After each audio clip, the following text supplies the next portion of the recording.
Hello, everyone. Tonight we're standing at the massive weathered gates of an ancient Ethiopian palace. As dusk settles over a sprawling courtyard, the air thick with hints of myrrh and desert dust.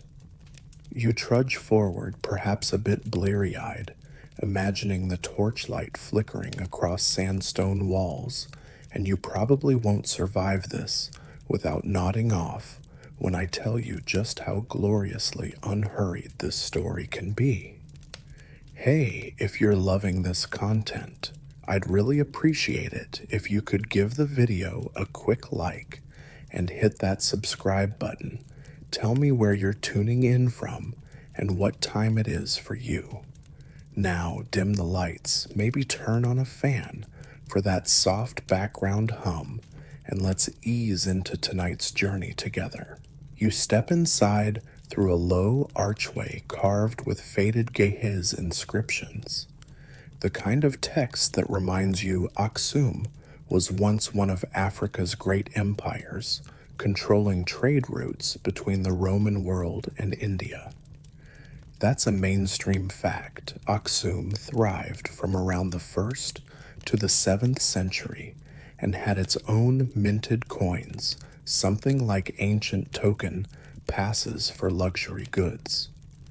Yet here in the courtyard, you sense something quieter than imperial pomp, the hushed footfalls of courtiers in woolen shawls bundled against a mild desert chill that drifts across the layers of incense smoke.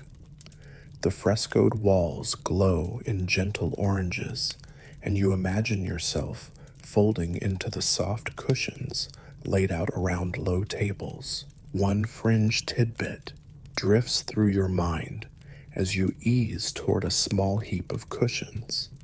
Some sources whisper that Queen Yodit, this formidable ruler who claimed Nabataean heritage, sometimes wore sandals made from camel hide, so thick they sounded a steady thunk on the stone floor, an oddly tactile symbol of her desert alliance. Perhaps that's exaggeration, but you can almost hear the muted thump-thump echoing between columns. Historians still argue whether Yodit actually adopted Nabataean customs wholesale or simply claimed a distant lineage to bolster her authority.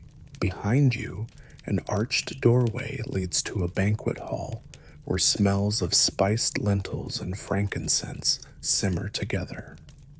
You imagine servants carrying bronze vessels full of spiced wine grapes bursting in your mouth with each slow sip. The tapestry hanging nearby depicts Aksumite warriors in chainmail, proof that this was once a fortress of power. But now you notice that several tapestries have crude repairs, as though haste or limited resources forced someone to stitch them by flickering torchlight. You blink and realize you're leaning against a cool stone pillar, fingertips tracing intricate carvings shaped like stylized serpents. Serpents were once Nabataean symbols of fertility, a quirky overlap between cultures that isn't often discussed in mainstream chronicles. You wander deeper into the courtyard. The sky overhead is a gradient of purples and grays as the last sunbeams slip away. You catch sight of a statue, roughly hewn granite, of a regal woman holding a scroll. That a mainstream fact is likely Yodit herself, standing tall as though she's reading a decree. Some argue that this statue is misdated or misattributed, and historians still argue whether the inscription beneath her feet refers to her or a later empress. But in the half-light, you accept it as a silent sentinel guiding you toward the throne platform at the far end. Your steps are slow, rhythmic, and you might feel a yawn creeping in, perfectly normal for a sleepy history hour. You pass courtiers draped in linen, their faces shadowed heads bowed, as if in silent respect.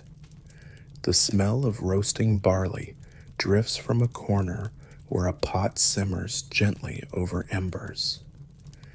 Imagine that barley soup, flavored with cardamom and a dash of wild honey, comfort food for a queen who preferred practicality over ostentation. There's a scholarly debate phrase on the tip of your tongue. Historians still argue whether such barley dishes were nutritious staples or ceremonial fare. In this hush, you let that question drift away like a loose thread in an old cloth. A guard stands motionless beside a pair of ruby-encrusted doors leading to an inner chamber.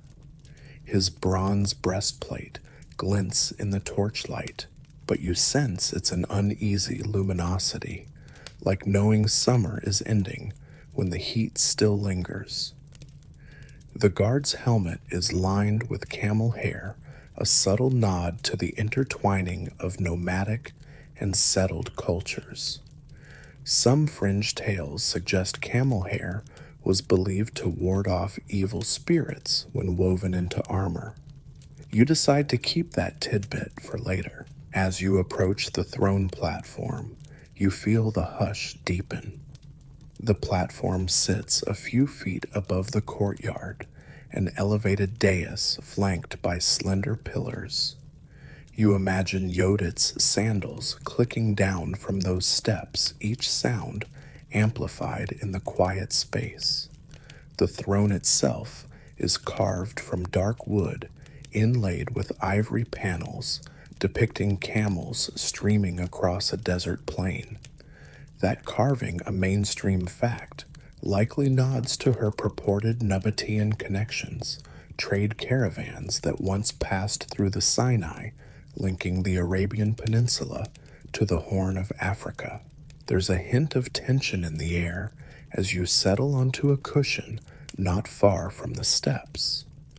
A pair of young scribes in faded robes scribble on parchment, their reed pens scratching as though eager to capture every nuance of court life.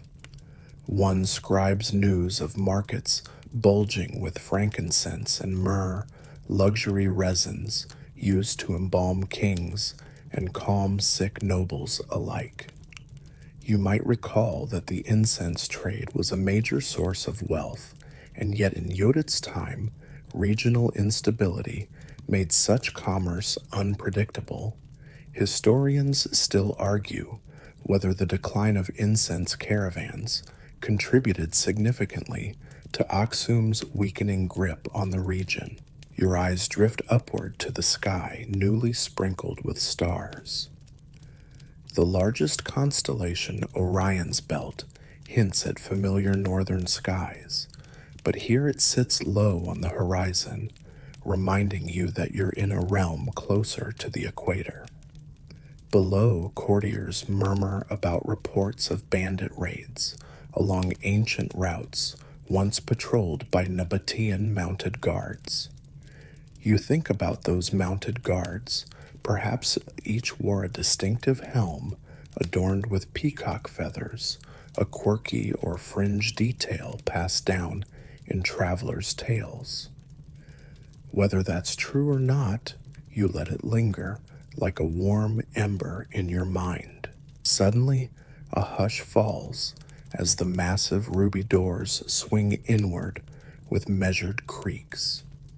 You're riveted by the slow reveal of Yodit, herself draped in a deep crimson cloak, ankles adorned with silver anklets studded with lapis lazuli.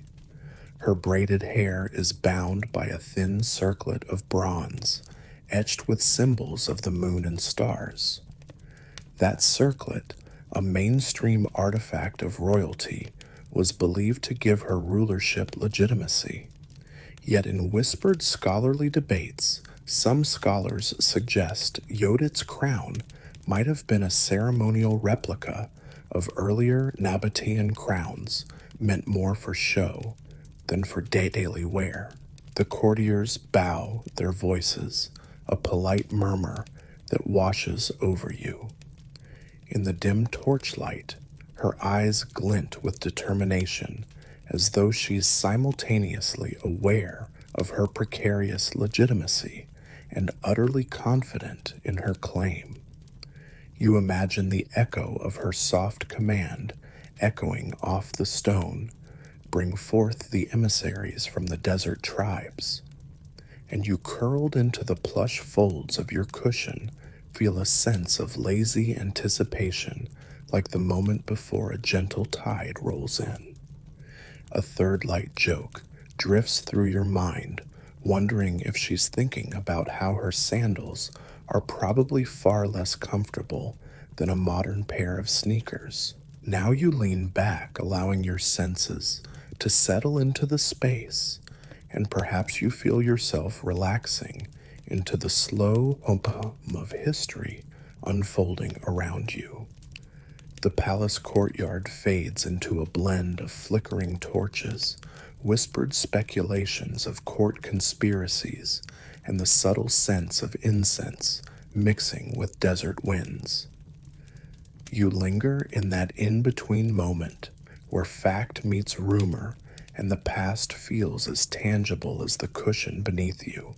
You slip away from the torchlit throne platform and wander along a colonnaded corridor whose pillars lean ever so slightly inward, as if the weight of centuries presses them together. The hush of Section 1 lingers in your mind, the echo of Yodit's command, the faint click of camel-hide sandals against stone, and that subtle scent of frankincense still clinging to the air. Now you approach a massive archway that opens onto a crumbling terrace overlooking a field of toppled stelae, those towering stone monuments that once proclaimed royal edicts in old ge'ez. You pause to run your fingers across the jagged edge of a broken slab and recall that Aksum was once one of the earliest kingdoms to mint gold coins, a mainstream fact that underscores just how wealthy and influential it had been. Yet here in the dim, flickering glow, you feel only silence. A gust of evening wind carries loose sand through the arch, swirling around your ankles and teasing the fringes of your robe. You can't help but notice the faded carvings on another fallen stele, a depiction of a Nabataean merchant with a camel laden down by burlap sacks. That detail feels oddly comforting, like a breadcrumb trail connecting this place to distant desert kingdoms. Historians still argue whether the presence of such carvings marks direct Nabataean control or simply a profitable trade partnership that endured long after empire boundaries shifted. You step carefully through the debris, mindful that some of these stone giants might still shift if you press against them too hard. A small mosaic flickers at your feet, an intricate pattern of lapis lazuli and red jasper. Though centuries of erosion have dulled its colors, you can make out a stylized camel head at the center, its eyes inlaid with crushed turquoise. That's a quirky tidbit. Rumor has it that local shepherds used to believe the mosaic was cursed, for any goat that strayed too close would lose its bleat for a full day. You chuckle softly, imagining a bleatless goat trying to warn its herd of danger is almost too much of a comedic relief in this otherwise solemn scene. Ahead, a fallen pillar leans at an obtuse angle, its capital carved with rosettes and lotus motifs, clear signs of Hellenistic artistic influence. You glance upward toward the sky, now clinched tight with stars, and notice the silhouette of a half-collapsed royal palace perched on a hillside beyond.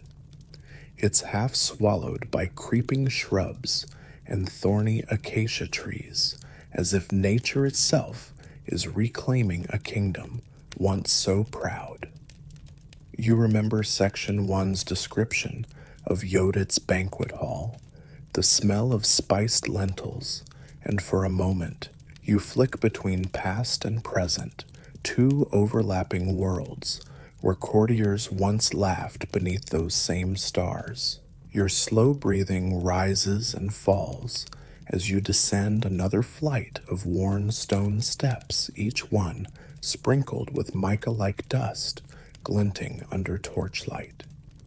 The corridor turns, and you arrive at a mosaic floor that's surprisingly well preserved. Beneath your feet is a geometric pattern of ochre and emerald, forming an archway motif that seems to cradle the sky itself. Inlaid within that design, you spot miniature depictions of wine, amphorae stamped with a Nabataean seal proof that this city's cellars, once brimming with imported wine, were still active even as Aksumite fortunes waned. Historians still argue whether the decline of wine trade from the Red Sea ports contributed more to Aksum's collapse than shifting rainfall patterns. You stare at the amphorae for a moment, imagining the faint murmur of drunken laughter and the click of glasses long extinguished. A breeze stirs, and you sense the faintest sound of trickling water, possibly a nearly dry cistern beyond a coral-colored wall. You slip through a low doorway and enter a chamber where water still pools at your feet. The walls are slick with algae, and the air smells of damp earth. You kneel and scoop a handful of the cool water to your lips.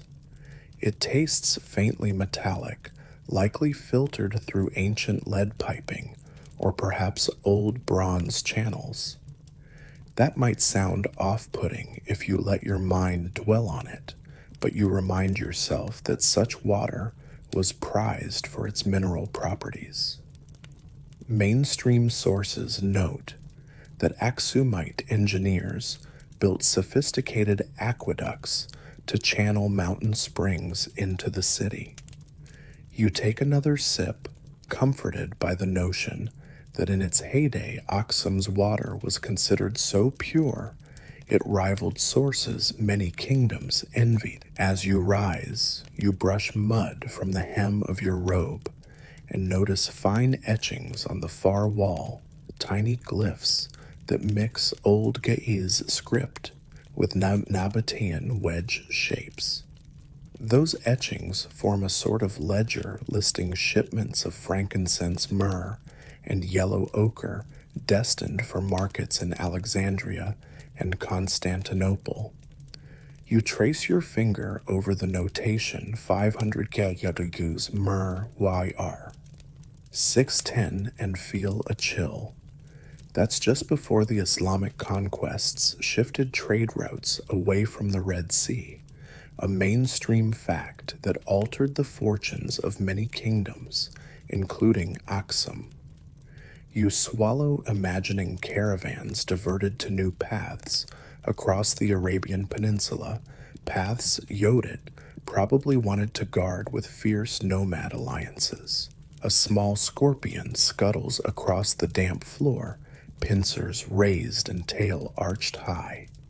You freeze until it disappears into a crevice. You'd expect scorpions in these ruins. They're practically the poster children of dry places, but local lore insists that at least one scarab beetle species guided lost travelers back to safety. That's a quirky tidbit to tuck away. They say if you place a bit of honey on the ground at dusk, the beetles would light up like tiny lanterns on your path. You let that image linger, picturing a trail of glimmering beetles while your thoughts settle. Up ahead, a half collapse in the ceiling sends a shaft of moonlight streaming down, illuminating a fallen column tipped with Nabataean-style inscriptions. The carved script praises a King Obotus of the South, a name that sends your mind fluttering. Obotus II was a Nabataean king, a mainstream figure who died around AD 70, but this inscription, if genuine, suggests Nabataean kings weren't just passing traders, they might have held real sway over these hills. Historians still argue whether such inscriptions were commemorative or literal claims to territory. You run your hand across the script, tracing each copper-colored letter, and feel an odd kinship, like you're touching a puzzle piece of an ancient mystery. A low, echoing groan reverberates through the chamber, perhaps a distant rockfall, or the wind sighing through an unseen crevice. You press on toward a narrow stairway barely wide enough for you to slip through. Each step is slick with moss that still basks in the moisture dripping from cracks above. Somewhere down here, local guides have told you there's an old marketplace where Nabataean goods were bartered alongside Aksumite grains. In your mind's eye, you conjure the bustle of that market merchants, calling out prices for ostrich feathers and silks dyed with indigo, while barterers haggle over heady frankincense resin that smells like ancient incense trails. Emerging from the stairway, you find yourself in a vaulted hall decorated with shallow niches. Inside those niches once rested alabaster jars filled with perfumed oils. Another mainstream fact, the Aksumite elite treasured scented oils imported from Arabia and India. Now most of those jars lie shattered on the floor, their contents long evaporated, leaving only faint, sticky residues clinging to broken pottery shards. A rat skitters across the flagstones. Food for thought, local fauna have taken full advantage of deserted niches. Yet villagers insist that on certain moonless nights, you can still smell faint whiffs of lotus and cinnamon as though the jars are quietly exhaling memories of old-world aromas. You wander deeper, fingers brushing against faded frescoes on the walls. One fresco depicts a procession of camels leading a caravan through a starlit desert, their humps heavy with goods and their riders draped in long flowing robes. It's a poetic reminder that even amidst Aksum's decline, trade kept flickering like a distant candle in gale-force winds. Historians still argue whether those caravans bypassed Aksumese territory entirely by the late 7th century, opting for routes through Yemen and Oman instead. You hover under the image, craning your neck to take it in, and wonder if Yodit had seen this very fresco and decided she could resurrect that ancient trade flame. Your footsteps echo as you pass through another archway, this one marked by a pair of lion head reliefs flanking its keystone. Though eroded, you can still make out the lion's manes swirling in soft waves, a homage perhaps to Aksum's regal iconography and its belief that royal power roared like a lion. A stray gecko scrambles along the lintel, flicking its tail like a little conductor, orchestrating your journey through the ruins. You imagine it's the same species that once nested in Yodit's palace balconies, its chirps drowned out by courtly whispers and the clatter of sandals. Beyond the arch lies a wide terrace overlooking the verdant plains, where acacia trees stand sentinel. You lean on a fractured balustrade and gaze at the horizon where rolling hills give way to the rugged escarpment that marks the path toward the Red Sea. In your mind's eye, you picture caravan tracks snaking across those plains, carrying incense, spices, and woven textiles bound for distant ports. That's a mainstream fact. Aksum was part of a trade network stretching from Rome to India, and its decline coincides with the rise of Islamic caliphates that captured Red Sea ports, diverting commerce away from the Ethiopian highlands. You settle onto the broken balustrade, crossing your legs and letting the cool night air drift over your ankles. Somewhere below, you can hear the faint bleating of goats, likely a modern herd making its way home, yet also a callback to the old rumor. You heard goats once tiptoed through fallen columns, nibbling at moss and scattering ancient coins hidden in crevices. You imagine a bleatless goat as though it swore vengeance on any mosaic that trapped its hoof. A soft laugh escapes your lips, but you suppress it, mindful of the hush enveloping these ruins. Your eyes drift back to the stele field at the heart of the ruins. Moonlight gently tips each standing stone, casting long shadows that merge into the darkness. One stele, unusually slender, bears the unmistakable mark of Nabataean craftsmanship, an intricately carved frieze of palm fronds and star motifs. You crouch to study its base, noticing the faint inscription, Gnothi Seafton, know thyself in Greek. That's a quirky relic of Hellenistic influence over Nabataean culture. You can't help but think, imagine a ruthless Aksumite elite reciting Greek at a banquet in the 7th century.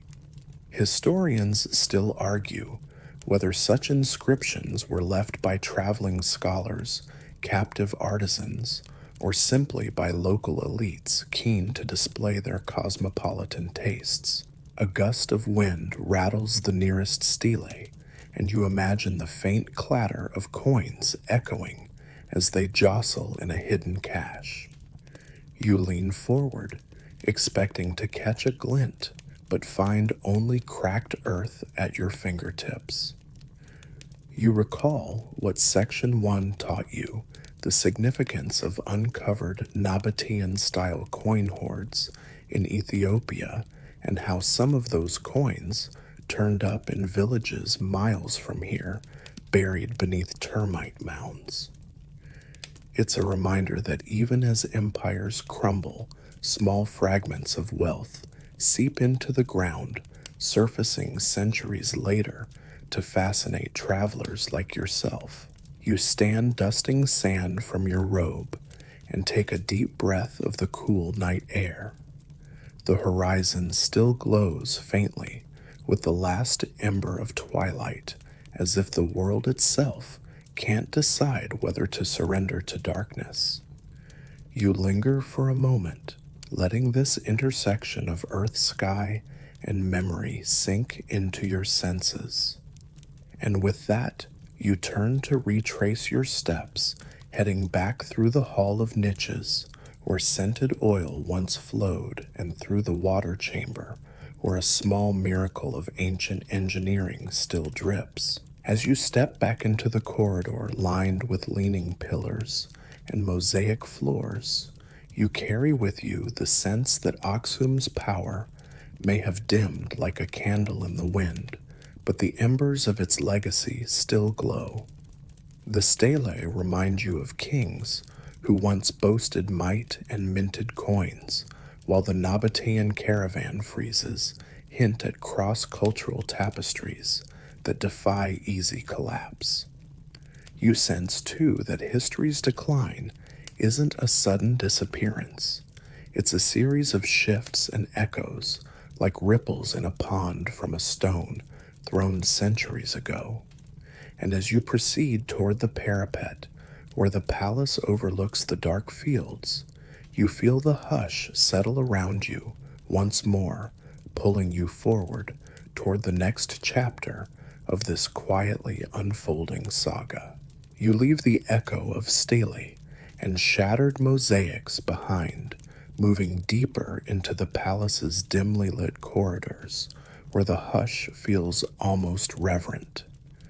As you pass under a low lintel carved with vine patterns, you remember the curving columns in Section 2, their teeth of erosion softened by time. Now you find yourself walking past tapestries depicting regal lineages, though the faces have faded to ghostly blurs. The palace feels alive, with silent whispers, ones that question how a woman like Yodit could rise from relative obscurity to claim the throne. You pause in front of a tapestry showing two figures seated on low stools, their robes embroidered with tiny gold threads.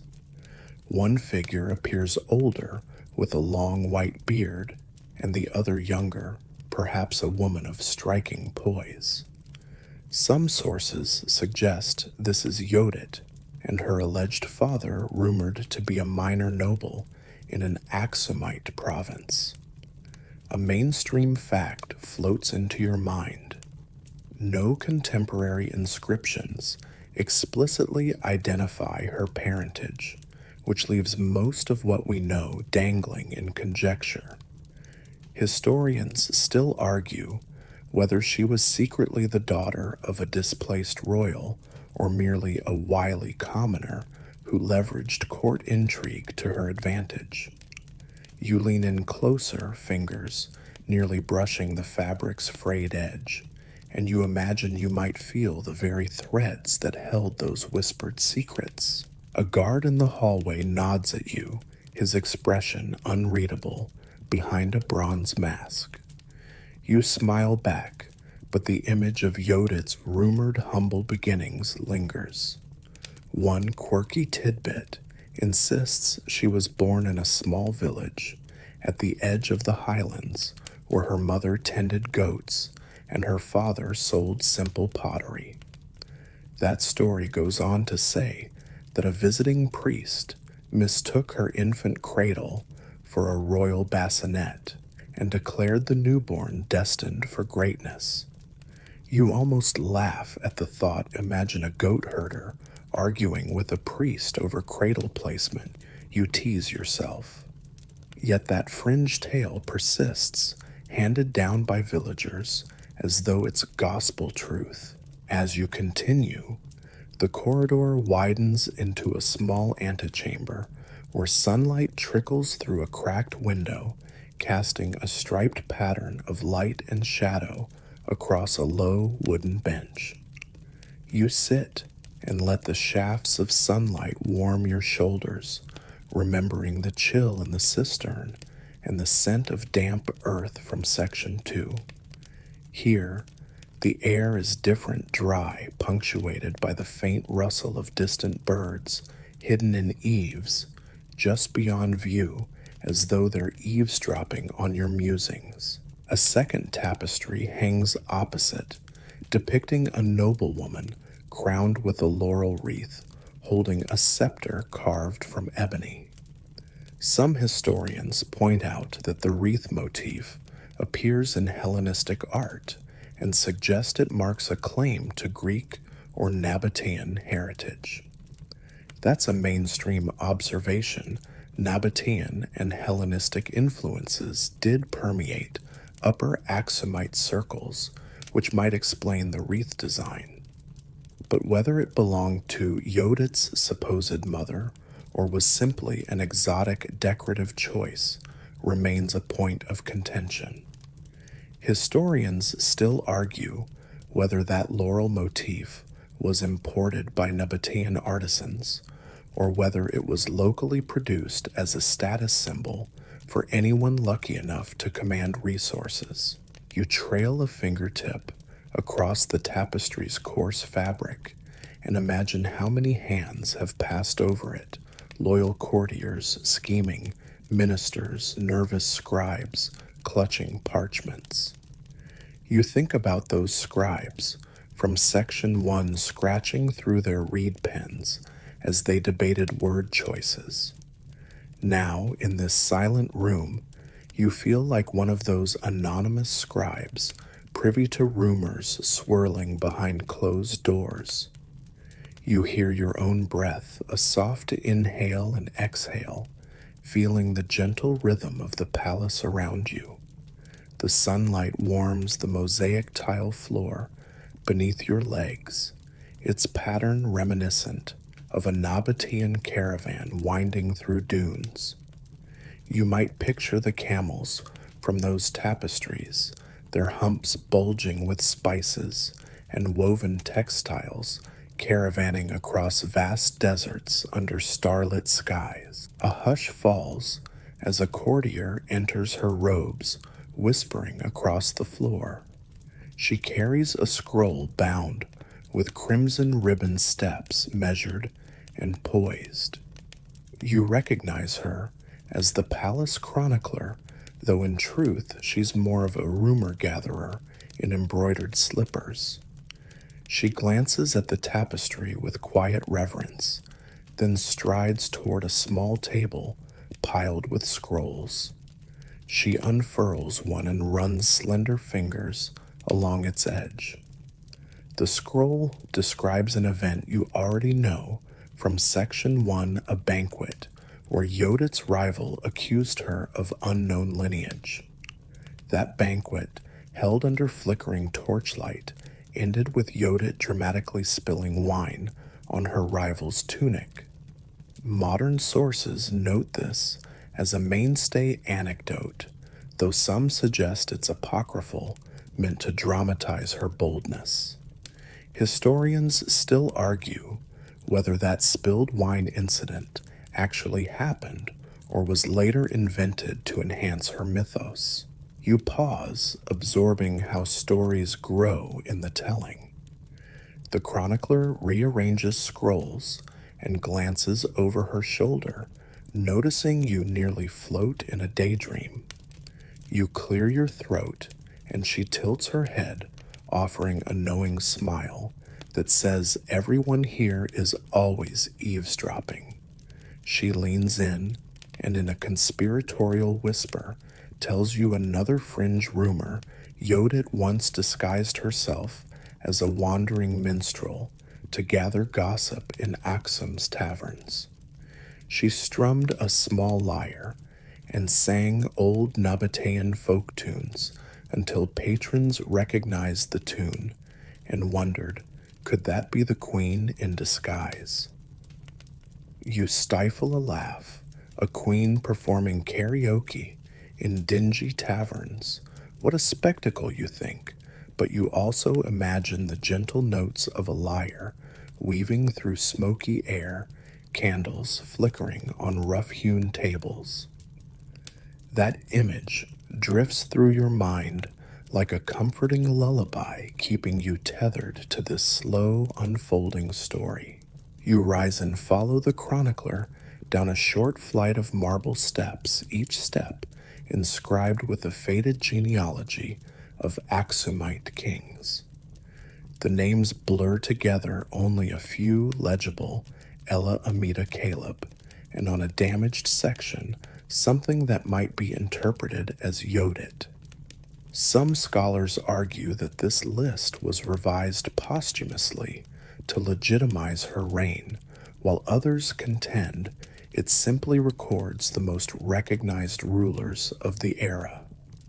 You trace your fingertip along that carved line of text, feeling the unevenness, where chisels chipped away at uncertain letters.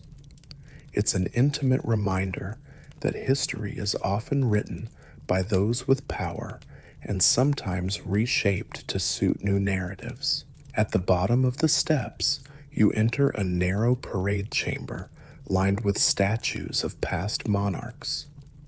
Mainstream fact, these were once painted in bright colors to stand out against limestone walls.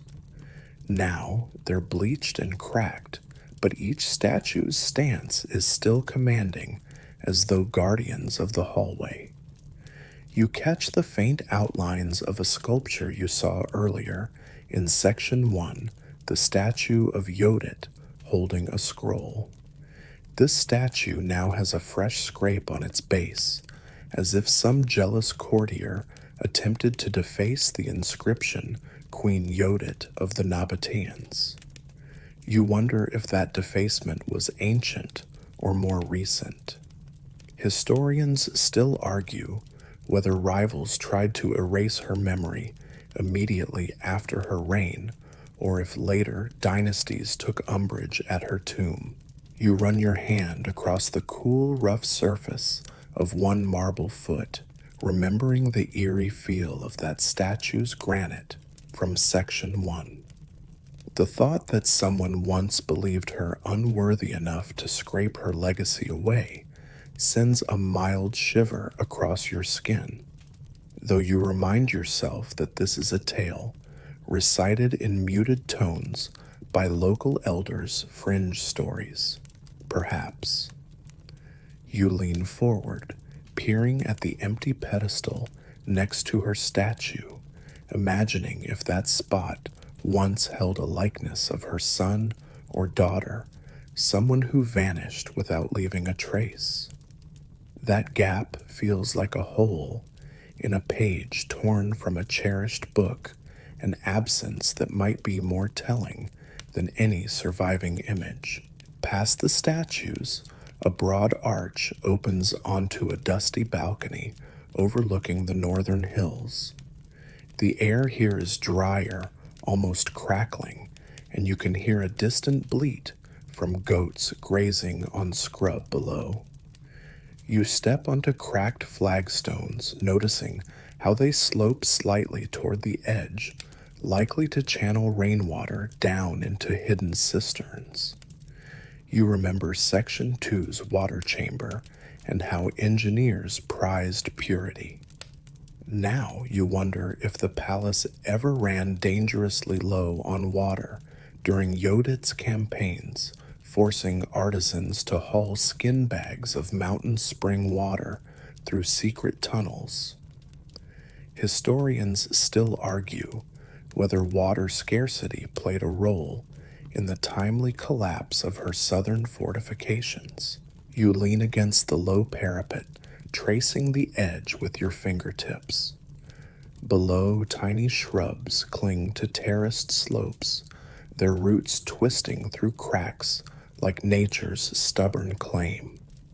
You gaze toward the horizon, where the hills blend into the night's bluish haze.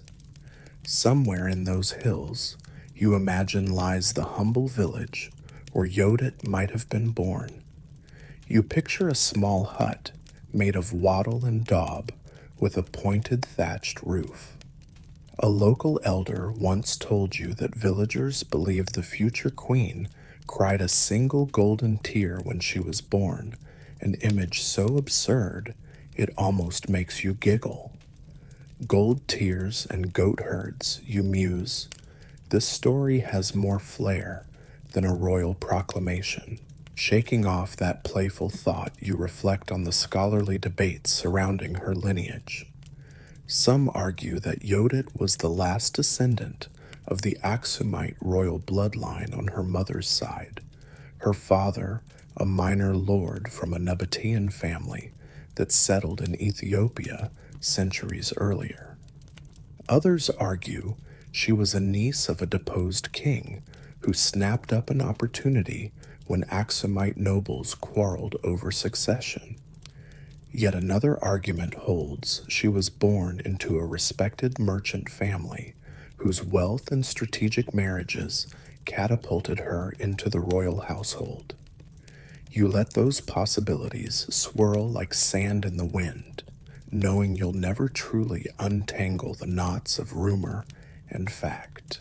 As a breeze tousles your hair, you pat the sash at your waist. You might be wearing simple cotton, but you feel every inch the curious wanderer in this palace of faded glories. A small gecko scuttles across the stone nose, twitching as if it's cataloging your presence in this silent place. You imagine it was once a beloved pet of a royal child. Maybe Yodit herself played with such creatures as a child, scooping them up and letting them dart between her fingers. The thought feels oddly comforting, like a secret lullaby from a long forgotten lull in the royals' routine. You step away from the balcony's edge and re enter the dim corridor skirting statues whose blank eyes seem to follow your every move. You remember how in Section 1, the cathedral like hush of the palace made you feel like you were inside someone's reverie. Now you're even deeper in the dream, wading through layers of whispered rumors and half-truths that might never resolve into a clear portrait of Yodit's origin. But perhaps that uncertainty is part of her allure, a queen who emerged from shadows, wielding beliefs in her own bloodline, as though they were swords. Your footsteps echo right toward the central hall. Each step feels measured, as though the palace itself slows your pace. Ahead you glimpse the courtyard's glow once more, but for now you remain enveloped by these tapestries and statues, by the hushed conversations of history that refuse to yield full clarity. You might never know if Yodit's mother truly gazed at a golden tear falling from her daughter's cheek, or if that's just a shimmering fragment of bedtime lore. You breathe in the cool, stale air of the corridors, feeling your eyelids grow heavier.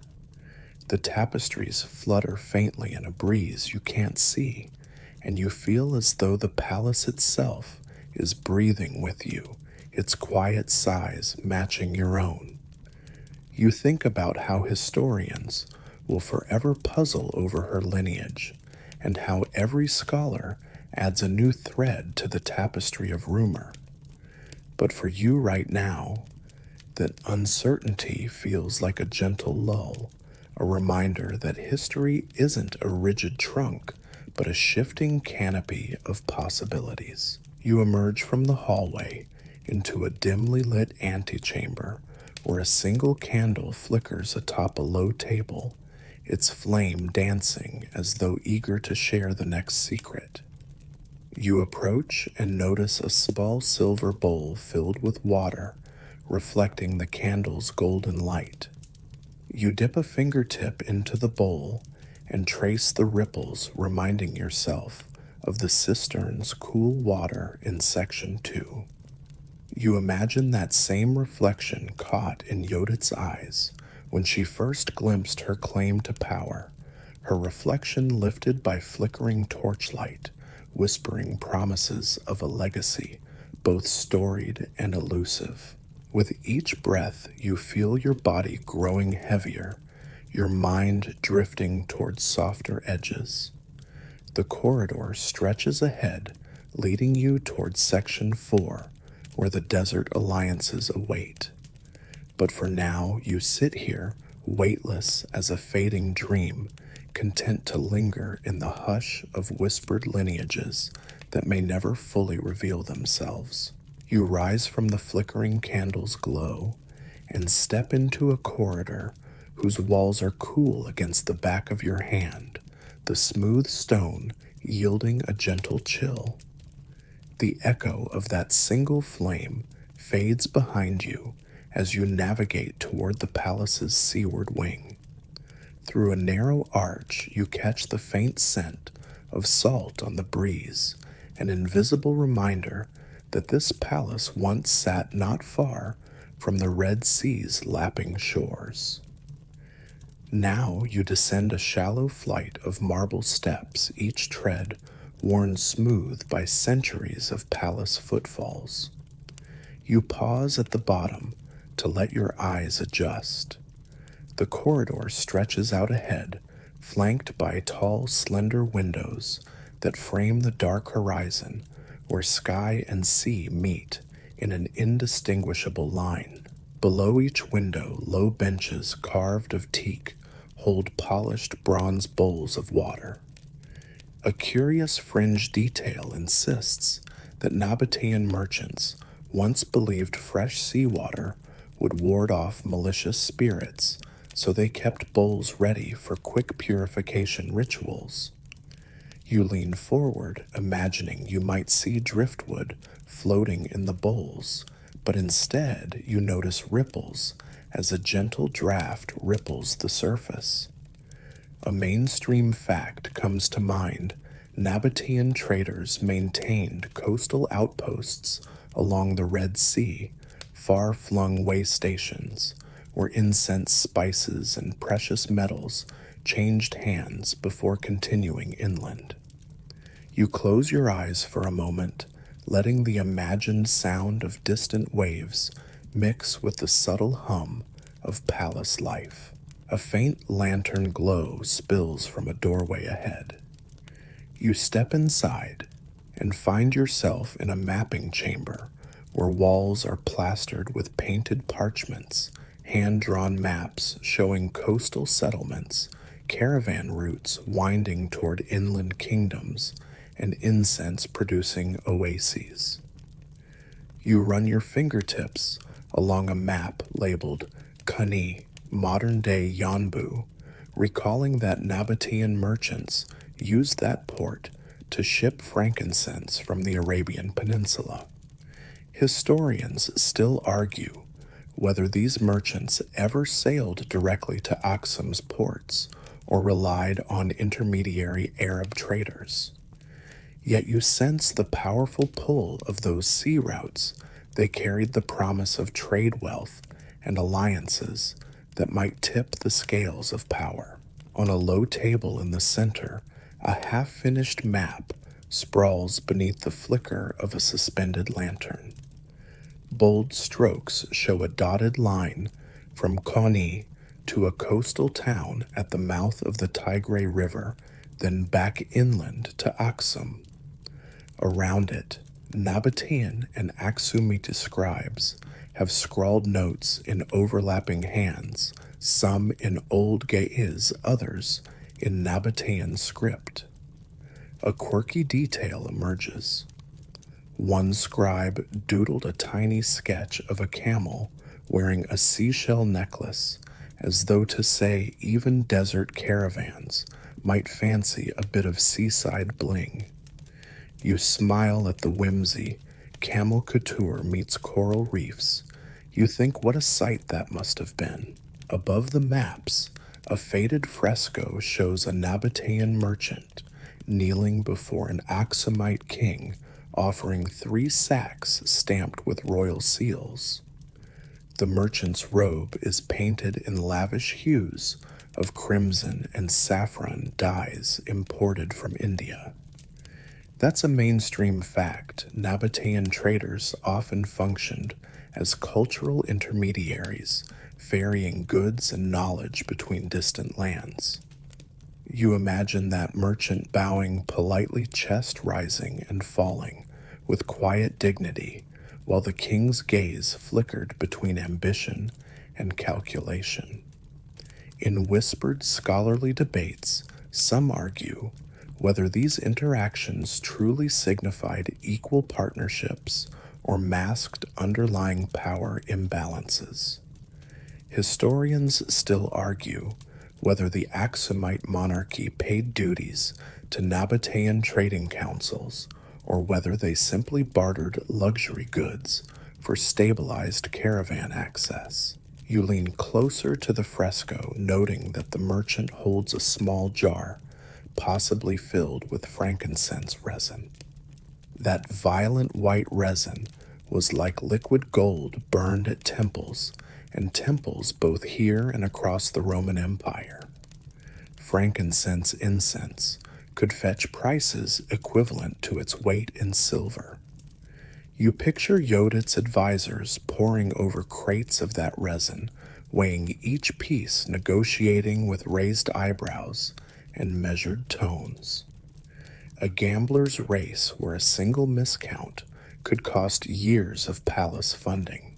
You step back from the fresco and wander toward a trove of clay amphorae stacked against one wall. Each amphora bears stamps, some Nabataean, some Axumite, evidence of those cross-cultural shipments that slipped beneath palace notice. One amphora's base is cracked, revealing dried saffron clinging inside. You wonder if the saffron was meant for palace kitchens or for use in healing balms. Mainstream accounts note saffron's role as both culinary spice and medicinal remedy. You swirl the amphora in your hands, feeling its rough surface, and briefly imagine the subtle taste of saffron in a bowl of stewed lentils at a palace feast. On a nearby shelf, a stack of wooden crates sits half open, revealing seeds of sesamum black sesame seeds prized for their oil. That seed oil was a valuable cooking and lighting oil in both Nabataean and Axumite households. You recall a fringe tidbit that Nabataean traders believed sesame oil repelled scorpions when dabbed behind one's ears, a ceremonial precaution before long desert journeys. You chuckle imagining courtiers anointing their earlobes before stepping out into the blinding heat. If you've ever wondered how they managed scorpions, now you know sesame oil ear stuffing. As you wander past a corridor, opens to a small docking alcove, where in its time, slender dhows would have moored under the moon's glow. Now only rotted beams remain overhead, and seagulls wheel far off cawing against the night sky. You crouch near the edge, where water once lapped against wood planks, leaving telltale salt-stained impressions. The smell of brine rises faintly, as though the sea itself has left a ghostly perfume. You imagine Yodit's gaze stretching out here, thinking about those dhows bringing in shipments of dates, pearls, and fine cotton goods that never grew on the rocky highlands.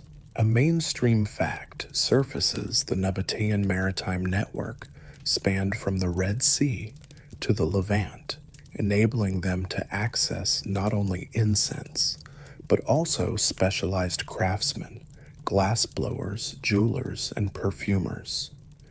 You picture a caravan of such artisans disembarking from a sun-bleached dhow, hauling chests full of blown glass and coral beads into the palace courtyard.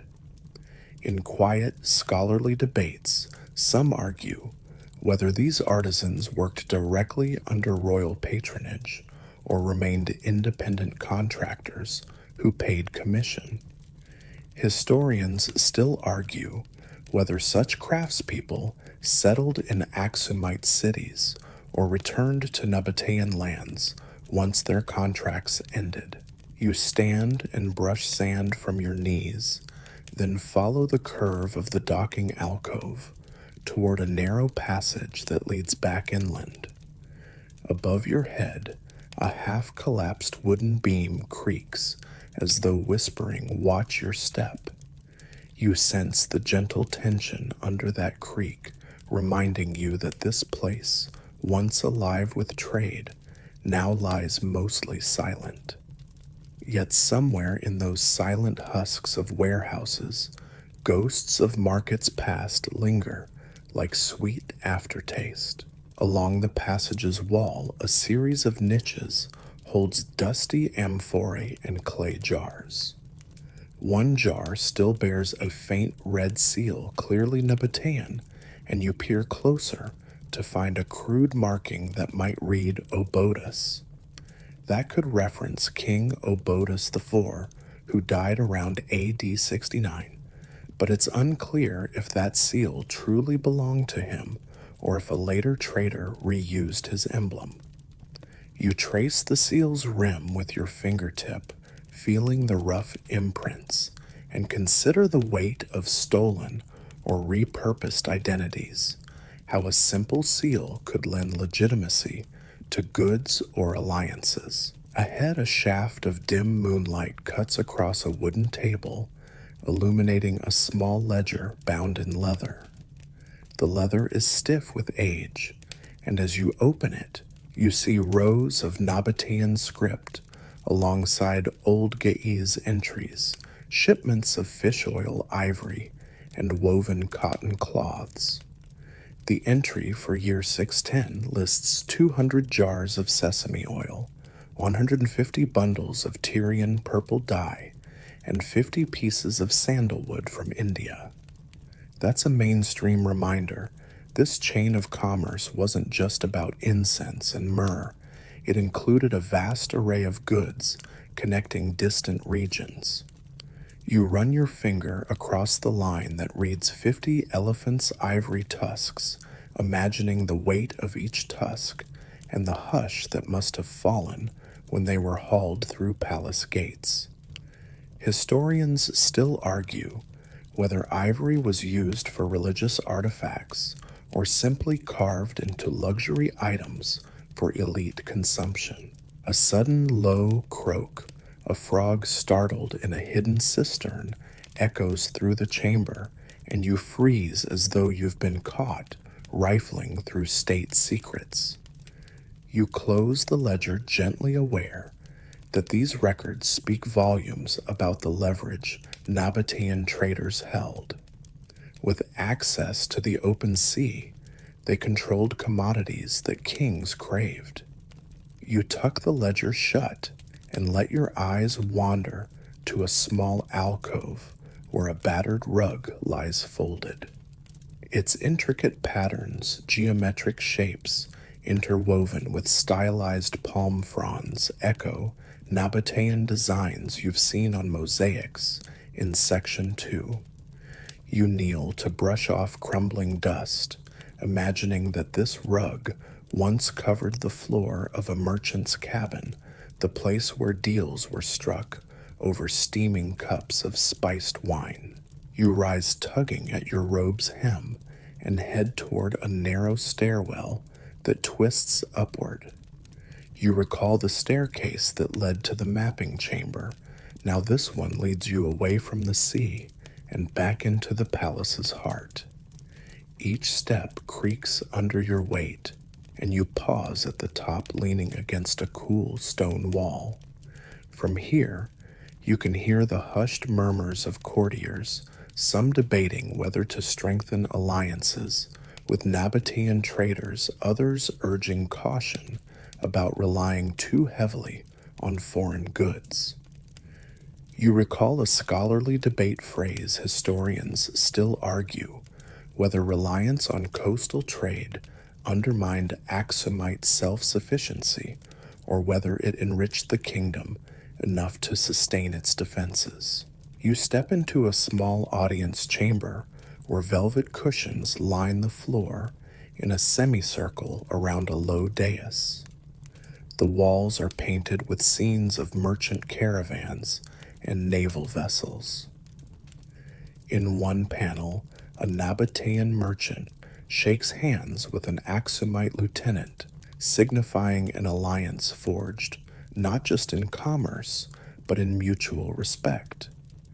You imagine the quiet negotiations, merchants offering spices in exchange for steady, secure passage, Aksumite officials agreeing to protect Nabataean traders from bandits and the unpredictable monsoon winds.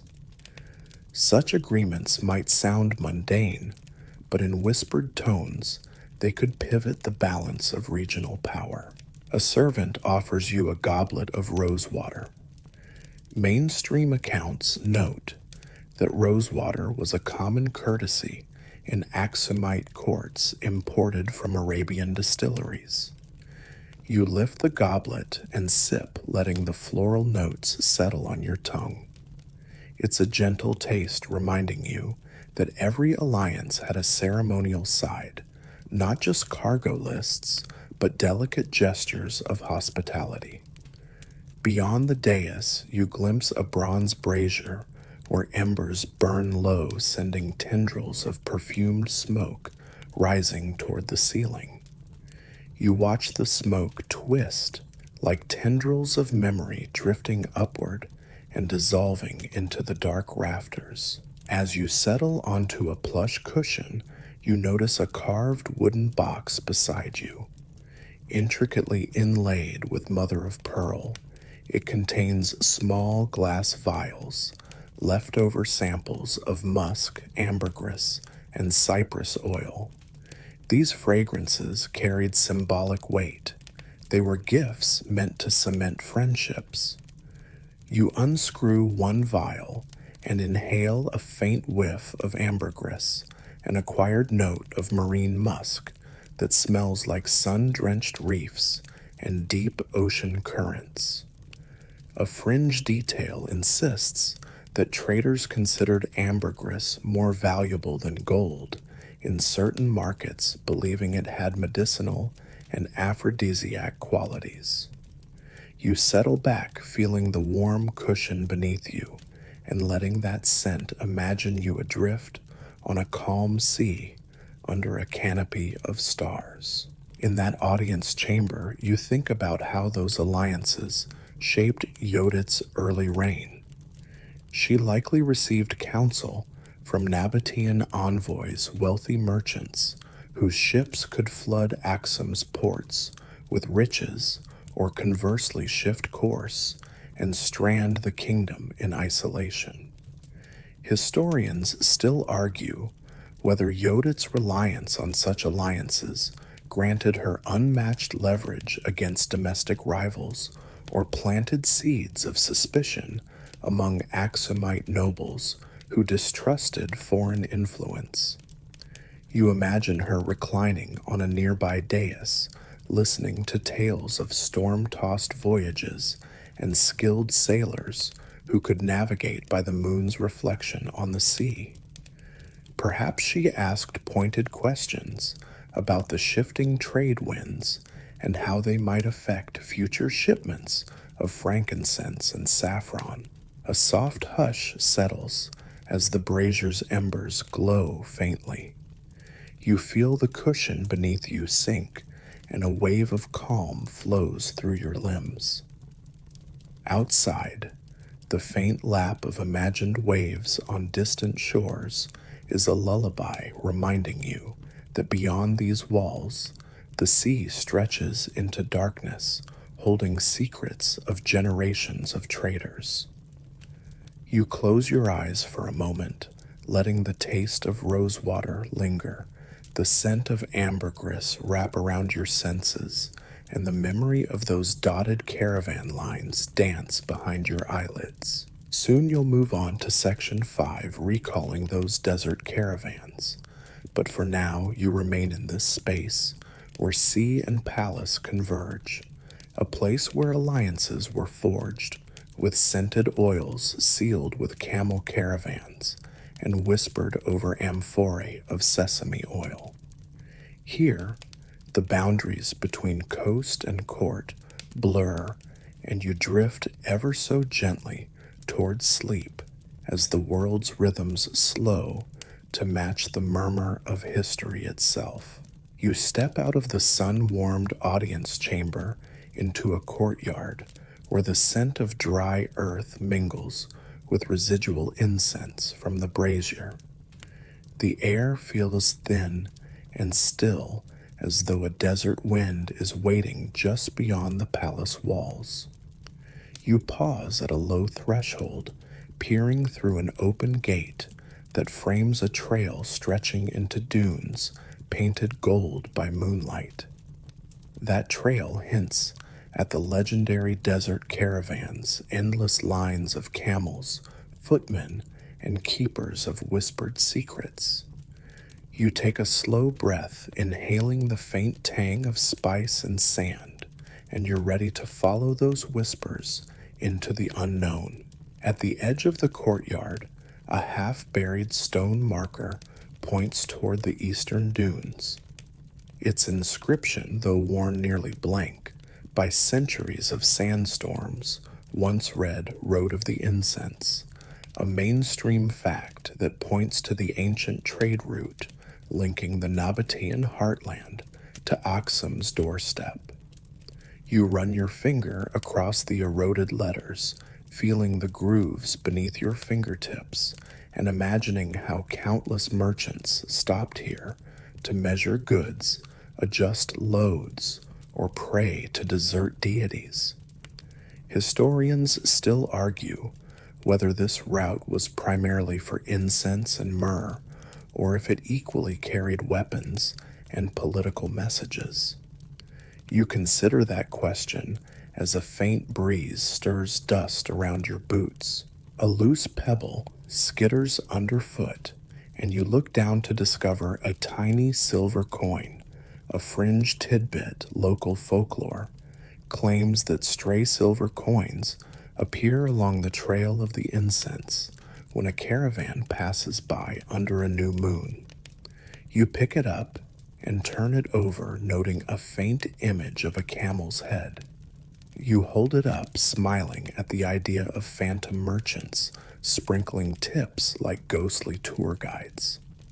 Maybe I just made a tip for a better journey, you think, and you tuck the coin into your sash, the metal cool against your skin. You begin to walk along the trail, your footsteps slow and measured, matching the steady cadence of a camel caravan. The desert floor here is firm enough to support caravans that once carried goods worth more than a king's ransom. That's a mainstream fact. Nabataean caravans regularly transported frankincense, spices, fine textiles, and precious metals across these sands, creating economic and diplomatic ties that shaped empires.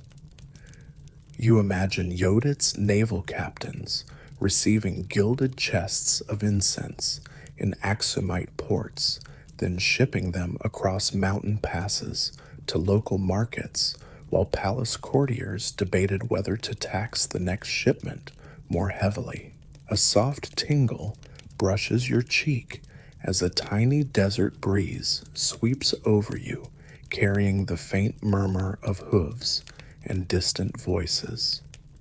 You strain to listen, and the crackle of imaginary chatter grows clearer. 7 camel loads of myrrh just crossed the Wadi Sahib, a voice calls. Lucky that no sandstorm chased us off course, replies another. You grin at the image, sandstorm. I'd hate to pack up my tent. Mid-shake, you joke to yourself, picturing desert merchants fumbling with tents like cats, chasing laser pointers. You press on, and the trail narrows between low dunes that undulate like ocean waves frozen in time. The moon, a slim silver crescent, sits low in the sky, casting long shadows that seem to stretch out and whisper in your ear. You imagine each dune as a silent sentinel watching caravans pass. A fringe detail insists that at night, certain dunes emitted static electricity that made traders' hair stand on end, an odd hair-raising phenomenon that inspired tales of jinn riding the winds. You reach up and feel a faint prickling on your scalp, half expecting your hair to rise in mohawk formation. Imagine needing hair gel out here, you muse with a sleepy grin. A few yards ahead, you notice a cluster of lanterns. Those flickering lights belonged to a resting caravan camp in its heyday. Now only charred fragments and crushed dates remain among scattered camel bones, bleached white by the sun. You kneel and scoop up a withered date, its sweetness long gone, but its texture still yielding. That's a mainstream fact. Dried dates were staple rations for desert caravans prized for their high energy and long shelf life. You take a small bite, trying to conjure the lush flavor that once sustained weary traders under the scorching sun. Rising, you notice an amphora half buried at the camp's edge, emblazoned with Nabataean script. You brush away sand to reveal a crude marking that translates roughly to Southport provisions. You imagine that amphora filled with salted fish or barley porridge staples that balanced the caravan's rich spices. Historians still argue whether such provisions were sourced locally or imported as special luxury items. You wrap a finger around the amphora's neck and swirl a breath of air through it, as though inhaling ancient salt-laden sea breeze and the hum of donkey-powered mills. As you venture further, the dunes rise higher, and you catch sight of silhouettes on the nearest crest, camels tethered to palm stem stakes, their forms ghostly in the fading light. A lone driver sits cross-legged beside them, head tilted as though listening. You stare and swear you see a flicker of movement, a caravan preparing for the next stretch. You whisper, "Hello there," but receive only a soft hiss of wind in reply. You tiptoe forward, but as you approach the crest, there's nothing but empty sand, a quirky mirage that seems to vanish with a wisp of desert air. You shake your head, mirage or magic. You wonder maybe both, and you chuckle at the absurdity. You keep walking, mindful of each step, sinking into the fine grains. Soon you cross a small wadi, a dried riverbed, where you find etched footprints, human sandal prints, and the split hoof marks of camels. You crouch to inspect the pattern and note the deep grooves carved by heavy loads, evidence of monumental crossings. That's a mainstream observation caravan routes, carve deep channels in the bedrock over centuries, guiding travelers even when winds shifted dunes. You run your hand over the worn rock, feeling the smooth polish where countless traders and animals passed. Historians still argue whether these paths were maintained by local authorities or simply kept alive by the sheer volume of footsteps. You lean back gingerly, balancing on one knee, and let that debate echo like a soft footstep in a grand hall. A faint flicker of light ahead draws your gaze up to a small encampment nestled between two dunes. Tents of woven goat hair stand silent, their entrances loosely flapping in the breeze. You approach, and a mango-colored tapestry drapes one tent's opening, an odd flourish in this arid expanse. You slip inside to find charcoal bowls holding mushy oats and half-burned oil lamps. A battered wooden chest sits at the tent's edge, bound by rusted bronze clasps.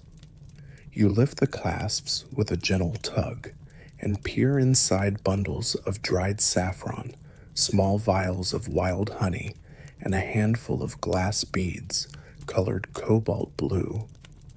That's a mainstream reminder. Saffron and honey were essential supplements in desert rations used for both flavor and medicinal purposes. You pluck up a tiny bead, rolling it between your fingers, noting how it glints like a fragment of lapis lazuli under the moonlight. You tuck the bead in a small pouch at your waist. Why not? You think you always need a new necklace. A soft, crackling laugh escapes you as you imagine strutting back to the palace courtyard, wearing a cobalt blue bead like a fashion influencer. Camel merch and gemstone drip you muse traffic's gonna spike. You stifle the laughter, wary of disturbing the hush, and step back through the tent flap. The dunes ahead rise into a plateau where the moon illuminates a rock formation shaped like a camel's hump. Locals call it Camel's Backbone, a quirky landmark often used as a wayfinding beacon. Legend says that when the moon is full, the formation casts a shadow shaped like a camel in profile, an eerie sign that the sands themselves remember every caravan that passed. You stand at the base of the backbone, running your palm over the rough, sun-warmed rock. You close your eyes and imagine a caravan snaking past camels, groaning under weight drivers, humming songs in ancient tongues. That image blends with the soft sound of your breath, lulling you into a trance-like calm. To your left, a small alcove shelters a handful of rough-hewn benches where caravaneers once exchanged news. You drop onto the nearest bench, its grain worn smooth by centuries of sitting. You remember a fringe tale that caravans sometimes hosted impromptu poetry slams beneath the stars, poets competing to recite verses about desert winds, wandering scorpions, and unrequited love. You grin at the idea of sunburned nomads snapping fingers over verses about sand dunes being the Sahara's own beach resort. Historians still argue whether these gatherings were casual entertainments or formalized events sponsored by caravan leaders. You lean back, letting that debate spin through your mind as you feel the bench's gentle curvature cradle you.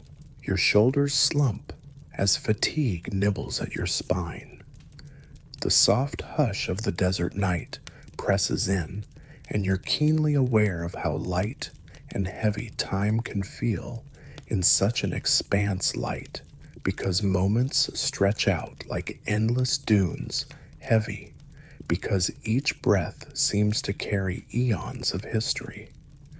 You think about the paths those caravans carved routes that connected distant kingdoms, carried exotic spices, and delivered news of distant wars or royal births.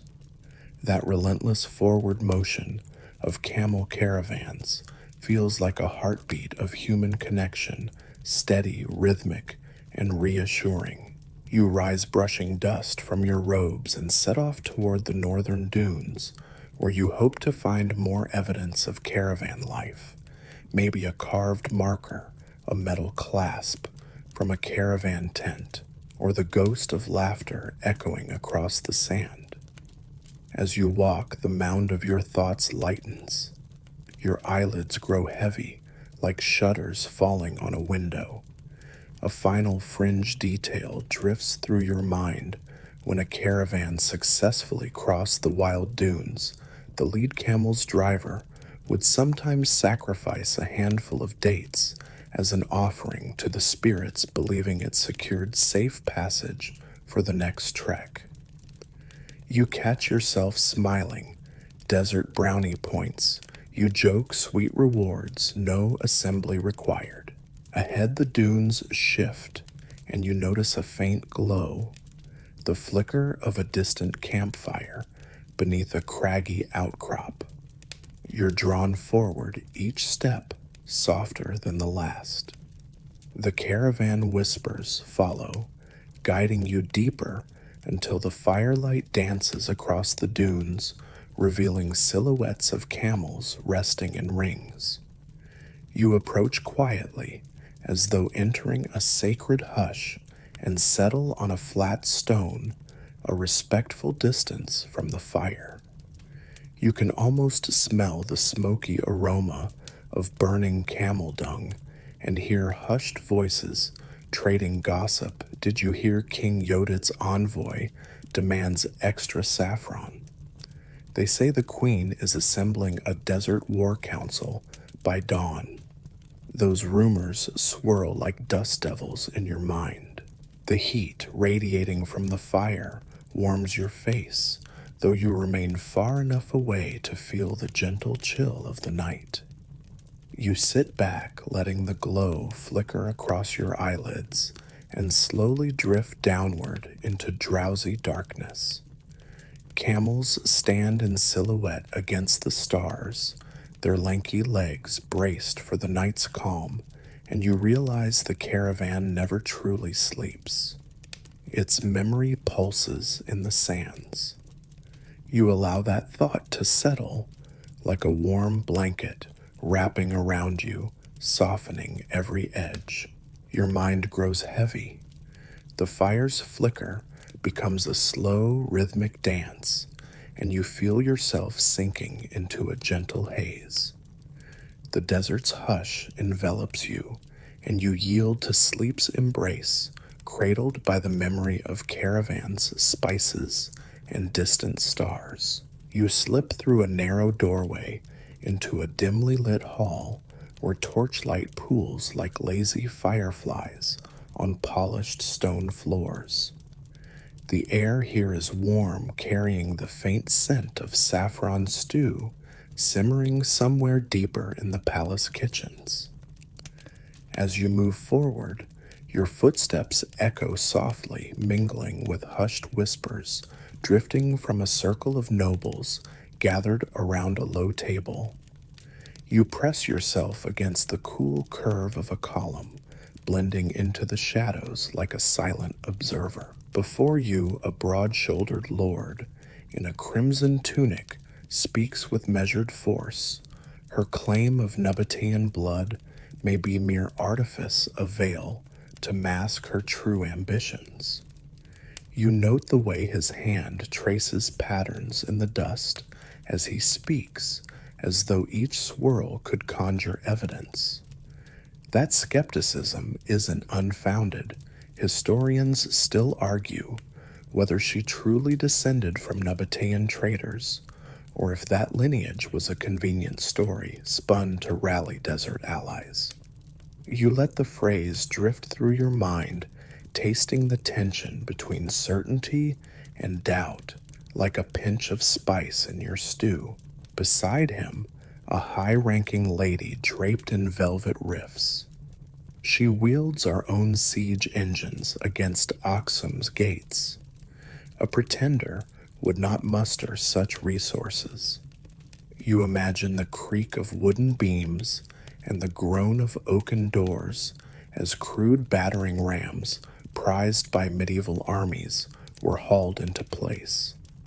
A mainstream fact surfaces siege warfare in the early medieval Horn of Africa often relied on simple yet effective machines like modified ballista and wooden towers padded with animal hides. You can almost hear the distant groan of timber on rock, a lullaby of war instead of peace. A young scribe leans in ink-stained fingertips, tapping a folded parchment. Yet rumor persists that she once paraded a Nabataean chalice stolen from traders to prove her heritage. The image of a moonlit banquet hall where the queen dramatically lifts a silver goblet to stunned courtiers makes you stifle a grin. That quirky rumor, whether true or not, seems to flicker like candlelight, enticing half-believed impossible to ignore. You imagine the brass goblet catching torchlight, sending dancing reflections across jeweled goblets and marble floors. A stocky minister clears his throat, his voice rumbling like distant thunder. We cannot dismiss tales of her early life among goat herders near Harar.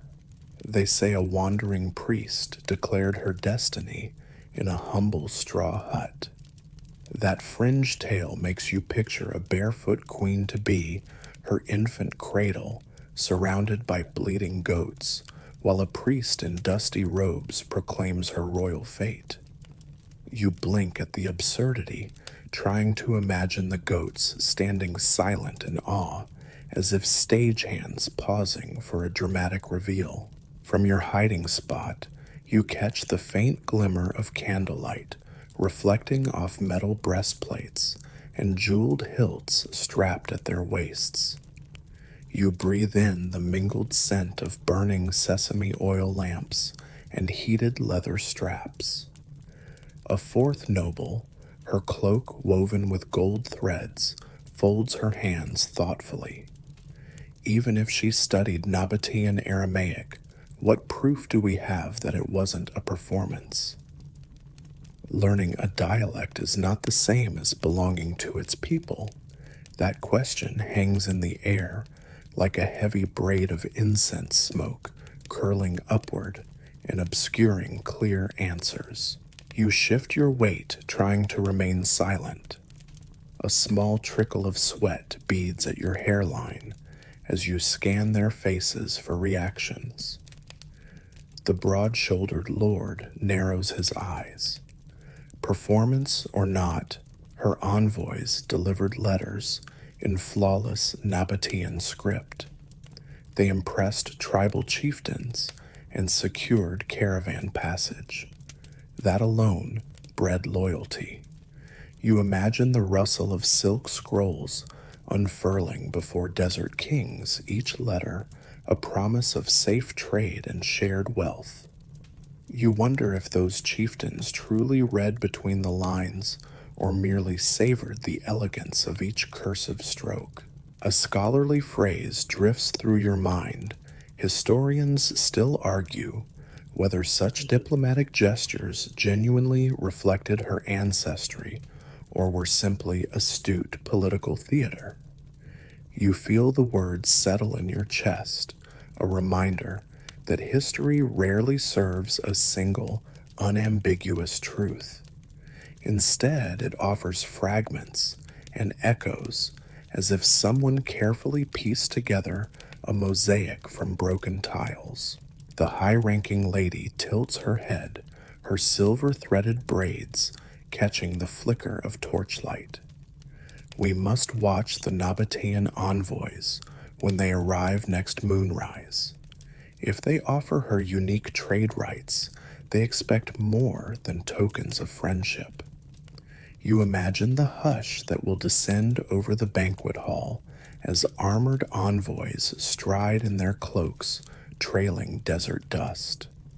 They'll present polished glassware and glistening beads of carnelian, hoping to secure alliances that span the sea and sand.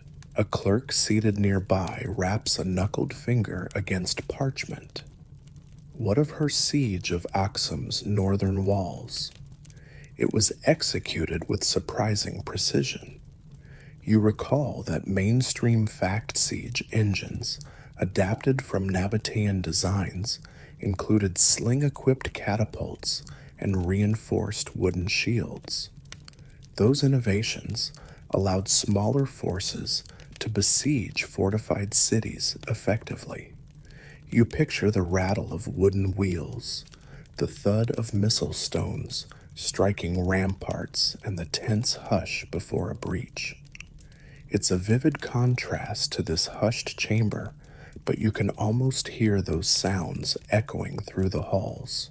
The stocky minister leans back, steepling his fingers. Still, a true Nabataean inheritor would command deeper tribal devotion.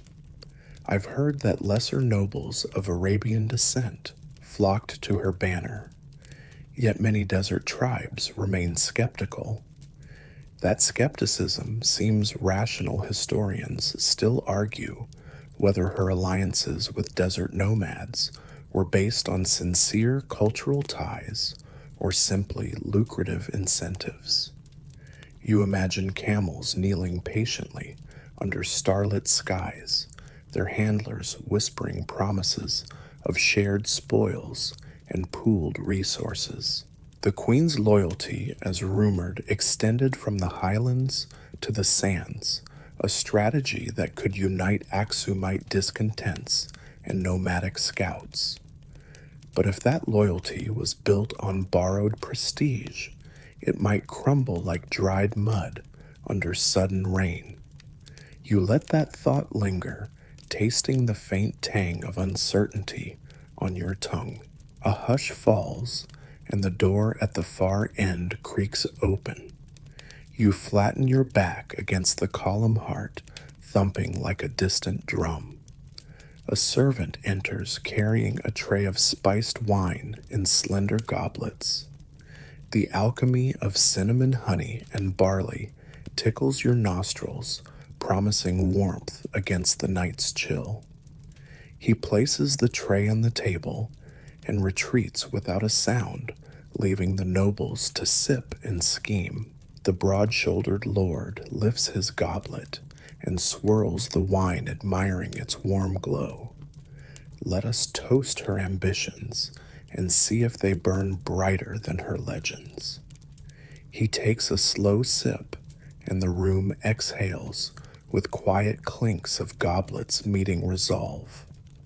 You realize they are toasting not to unity, but to cautious vigilance, their loyalty worn as thin as a parchment scroll. You feel the cool stone beneath your palm as you lean back, letting the low murmur of voices and the gentle clink of glass ease through you. The torchlight trembles as though stirring under the weight of whispered doubts and veiled threats. A stray breeze rustles the ornate tapestries hanging along the walls, depictions of camel caravans winding through dunes, palm fronds bending in imagined gusts. You reach out and let your fingers brush the tapestry's edge, noting how the fabric's fringe tickles your palm. That brush of coarse fiber anchors you. History is tactile, woven from whispers and silken threads, not just ink on parchment. The young scribe shuffles his papers, nervous energy crackling in the air. He leans in conspiratorially. Some claim she once disguised herself as a common minstrel to gather intelligence in the taverns of Aksum. You imagine that scenario: torchlit taverns filled with smoky laughter, wooden tables sticky with spilled wine, and a disguised queen strumming a lyre among patricians listening for every stray word. Whether true or not, it's a poignant reminder that power can be sleuthed from shadows as effectively as battled in broad daylight. A whispered chuckle ripples through the circle as the high-ranking lady quips. Politics makes for strange melodies. That joke, soft as a feather, drifts through the chamber, lightening the mood just enough to keep nerves from fraying. Even spies need humor. It's a balm for the tension that coils beneath every plotted phrase.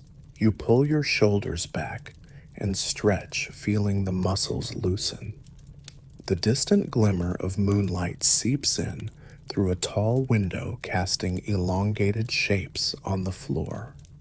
You rise slowly, making sure your steps are silent, an inch away from the gathering.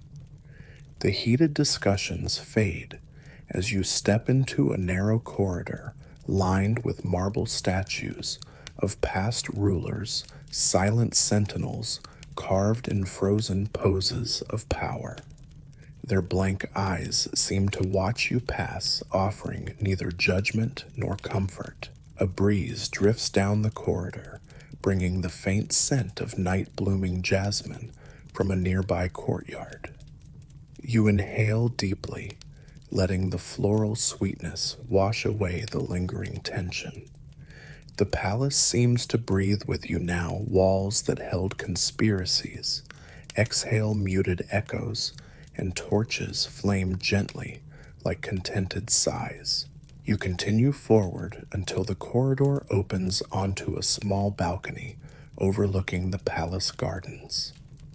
The silver glow of the moon reflects off dew-kissed leaves, and you see the silhouette of date palms swaying in the night breeze. Somewhere in the distance, the coo of a nightjar punctuates the hush, a gentle reminder that even in a world of plotting nature remains indifferent to human schemes, Leaning against the stone balustrade, you close your eyes and let the cool night air brush across your face.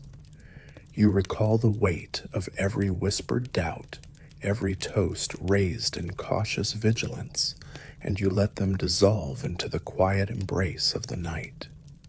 The palace's deeper intrigues will wait for another dawn, and you for now slip into a calmer state where whispered schemes fade into peaceful slumber. The stars have shifted by the time you rise from the stone balustrade, casting longer shadows across the palace garden path.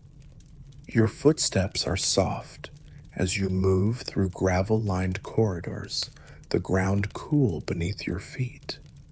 The scent of jasmine lingers in the air, but now there's something sharper mixed in a faint trace of smoke. You turn a corner and see a servant brushing ashes from the rim of a bronze brazier. Its embers glow low, the last remnants of a long night's vigil. You pause beside the brazier, watching the servant sweep the soot into a clay jar. He hums a quiet tune under his breath, a melody that feels older than the palace itself. The tune sticks with you as you move deeper into the residential wing. These halls are quiet, lined with tightly shut doors. Each one bears a painted emblem, a lion for noble families, a stylized fig tree for scholar stewards, a starburst for the physician's chambers. The fig tree emblem draws your attention. You slow as you pass the door, remembering a fact that often goes overlooked. Some of the earliest food shortages under Queen Yodit weren't caused by warfare or weather, but by disrupted trade routes. Historians still argue whether the grain crisis that struck during her early reign was a natural famine or a deliberate revolt from discontented provinces. You place your hand gently against the door, imagining a steward behind it, poring over grain inventories by the flicker of a single oil lamp, muttering about missing shipments from the eastern terraces. You push forward and enter a vaulted hall where tall clay amphorae are stacked in neat rows, each sealed with wax and bearing the stamp of the royal granary. The scent of old barley, dried lentils, and something vaguely sour fills your nose. A cluster of scribes kneels on mats near the center, unrolling long scrolls of grain tallies. One scroll flutters open to reveal columns of numbers, shipments received, amounts distributed, deductions for spoilage.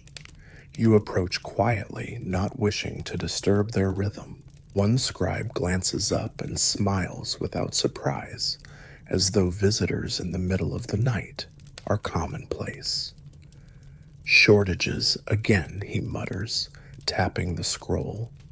The eastern storehouses are dry. Traders say the desert winds came too early this year.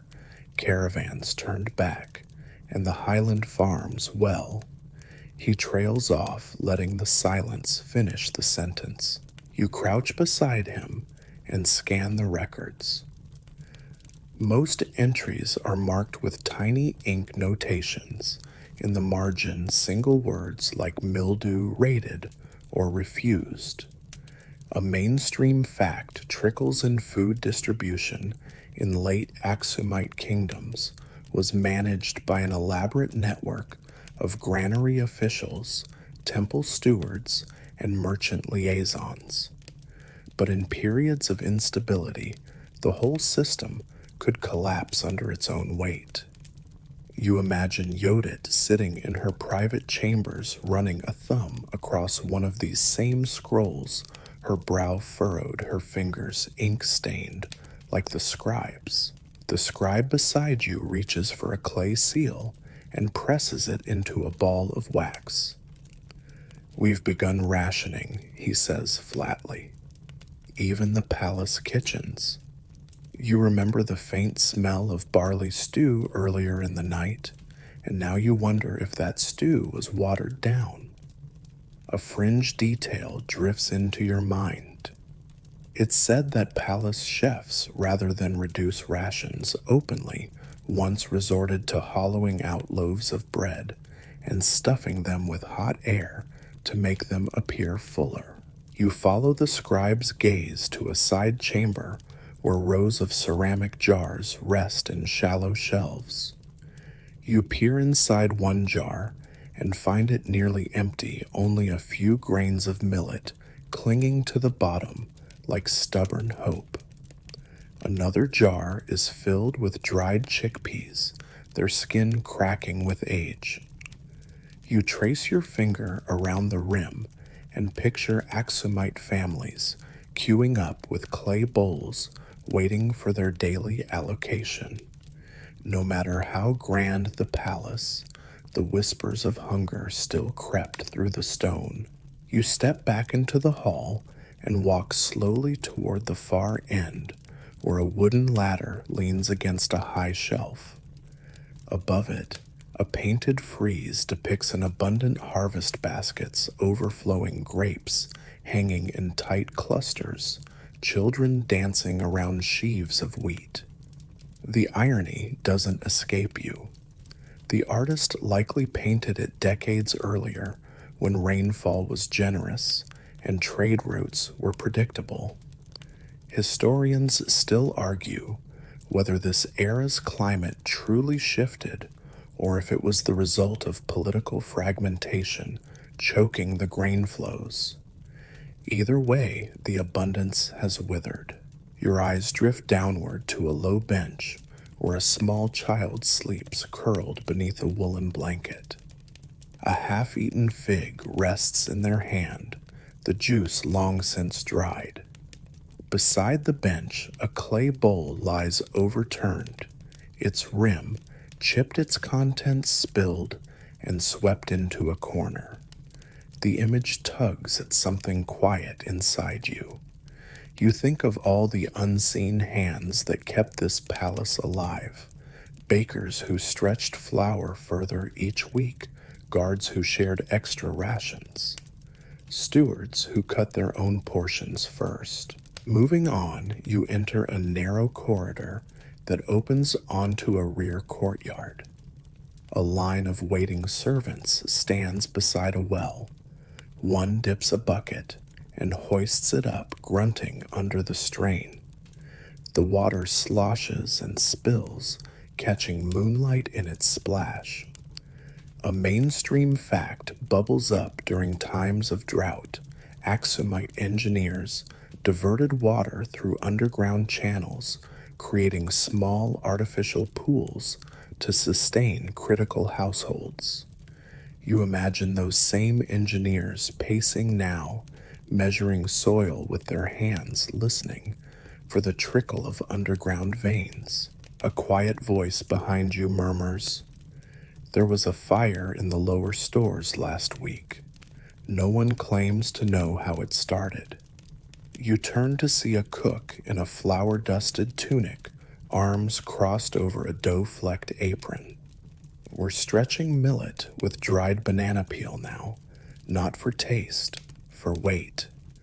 The sentence drops like a stone in still water. You give a slight nod and continue forward. Ahead, the corridor angles downward into a cool cellar. Here the air changes damp, heavy, thick with the must of stored time. Clay amphorae line the walls in regimented rows, each marked with different seals: wheat, honey, salt, oil. You run your hand along the neck of one jar, its surface beaded with condensation. The cellar feels like a time capsule, a place where abundance once waited for leaner days. You wonder how many days it's waited. You crouch beside a barrel stamped with a now faded seal. You lift the lid slightly and find it filled with dried bay leaves. Their aroma surprises you, sharp, fragrant, almost defiant. A quirky thought floats up in some parts of the kingdom. Bay leaves were burned in clay pots to drive away bad luck. You consider tossing one into a brazier the next time you pass, just in case.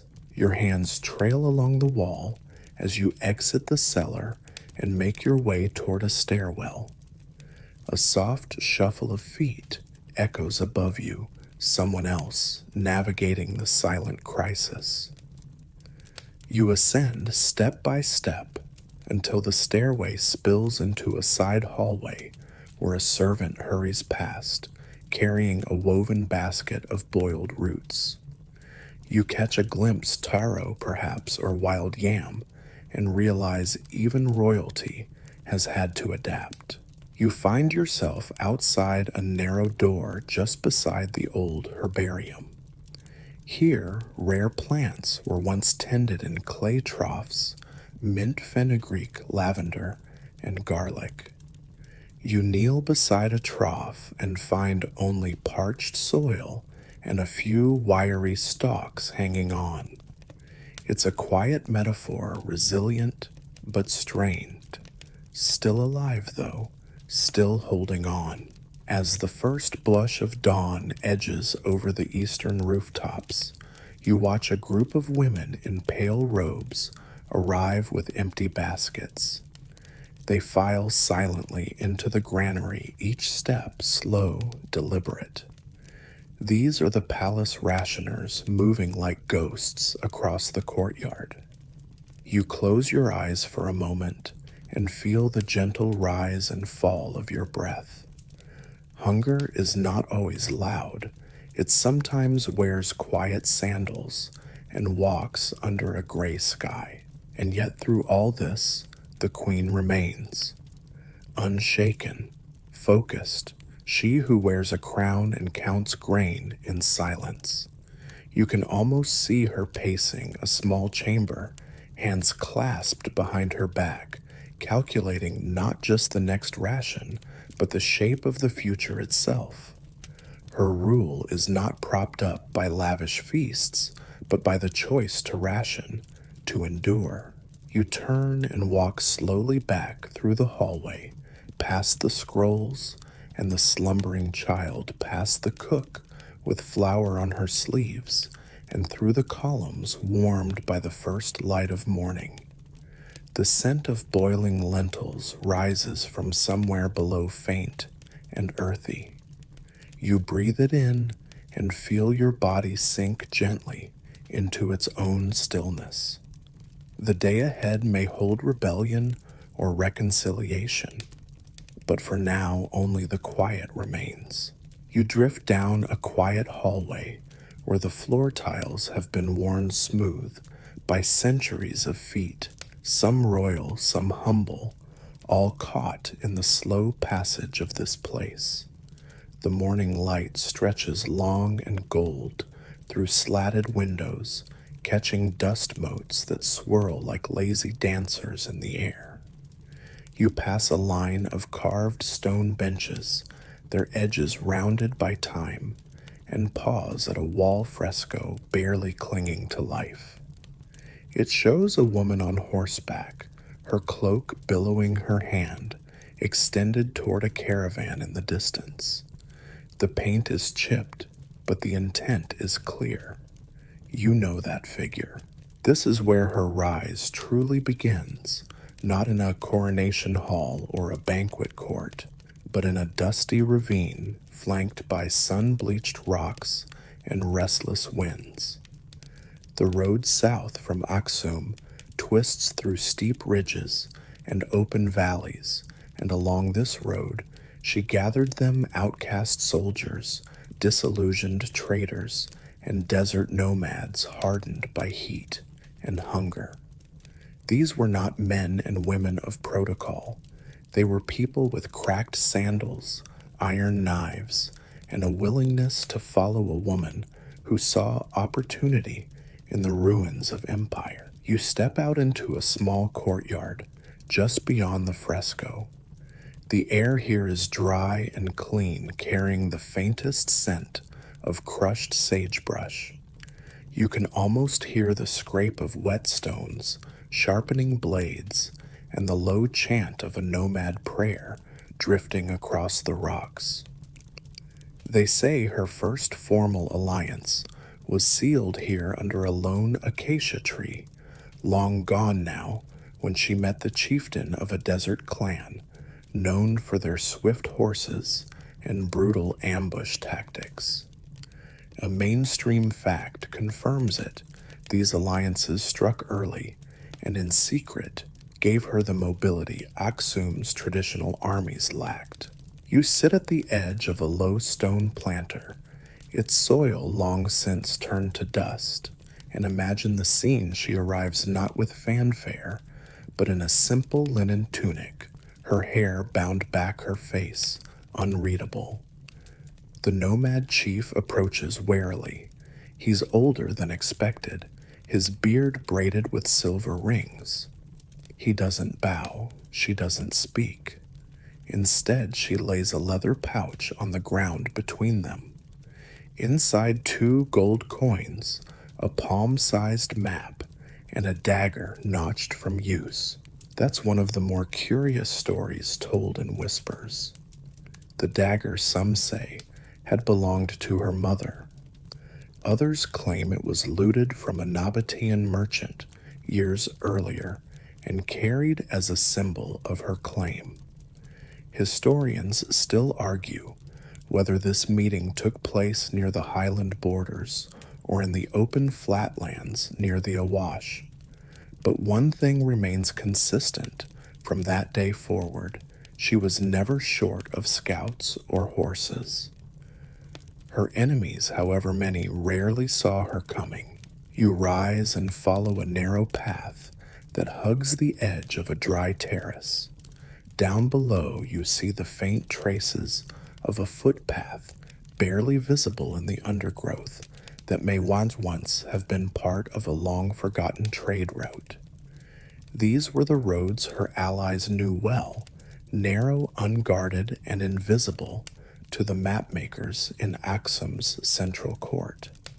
That's the beauty of it. She didn't outnumber her enemies. She outmoved them. You imagine her scribes, those quiet, ink-stained souls redrawing maps by candlelight, their hands trembling as borders shifted beneath their quills. Further along, you find a wide slab of black stone built into the path, engraved with markings almost completely worn away. Local legend insists this was the meeting point for her first council of war. A fringe detail even claims a hawk landed on the stone just as she outlined her plan, and the nomads saw it as a divine sign. You kneel and press your hand to the surface. It's warm under the morning sun. The stone doesn't answer you, of course, but something in its stillness suggests memory. You continue forward past thorn bushes, clinging to low walls, and the broken remains of a signal tower where sentries once watched for dust trails on the horizon. The tower's base is blackened from old fires, beacons lit not as warnings, but as invitations. Come, if you dare, they said. Bring food, bring troops, bring fear. She will meet you either way. You stop beneath the shade of a crooked fig tree, its roots like knotted fingers gripping the soil. This, too, is part of the story. One of her messengers was said to have climbed a fig tree, like this, escaping capture by wrapping himself in its leaves, then later descending to deliver her a stolen cipher scroll from a rival court. You half smile, imagining the poor messenger sticky with sap swatting flies and whispering triumphantly, "Your spy's been delivered, and so has your enemy's next move." You walk a little farther and find a half-collapsed structure, nothing more than a ring of knee-high stones now, but it once held a fire pit where her inner circle convened. The queen, her scouts, and the desert chiefs would meet under the stars, passing a jug of fermented camel milk and murmuring strategies while the fire crackled and the horses snorted nearby. A mainstream fact confirms that fermented milk was a common drink among desert tribes, more nutritious than water alone, and certainly more unforgettably flavored. You imagine her face in the firelight, silent, calculating, letting the nomads do most of the talking. That's how she won them, not with orders, but with silence. You step back from the pit and continue along the path. A gust of wind kicks up dust and causes a rusted chime to clatter overhead, likely a more recent addition by the temple stewards, but it suits the scene. The air smells dry and faintly mineral, like crushed rock and wind-worn clay. Somewhere nearby, a jackal calls, and its cry echoes like a laugh. You grin. Even the animals seem to remember her. As you near the edge of the old southern gate, you see a rust-colored flagstone marked with a shallow groove, a wheel rut worn into stone. Not wide enough for wagons. It's too narrow.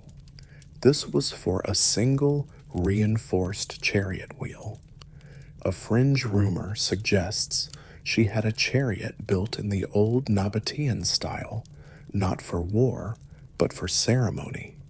She only rode it once, they say, as a demonstration of confidence after her first major alliance. It was pulled by 2 mismatched horses and followed by 36 mounted warriors wearing stolen Axumite armor. You can't help but chuckle. That's a queen who knows how to make an entrance. The sun's higher now, and the courtyard begins to warm. A soft breeze rustles through the brittle grasses along the path. You turn and take one last look at the ridge, where she once stood beside her nomad allies, the wind pulling at her cloak, the map unfurled before her, the future uncertain, but fully hers. You think about how few people in history ever get to see their plans unfold exactly as imagined. She didn't need unanimous support. She didn't even need full loyalty. All she needed was momentum, and the desert gave it willingly. You head back toward the palace with slow steps. The hallway ahead grows cooler, the stone once more under your feet. You carry with you the stillness of the black stone, the fire pit's memory, and the sound of that jackal's call echoing across the plains. Her alliances were not just clever, they were mobile, quiet, quick. The perfect counter to a world built on brittle stone walls and slow ceremonial protocol. The door swings shut behind you with a gentle thud, and the hush of the palace returns. But now it carries with it the echo of desert drums, the scent of sage and dust, and the knowing look of a queen who chose her battlefield wisely. The door closes behind you with a hush, and the palace reclaims its silence, as if nothing outside those thick stone walls had stirred.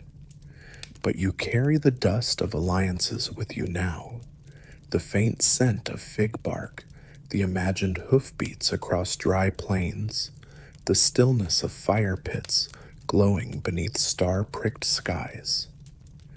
You step into a long hallway where sunlight slants through tall latticework windows, casting patterns of light and shadow across polished basalt tiles. At the far end, a pair of guards stands beside an arched doorway flanked by bronze torches. One nods wordlessly as you approach, and the door creaks open into a room thick with memory. Inside the ceiling soars. This chamber was once the war hall, and though it now stands mostly empty, its past feels close. The air is cool here, touched by the faint mineral tang of old iron and ash. Along the walls, fragments of shieldwork remain curved bronze edges, leather straps hardened with age, the scorched tips of wooden lances. Against one wall, a row of round stones rests in a recessed groove, remnants of a siege arsenal. Each one is about the size of a melon, their surfaces pitted, from the forge blackened by soot. You kneel beside one, run your fingers over its rough face, and remember what those stones once sounded like, crashing against ancient axamite walls. Siege weapons weren't standard in this region, not until her campaign began. That's a mainstream fact prior to Yodit's rise. Aksum relied mostly on fortified positions and cavalry defense, not aggressive siege tactics. But the queen had no interest in waiting behind walls. She brought the walls down. Her engineers, trained or inspired by Nabataean designs, reintroduced torsion-powered catapults and log-ramming towers, rudimentary, loud, and effective. Historians still argue whether these weapons were her own invention or modified from old Roman plans passed down by traders. You touch the edge of a rusted hook nearby and wonder if it once dangled from one of those rickety towers, swinging wildly in the smoke.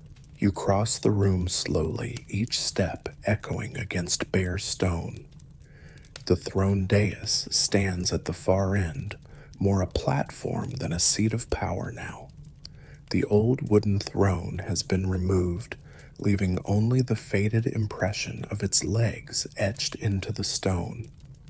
But something remains, a single strip of crimson cloth nailed to the wall above the dais, frayed, faded, and mostly forgotten. A fringe story says this cloth once hung from the bow of her siege chariot, the same one pulled by mismatched horses through a conquered village. You imagine her standing here facing her gathered commanders. Not generals, not noblemen, commanders she had chosen. Traders, farmers, blacksmiths, horse thieves, people who had everything to lose and nothing to protect. She didn't ask for loyalty, she demanded competence, and they followed not out of reverence, but because her plans worked. You can almost hear her voice, low, deliberate, measured like a blade drawn slowly from its sheath. To your left, a small alcove houses a shelf cluttered with wax tablets and brittle reeds used for stylus writing. One of the tablets has faint markings still visible, a sketch of Aksum's city walls from above, with arrows drawn along its perimeter. A siege plan. You tilt your head to study it, noticing where weak points were circled, gates likely to buckle watchtowers, too narrow for archers. The notes are written in an odd mixture of Ge'ez script and Nabataean numerals, another reminder of the unlikely fusion at the heart of her campaign. You smile at the practicality use, what works language included.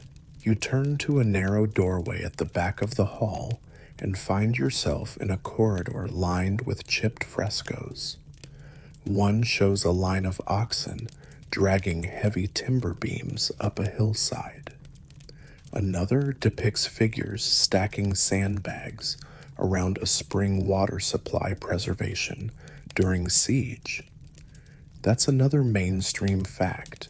Her forces often secured wells and diverted water sources before even attacking city gates forcing defenders to negotiate or flee. You trace the fresco's outline with your hand, the dried pigment flaking gently beneath your touch.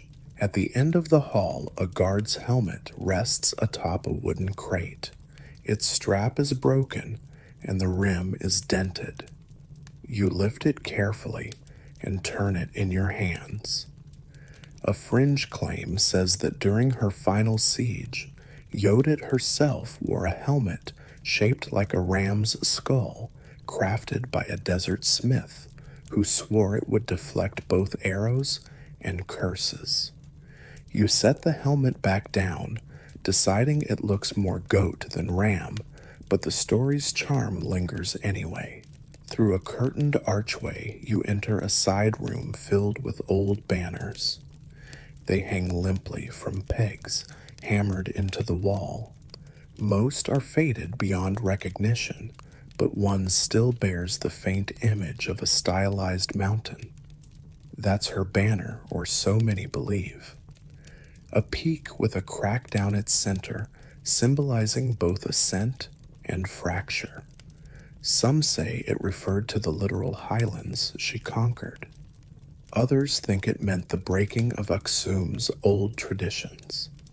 Historians still argue whether this symbol was hers by design or later adopted by rebel groups claiming her legacy.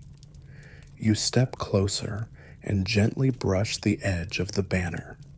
The fabric sighs against your fingertips like something old and tired, but unwilling to vanish. A single stool rests beneath the banners. You sit for a moment, letting the room's stillness wash over you. There's no battle here now, only echoes, but you can feel them. The clink of bronze, the sharp bark of orders, the distant thump of rams against gatewood. Maybe even the rustle of her cloak as she passed between rows of warriors, offering no speeches, no blessings, just a nod. A queen of few words and fewer illusions. You lean back, tilting your head toward the low ceiling, where soot-streaked rafters still show signs of fire.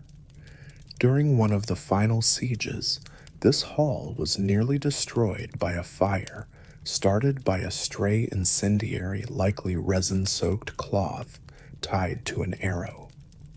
Another mainstream fact, her forces often used local resin as a weapon, lighting soaked torches and flinging them over walls to set food stores ablaze. The practice was crude but terrifying. You imagine defenders watching their granaries go up in smoke, their morale crumbling as quickly as their rations. Outside the window, faint sounds filter in, tools striking stone voices in the distance. You step toward the sill and look down into a training yard below. A group of young palace guards is drilling with short spears, moving in unison, their movements slow and deliberate. The instructor calls out softly, not barking, not scolding, teaching, guiding. You wonder if he knows who once trained troops in this very courtyard, or if the dust beneath their sandals still remembers. As you turn to leave the war hall, you pass by a rust-colored mark on the wall. It's faint, irregular, the size of a small plate. Possibly a blood stain, though it's hard to be sure after all this time. A fringe belief among local caretakers claims that it appeared after her final assault on the citadel and that no amount of washing has ever erased it. You pause for a moment, then move on. Whether myth or memory, it seems content to remain part of the wall's story. The corridor narrows, and you find yourself beneath a low arch where torchlight flickers across worn inscriptions. These aren't proclamations. They're names etched by hand unevenly, without fanfare. Likely soldiers, volunteers, Scouts, people who weren't remembered in scrolls, but carved themselves into stone as proof they were here. You pass your fingers over a few. A name stands out to Fari, the same as a boy mentioned in a merchant's letter describing the siege preparations. You wonder if this is that boy, if his fingers held a stylus before they held a spear. As you reach the end of the hall, a breeze rolls in from a side window, carrying with it the scent of charred wood and wild sage. You stop to savor it, letting the weight of memory settle around your shoulders like a cloak. Siege stories are usually loud, clanging metal, shouted orders, but here they are soft, carried in the quiet scratches of names on stone in the banners that refuse to fall in the silence of a room where a throne used to sit. You close your eyes and let the silence hold you. Then you step back into the corridor, your breath steady, your footsteps sure, ready to follow the next path in her story, one, not of conquest, but of transformation. You step into a gallery flanked by arched windows where the rising sun spills its pale light across marble floors. The columns here are thinner, more decorative, etched with vines and slender birds mid-flight, a soft contrast to the war hall's iron and ash. As you walk, your fingertips trail across the cool stone, each column a silent sentinel of a calmer time. This is where the mood shifts, where the weight of battle gives way to something stranger, more whispered what happened after the walls fell. The tale begins not with a horn blast or a charge, but with a silence. Aksum's gates stood open. Whether broken, surrendered, or quietly abandoned depends on who you ask. Historians still argue whether the city's defenders collapsed from within or stood aside for her to enter unopposed. But either way, her arrival was not marked by violence. No fanfare, no gloating. She rode into the city with sand in her hair, dust on her hem, and a mind already elsewhere. You stop beside a mosaic on the floor. Its tiles form an image of a tree struck by lightning. Beneath its charred branches, new shoots grow. A curious metaphor for what she did next. Where most rulers would have secured the treasury and punished traitors, she asked for ledgers. Supply logs, harvest forecasts, merchant permits. One courtier later described her first official act not as a speech, but as a silence. She sat at a scribe's desk and read quietly for 3 hours. You walk through a narrow doorway into what remains of the city registry hall. It's mostly empty now, just rows of long tables and scroll racks covered in dust. But the light through the clerestory windows still falls in the same perfect squares.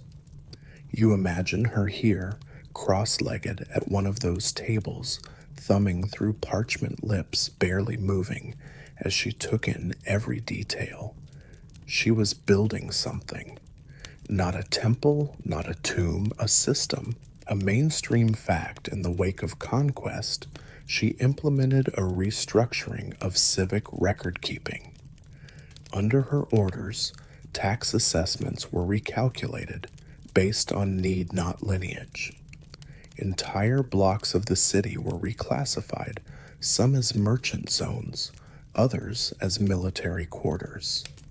The market near the southern gate was reopened within days, not to loot from it, but to restock it. She needed trade flowing. She needed people fed. In the corner of the room, you find a discarded writing stylus, its metal nib dulled, the handle worn smooth. A scribe's tool left behind. You turn it in your hand, feeling the weight of someone else's diligence. There's a fringe rumor that she once summoned a merchant who had been jailed for tax fraud, not to punish him, but to offer him a position auditing court finances. Apparently, he accepted. You smile, imagining the awkward interview. You're very good at hiding money. How would you like to help us find it instead? You move on to a chamber where the walls are marked with faint outlines of shelving. A few cracked jars remain on the floor, and in one corner, a broken set of scales rests atop a stone pedestal. The scales are tipped slightly to one side, their balance long lost. But in her time, justice was not a performance. It was a recalibration. You remember a passage in an old court record. Two shepherds disputing ownership of a grazing patch were brought before her. She ruled not by consulting maps or genealogy, but by walking the field herself, asking which rocks the sheep preferred to sleep near. That's a quiet kind of authority. You can't command it. You have to earn it. You enter a side corridor where beams of sunlight illuminate a wall etched with geometric symbols, some Nabataean, some Aksumite. A delicate balance of two visual languages. Historians still argue whether these were sacred markings or early zoning codes. One square symbol is repeated 3 times in a row. According to some interpretations, it represents grain granted gathered, a tax record maybe, or a prayer. You run your fingers along the stone, thinking it could be either. Farther down the hall, a doorway opens into a former council room.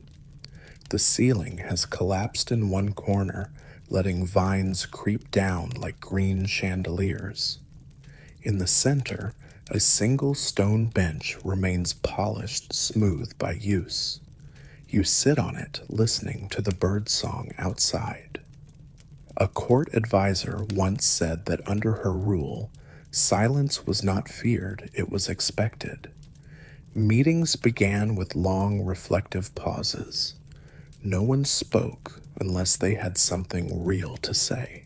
You imagine the counselors seated in this room, merchants, warriors, even a widow who had once run a grain mill on the city's edge. That was one of her reforms, an open seat in her advisory circle, reserved for a commoner chosen annually. A mainstream fact tucked in a dusty, administrative scroll, but telling. It wasn't just strategy, it was a shift, a recalibration of who got to speak in stone rooms. You rise and cross into a smaller room once used for petitions. The wall beside the door is carved with vertical notches, an old system of marking the number of supplicants who came that day. Most are short lines easy to miss, but one column bears over 30 notches. You trace them slowly. That might have been the day the flood hit the western fields, or the day she declared amnesty for runaway serfs, or the day she asked every petitioner to write their own names just to see who was literate. A quiet test, but an effective one. There's a small wooden chair near the window, aged to gray. Its legs wobble slightly when you touch it. A fringe detail claims that she preferred chairs like this, unstable, a bit crooked. She said it reminded her that no throne is fixed unless you keep balancing. You like that image. A queen not resting easy, but adjusting, constantly leaning forward. The breeze picks up and flutters a scrap of cloth caught in the window frame. It's red, weathered, likely nothing, but it flaps with just enough rhythm to feel deliberate. You imagine it as a signal. Maybe someone once hung it here to mark that the queen was in session. Or maybe it's just a rag caught by time. Either way, it waves like a flag in your mind, a signal that something was changing in this city. Back in the hallway, your feet glide over smooth stone. You pass alcoves that once held incense burners, now empty, save for traces of ash. The scent of burnt frankincense still lingers faintly, carried by the sun-warmed air. You breathe it in, and it steadies you. What she did after conquest wasn't flashy. No grand monuments, no marble statues. She reorganized. She reallocated. She paused the cycle of celebration to do something rare in a victorious ruler. She listened. Her siege took weeks. Her restructuring took years. And in that patience, in that pencil and parchment rebuilding, she left the deeper impression. You walk the final length of the corridor toward a small staircase that leads upward to the Queen's private garden. At the foot of the stairs, you stop. Your hand rests on the banister, worn smooth by other hands, hers maybe, as she climbed quietly to tend her herbs, to walk among bees to plan. You exhale slowly and take the first step. The stairwell winds gently upward, curving like a vine toward the light. As you climb, each step feels softer than the last, worn by sandaled feet, by caretakers' brooms, by the quiet rhythm of centuries. When you reach the top, the first thing you notice is the scent. Not perfumed or artificial, but earthy herbal with a hint of sweetness. You step into the Queen's private garden and feel the hush settle over your shoulders like a well-worn cloak. The space is simple, yet deliberate. Raised beds bordered by cracked clay tiles hold herbs and small flowering shrubs. A low wall encloses the terrace, its top lined with sun-bleached terracotta pots. Most of the greenery has faded dry, twigs poke up here and there, and one vine curls lifelessly over a support beam, but even so, the layout remains curved paths, shaded corners, a central fountain, whose basin now holds only dry leaves and a single fallen blossom. You walk the narrow path that circles the garden, your sandals brushing dust from flagstones. A gentle breeze stirs a set of copper wind chimes hanging from a fig branch overhead. Their soft clinks echo faintly, like distant voices wrapped in linen. You pause beneath them, letting the breeze pass over you, and try to picture her here, not as a queen in robes and bronze circlets, but simply a woman with calloused palms kneeling in the dirt beside a row of herbs. There's a fringe astry that she insisted on tending a patch of hyssop herself.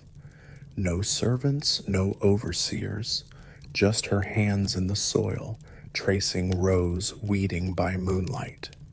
She claimed the act kept her focused, helped her listen better in council. Historians still argue whether this detail is a romantic invention or whether it speaks to a deeper truth that she found power not in dominance, but in rhythm. You step to the garden's edge and lean on the low stone wall. From here, you see the rooftops of Aksum stretching below their outlines, softened by distance and morning haze. The city feels quiet today, not from fear or famine, but from the kind of stillness that follows purpose. You imagine traders setting up stalls, children chasing goats through alleyways, an old man sweeping the steps of a forgotten shrine. She ruled over that quiet, not as an empress on a dais, but as a gardener with her back to the wind. To your right, a row of ceramic jars lines the wall. You crouch beside them, brushing aside a layer of red dust. The lids are sealed with hardened wax, each marked with a tiny etched symbol. You lift one slightly. Inside is dried basil, brittle aromatic and still potent. Another holds crushed lavender, its faded purple scent clinging stubbornly to the clay. These were not mere kitchen stores. Many of these herbs doubled as medicine ritual offerings or trade samples. A mainstream fact, Aksumite nobility kept small apothecaries in their private quarters, both for healing and for diplomacy. A third jar contains a substance you don't immediately recognize, crumbly pale yellow, faintly sweet. You bring it closer and catch a familiar note, myrrh, a softer form possibly mixed with beeswax. That's a curious detail. Some accounts mention she used a blend of myrrh and honey as a salve for travel-worn feet. Not exactly a regal legacy, but practical, human. You set the jar back down with a faint smile. Behind you, the wind shifts again, and a patch of rosemary rustles in a stone trough. You walk toward it, fingers outstretched. The leaves are dry but still fragrant, and when you crush one between your fingers, it releases a sharp, clean scent. It brings to mind a passage from an old court journal. When the queen speaks, it smells of rosemary and smoke. Whether literal or poetic, the image lingers. Near the fountain's edge, a low wooden bench leans slightly to one side. The wood has grayed with age, its legs settled unevenly into the soil. You sit, letting your weight ease into the creak of it. The bench faces a pair of pomegranate bushes, their twisted limbs clinging to life. A single fruit hangs stubbornly underripe and pale. You picture her watching it grow day by day, not for consumption, but as a quiet symbol. Pomegranates were often linked with endurance cycles, patience. The queen, after all, knew how to wait. A squirrel darts from behind the bench, startling you for just a second. It races up the fig tree and vanishes with a flick of its tail. You laugh softly. Even now, the garden moves. Life is not entirely gone. Perhaps the roots remember more than the leaves do. To your left, another bed holds something stranger, a low, dense plant with curled silvery leaves. Artemisia, likely. Known to discourage pests, yes, but also used in purification rituals and in some Nabataean incense blends. A mainstream fact, incense in ancient courts wasn't just for scent. It was used to mark the time of day, cleanse the air before deliberations, and even to signal shifts in court mood. You imagine her lighting a thin stick of Artemisia before a contentious council meeting, not as a spiritual act, but a psychological one. There's a small alcove in the garden wall no wider than a child's shoulders. Inside rests a flat stone, its surface worn to a curve. People call it the thinking niche, though no official record confirms its name. A fringe belief claims she used to rest her hand here when deep in thought, as though pressing her palm into stone could help anchor the swirl of decision-making. You walk over and try it. The stone is surprisingly warm. You close your eyes and let your hand rest there, not expecting anything, but still something shifts. Not a voice, not a vision, just a subtle sense of pause. You open your eyes and step back. The city remains rooftops glinting gently. The breeze carries new scents, faint ash. Maybe a cook fire far below mingled with something sweet. Bees hum somewhere near the pomegranate bushes. A small lizard scurries along the edge of the fountain. The world continues. You return to the bench and sit again, letting your body unwind. This garden is not grand. It's not filled with rare plants or exotic birds. But it was hers. A place to retreat, to plan, to breathe. You imagine her here at dusk, after a long day of meetings and scrolls, pouring water onto dry soil, not for beauty, but because she knew a garden has no ego. It just grows or it doesn't. And now here you are, breathing the same air, sitting on the same lopsided bench, watching the same stubborn pomegranate hang in defiance of drought. The wind touches your cheek. The rosemary tickles your fingertips. You let your head tilt back, eyes half closed. Maybe you drift. Maybe you dream. But the garden remains still around you, watchful, patient green in its own quiet way. And you, for this moment, are part of it. You leave the garden through a narrow stone passage, ducking slightly beneath a sagging beam where flowering vines have crept through. From outside, trailing lazy green tendrils across the ceiling. As you pass, one brushes your shoulder, soft as linen, but somehow knowing. The air shifts again, cooler. Now shaded, you're entering the Queen's private quarters, or so the caretakers believe. This space isn't marked with grandeur. No gilded mirrors, no ostentatious murals. Just a quiet antechamber, lined with shelves and scrolls, its stone floor swept bare. A single bronze brazier sits cold in the center, half filled with ash. A stool stands beside it, the cushion flattened from years of use. You imagine her here, seated with one leg tucked under the other, listening as messengers whispered in from the gates. It's here the stories start to twist. Not the ones about war or governance, but the stranger ones. The ones that come with lowered voices and half smiles.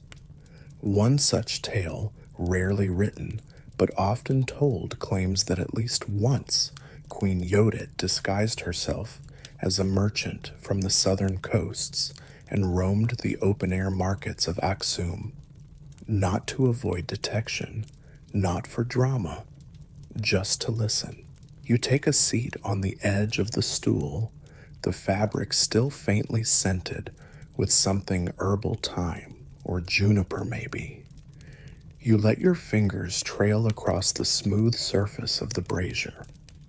They say that when she went into disguise, she wore layered cotton robes dyed with indigo and henna, and kept a pouch of Nabataean coins at her side. She'd barter for herbs, sip warm goat's milk from cracked clay cups, and ask innocent questions about which nobles were hoarding grain who'd been bribed by traders, which priests whispered after dark. A fringe detail insists that she was once nearly discovered by a baker who recognized her by her gait, too steady, too deliberate, like someone used to walking a room full of watching eyes. Rather than panic, she reportedly leaned forward, asked for another slice of honey flatbread, and offered the baker a shipment of cinnamon if he kept quiet. He did. The cinnamon arrived. She never returned to that stall again. Historians still argue whether these stories are apocryphal, meant to paint her as a folk hero, or whether they conceal a more complex truth that her rule relied on more than titles and proclamations. It relied on knowledge, on listening, on being willing to leave the throne and walk the alleys. You rise and move toward a low wooden chest nestled beneath the window. Its surface is etched with looping symbols, some geometric, some floral. You lift the lid and find layers of folded cloth, dry and fragrant. Beneath them, a series of masks carved from thin wood, some simple, others painted. Each has a narrow strap affixed at the back.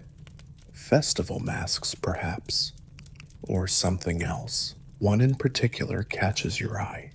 It's painted with an ochre sun across the forehead and has tiny copper studs lining the cheekbones. It's light enough to wear unnoticed beneath a hood. A ceremonial item or a tool. You pick it up, turn it in your hands, and think again of that merchant disguise. There's something oddly intimate about imagining a queen donning a mask not for deception, but for understanding. You picture her walking the market with measured steps, listening not for praise, but for complaint, not for flattery, but for truth. You place the mask back carefully and close the lid. The latch clicks softly, like a secret satisfied. At the far end of the chamber, a set of wind-worn steps leads down into a narrow gallery. The light grows dimmer here. The walls are lined with cubbies, each holding a small item. Not trophies, not treasures, just objects. A cracked sandal, a silver spoon with one bent tine, a length of faded cord tied into a precise loop. It feels like walking through memory rather than wealth. You run your hand along the wall, the stone cool beneath your fingertips. One niche holds a reed flute, its surface darkened from use. You lift it gently and turn it over. It's smooth worn where fingers once pressed. There's no inscription, no embellishment. But someone played it often. A palace musician, a servant, or perhaps the queen herself late at night, letting breath become song when words failed. You raise it to your lips, not to play, just to feel its weight, and set it back with quiet care. A scroll rests beside it, half unrolled. Its text is faded, but you can still make out parts. It's a list. Not royal decrees, not battle orders, just names. Possibly workers, possibly families relocated after the siege. There's a mark beside several names, a tiny leaf-shaped symbol repeated 3 times. A scholar once suggested this was her method of tracking who had received land grants after Aksum's fall. A mainstream fact supports the idea her post-siege policy included redistributing abandoned homes to families loyal to her governance, especially those who'd been displaced by war. You walk on the chamber, growing tighter, the air cooler still. At the end is a small doorway fronted with rough-hewn beams. You step through into a round room with no windows, only a circular skylight high above. The light falls in a perfect circle on the floor.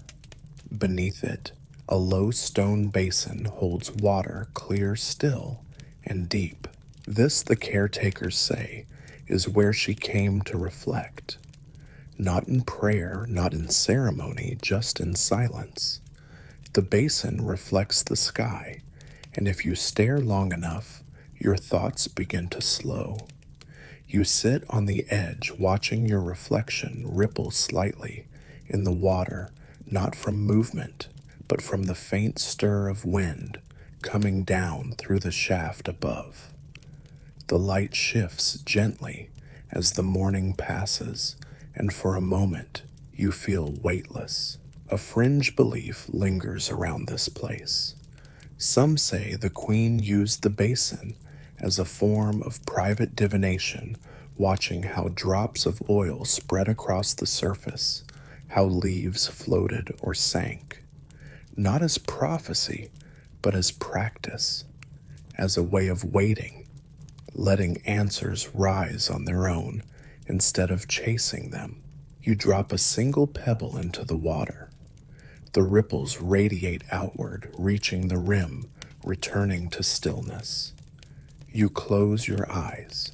The mask, the merchant robes, the lists, the herbs, the flute, all pieces of something quieter than rule.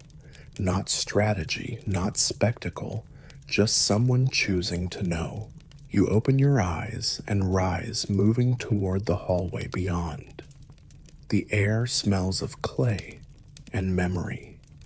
You walk with light steps, now carrying with you the shape of a ruler who walked unnoticed, listened without reply, and shaped the world without a shout. Behind you, the basin holds the sky's reflection still. Ahead, another story waits. You step into a corridor paved with narrow stones, the floor sloping ever so gently downward, as if guiding you into the pulse of the palace itself. The torch brackets on the wall are empty now, their iron hooks casting curved shadows across faded murals. But once this hallway bustled bare feet, hurried whispers, robes brushing against rough stone. This was the path to the archives, where memory was inked, pressed, tied, and bound. The air cools as you descend. You pass a stone basin set into the wall, its interior blackened by centuries of soot, likely a hand-washing niche for scribes before they entered the inner sanctum. You pause, dipping your fingers into the basin's dust. You wonder how many hands, clean or trembling, paused here before entering to write down the bones of a kingdom. The door to the archive stands partly ajar, warped from age. You nudge it open with a soft groan of wood on stone. Inside, the room opens like a throat, tall shelves reaching upward, packed with scrolls, bundles of palm leaf texts, and stacks of bark cloth documents wrapped in faded twine. The smell is unmistakable, aged parchment, oil-soaked wood, and something softer, like lavender or maybe cloves, tucked into the shelves to ward off insects. You move along the first row slowly, eyes scanning the hand-marked spines. Many are written in Ge'ez, but tucked between them are older forms, some Nabataean, some Sabaean, and others undeciphered altogether. Historians still argue whether these mixed languages were signs of diplomatic exchange, or whether her court had deliberately preserved foreign tongues for intelligence purposes. Either way, the result is a linguistic puzzle box. A slim scroll wrapped in dyed string catches your eye. You lift it carefully and untie the loop. Inside, the ink has faded but remains legible. It's a merchant ledger tracking incense shipments from the southern ports. But in the margin, in tighter handwriting, someone has scribbled, "Storms off the coast, delayed return. Queen recommends redirection through desert route." You smile. This wasn't passive record keeping. It was active, tactile. She wasn't just reading. She was intervening mid-scroll. A mainstream fact, many of her economic reforms involved inserting notes into daily scrolls, bypassing formal decree entirely. It saved time and gave her scribes a quiet kind of power. Those who copied her comments became messengers in ink. Some of them even began writing in shorthand to capture her faster, quieter thoughts. One such shorthand, called the sweep, used diagonal strokes and slashes. Only 3 people in her palace were said to fully understand it. You turn a corner and enter a smaller chamber filled with weathered bundles tied shut with twine. On the central table lies a wide wooden box, its surface carved with tiny moons. You lift the lid. Inside, 10 small clay seals sit in rows, each marked with a symbol: a camel, a fig tree, a snake, a pair of sandals, and others more abstract. A fringe theory suggests these were part of a private codex used in her intelligence network. The seals weren't just used for security, they were a language in themselves. One seal might mean delays expected. Another, proceed in silence. You step back and glance around the room. It's silent now, but this place once crackled with purpose. There's a low bench where a boy might have sat, legs swinging, whispering names to memorize. A carved stool where a scribe would have hunched for hours, eyes strained in flickering lamplight. This is not where glory resided, but where clarity was forged. In this quiet hall of quiet things. Near the back, a small alcove holds a locked cabinet made from olive wood, its hinges rusted shut. A caretaker's note beside it reads, "Unopened since the Ninth Council." No one remembers what the Ninth Council discussed. Some say it was a crisis of coinage. Others claim it was about succession. You press your ear to the door, hearing nothing. Still, the weight of withheld knowledge leans in all around you. In another corner of the archive stands a simple map board. The parchment on it has yellowed to a fragile crispness, but the outlines of rivers and ridges remain.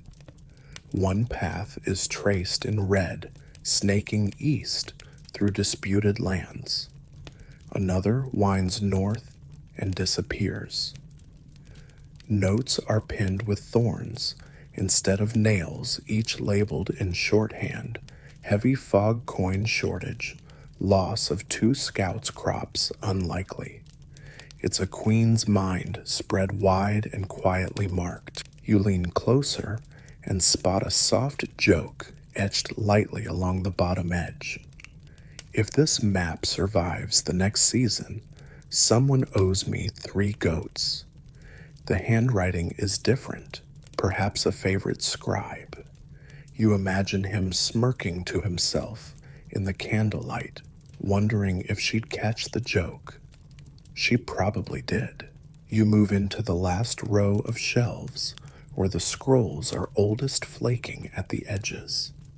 One bears a seal you recognize, a double-spiraled sun symbol often associated with desert peoples.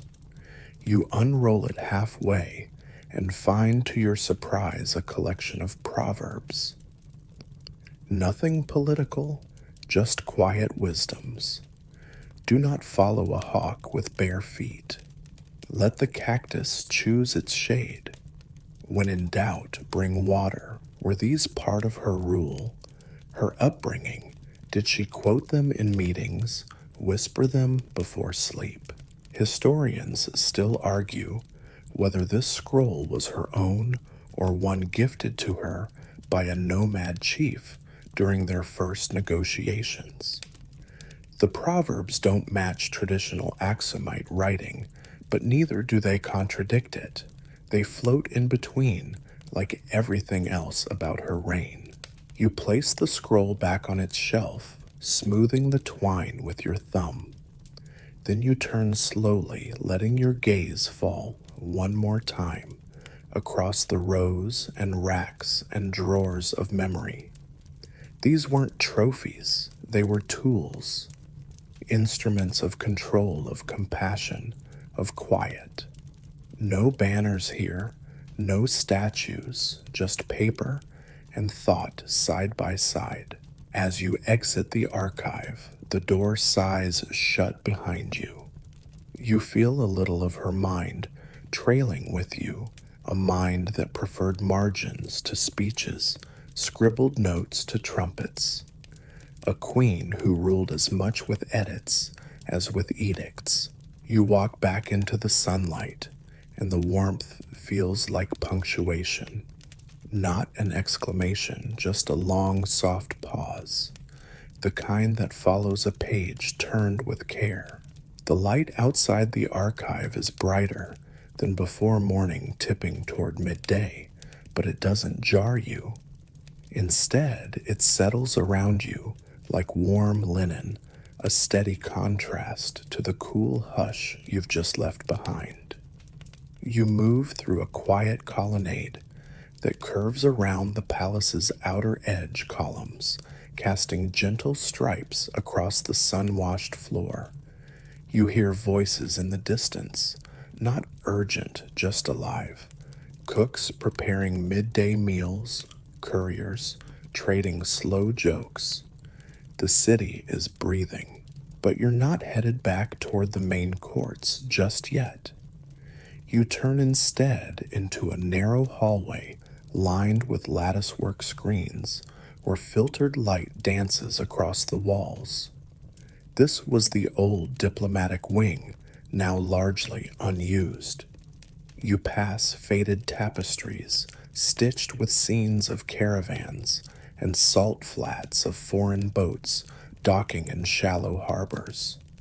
Trade once flowed through here like water, brisk, humming, inevitable. At the end of the hall, a door stands open to a long, arched room with cool blue tiles on the floor and a wide bench along one wall. This was the reception chamber where foreign envoys waited. You step inside and feel the shift. It's not an intimidating space, no towering statues or guards at every corner, just low tables with bronze pitchers, a dish of dried fruit, and walls decorated with soft paintings, birds, rivers, the horizon. It's said that Queen Yodit insisted on these details. She believed diplomacy began in comfort, not in threat. One fringe detail even claims she had honeyed tea served to every envoy, no matter their station. Another swears she sometimes greeted them barefoot, not in disrespect, but to disarm, to remind them this was not Rome, not Persia, not a game of dominance, but something older and quieter. You sit on the bench looking out through the latticed windows to where the distant mountains hover in heat shimmer.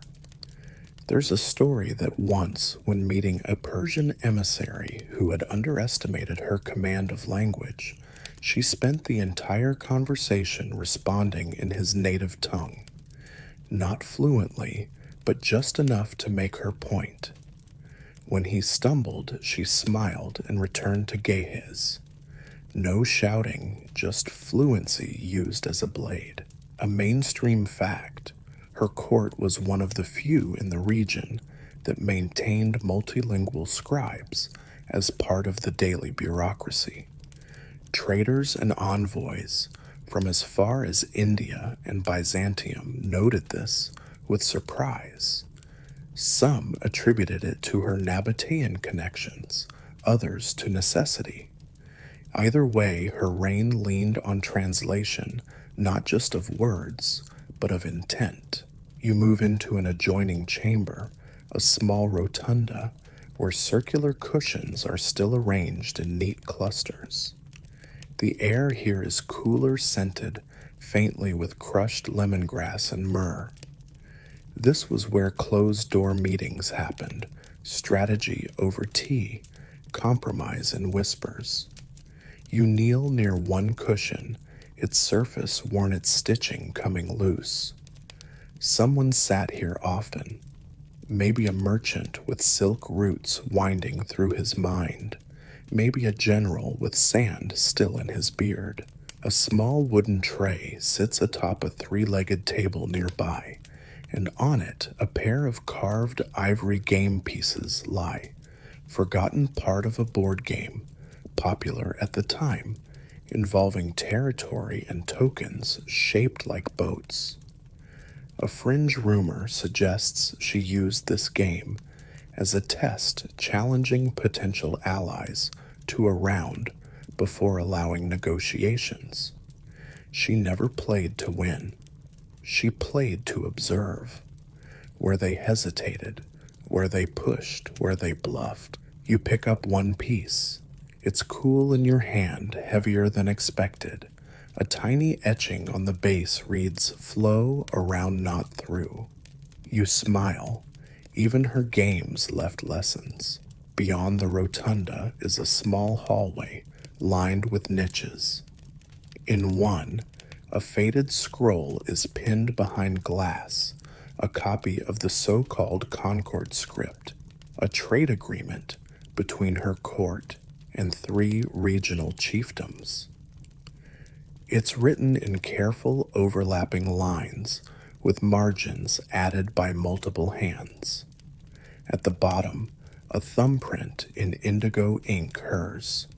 No signature, just pressure, just presence. Historians still argue whether this particular Concord was written after her first major siege or before her final coastal alliance. The dates are muddled, the scribes inconsistent.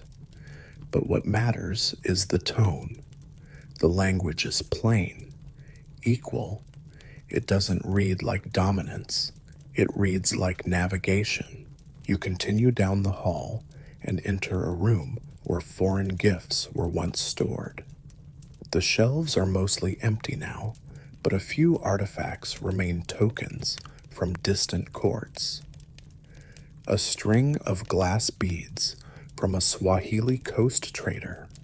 A folded robe dyed with crushed beetles, once brilliant red. A small mirror framed in shell said to come from a shipwrecked envoy whose cargo she helped recover. The queen kept none of these on display in her audience halls. She placed them here in this private chamber like keepsakes of conversations. You pause before a wide basket made of palm fiber and lined with linen. Inside are 6 clay figurines, animals, abstract shapes, a wheel. It's unclear what they were meant for. No one agrees. A game, a ritual, a story passed on with no words. You turn one over, a turtle, its shell carved with spirals, the kind of thing you imagine her keeping close. A reminder, perhaps, that some negotiations move slow but steady. As you rise to leave, the light in the room deepens, slanting across the floor. Dust drifts lazily through it, undisturbed. You follow the beam toward a final alcove at the far end. In it hangs a narrow silk panel embroidered with a single line of script, "To know is not to tame," a phrase traced back to Nabataean proverbs, or so scholars think. She had it translated, stitched, and placed here, not in her council chambers or garden wall, but here in the diplomatic wing, where listening was the sharpest tool. You step back into the hallway. The hum of distant voices returns, and with it, the subtle weight of everything you've seen: scrolls, cushions, game pieces, that quiet mirror catching the light. Yodit did not conquer by force alone. She studied. She spoke less. She asked better questions. She offered tea before terms. Her empire wasn't just built in battle, but in rooms like this, where breath slowed and eyes met across low tables. You return to the colonnade and pause, the light now bright on your skin. Somewhere beyond the palace, the wind shifts and the scent of cardamom drifts in. It's noon, and diplomacy like tea is best when warm and lingering. You leave the diplomatic wing behind the hush of treaties and shared tea giving way to a different kind of quiet. Not peaceful exactly, but loaded. The corridor you step into next is lined with narrow archways and inset crosses carved in relief. The stone here is older, darker, the patterns more austere. It doesn't welcome you, it watches. This is the hallway leading to the chapel ruins, what remains of Aksum's great sanctuaries, once central to royal power, and now part shadow, part echo. The stones don't care, but the stories cling like soot in the creases of your sleeve. You walk slowly, sandals brushing fine dust. The floor here was once covered in woven mats, but time has stripped it bare. The walls bear faint scorch marks, uneven black streaks, climbing up to broken cornices. Some are clean arcs, as if painted by smoke. Others are more chaotic. The caretakers never scrubbed them out. They've become part of the place. This is where the rumors deepen, where truth and tale interlace. It's said that Queen Yodit ordered the burning of certain churches, that she raised altars, dismantled monasteries, and scattered icons. Some call her a destroyer of faith. Others insist she simply dismantled a political threat dressed in scripture. Historians still argue whether her actions were religiously driven or strategic targeting power centers, not belief systems. You pause at a crumbled column near the doorway to what remains of the chapel apse. Its top lies in fragments nearby, each chunk bearing carved script too eroded to read. One word is still visible light. It's not ironic. It's just complicated. Inside the chapel, the ceiling is gone. Light floods down through what was once a painted dome. Birds fly overhead now, free to perch where saints once stood. The frescoes have long since flaked away, but you see the outlines, patches of faded blue and ochre clinging to damp stone like reluctant memories. A single stone bench runs along the east wall. You sit, letting the heat of the afternoon sun warm your spine. A breeze moves through the ruin, lifting loose dust and playing it like an instrument across the worn floor. This place isn't angry. It isn't sacred anymore. It's just waiting. There's a mainstream fact after taking control of Aksum Yodit dismantled many ecclesiastical holdings. She redistributed land owned by the church, redirected grain from monasteries to state-run granaries, and placed taxation back into secular hands. The changes were administrative, but their impact was theological. The line between divine right and royal will blurred. One fragment of parchment from that time, torn in half-legible records, a curious decree. Let no official call himself blessed without sweat. Whether genuine or forged later, the line has stuck. You run your hand over the bench. It's been sat on by priests, soldiers, pilgrims, and maybe her. There's a fringe history that she entered this chapel herself the morning after her first major siege, not to pray, but to sit, just to feel what still held weight. The tale says she picked up a small icon of a saint, cracked, scorched, and instead of tossing it, she set it upright on a niche, then walked away. Nothing grand, no decree, just a small act of what reverence restraint, no one knows. You rise and explore a side alcove where a hollow once held sacred oil. Now only a shallow depression remains waterlogged from recent rain. A frog rests there, still as a carving. You crouch to look closer, and the frog blinks slowly, unconcerned. The sacred has become ecological. The chamber reclaims its neutrality. Along the opposite wall, you find a faded mural, half obscured by soot. A figure in robes stands beside a burning tree. The figure is not menacing, it's open-palmed calm. The tree, however, is ablaze.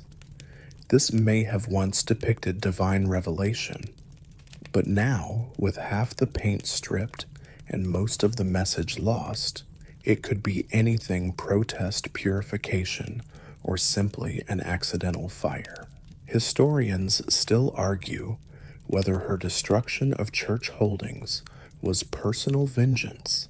Some claim she had been denied sanctuary in her youth, or whether it was purely political, a calculated blow against a rival power base. You stand beneath the mural and let your thoughts drift. Truth in ruins is rarely clear. You leave the apse and follow a side path where a collapsed corridor spills out into an open courtyard. This was once a cloister. Monks would have walked here in meditative silence, fingering prayer beads, reciting verses. Now thorn bushes curl between broken paving stones. A single fig tree stands stubborn in the center, its branches thick and reaching. A carved bench beneath the tree bears new markings, not ancient script, but recent ones. Names scratched by visitors. Symbols, a small heart, someone's initials. The modern world always finds its way in. You sit for a moment and feel the bark-rough imprint of the past. Maybe the queen herself once stood here, watching a novice monk kneel in prayer, wondering what it meant to remove old beliefs without replacing them. There's a quiet joke in one of the chronicles. She asked God for patience, then taxed the church so she could pay for it herself. You smile. It feels real. Maybe a bit harsh. Maybe exactly the kind of line a practical ruler would mutter under her breath before signing a decree. As you leave the ruined chapel behind, the light follows you. The soot fades. The air grows warmer. You step back into the palace corridors, and something lifts. You're not leaving faith. You're leaving the conversation around it. The scorched walls still whisper, but so do the merchant stalls, the scrolls, the gardens. She wasn't a destroyer. She was a decision maker, and sometimes that means asking what no longer serves. What no longer shelters what holds its shape, only because no one's dared to touch it. You walk on the echo of burned stone receding behind you. Ahead lies something quieter, something rebuilding. You move away from the scorched hush of the chapel ruins and follow a long outer corridor that curves like the rim of a basin, wide sunlit and lined with low windows facing the western hills. The landscape stretches before you in layers dry grasslands, thorny brush hills piled like dozing animals, and in the distance, the faint outline of an old fortress, stone gray and watchful against the sky. Locals call it Babylon, though it has nothing to do with the Babylon of Mesopotamian fame. This Babylon is older than its current bones, older even than its name. Rebuilt by Queen Yodit after her conquest, the fortress was both a statement and a safeguard. She didn't just occupy Aksum, She secured its exits, reinforced its vulnerabilities, and watched the land like a hunter watches a clearing. You follow a sloping path that leads out of the palace grounds, through the outer gate, and down toward the edge of the city where this fortress stands. As you walk, the sounds of the palace fade. Behind you, no footsteps, no murmurs, just the breeze moving through scrub and the occasional call of a red-throated bird flitting between acacia trees. The path eventually narrows, lined with stone slabs, carved with spirals and dots likely Nabataean influenced. A mainstream fact, her engineers incorporated desert trade designs into Axumite architecture, combining local basalt with Nabataean sandstone techniques. Some staircases from her reign were even built using wedge-shaped blocks similar to those found in Petra. When you arrive at the foot of the fortress, you pause. Babylon rises before you, not in height, but in presence. Its outer walls are thick layered in ash-colored stone and set with narrow windows no wider than a loaf of bread. There are no banners, no dramatic carvings, just a flat, watchful stillness, like a book closed but not forgotten. You push open a heavy wooden door that groans in protest. The air inside is cooler, heavier. The walls are plain but solid. You run your hand along the stone, rough, unpolished but precise. Each block set with care, each corner squared. A fortress not built for show, but for function. Yodit didn't believe in flourishes where fortifications were concerned. You climb a narrow staircase, winding along the interior. Your fingers trail the inner curve of the wall where shallow notches mark the height of the stairwell. Every fifth step bears a crosshatch. Some say it was a pacing method for her personal guard, who trained blindfolded. A fringe rumor even claims she once raced her chief advisor to the top, both of them, barefoot, both laughing. That's probably apocryphal, but you still picture it. At the top, the fortress opens into a wide platform. From here, the entire valley unfurls below. You can see the Axumite stelae in the distance, rising like old teeth. The haze blurs the horizon, but not her intent. This place wasn't meant to dazzle, it was meant to hold. There's a central chamber near the platform square, with slits for light and nothing else. No throne, no mural, just a long table of blackened wood and 6 stools. One stool is slightly larger, its seat carved with a sunburst pattern. She sat there, not at the head, but on the side. A fringe detail suggests she refused elevated chairs, believing decisions should be made eye to eye. That stool has a slight wobble. You test it, still holds. A dusty scroll fragment rests on the table. Most of the ink is gone, but 3 words remain: wind, silence, answer.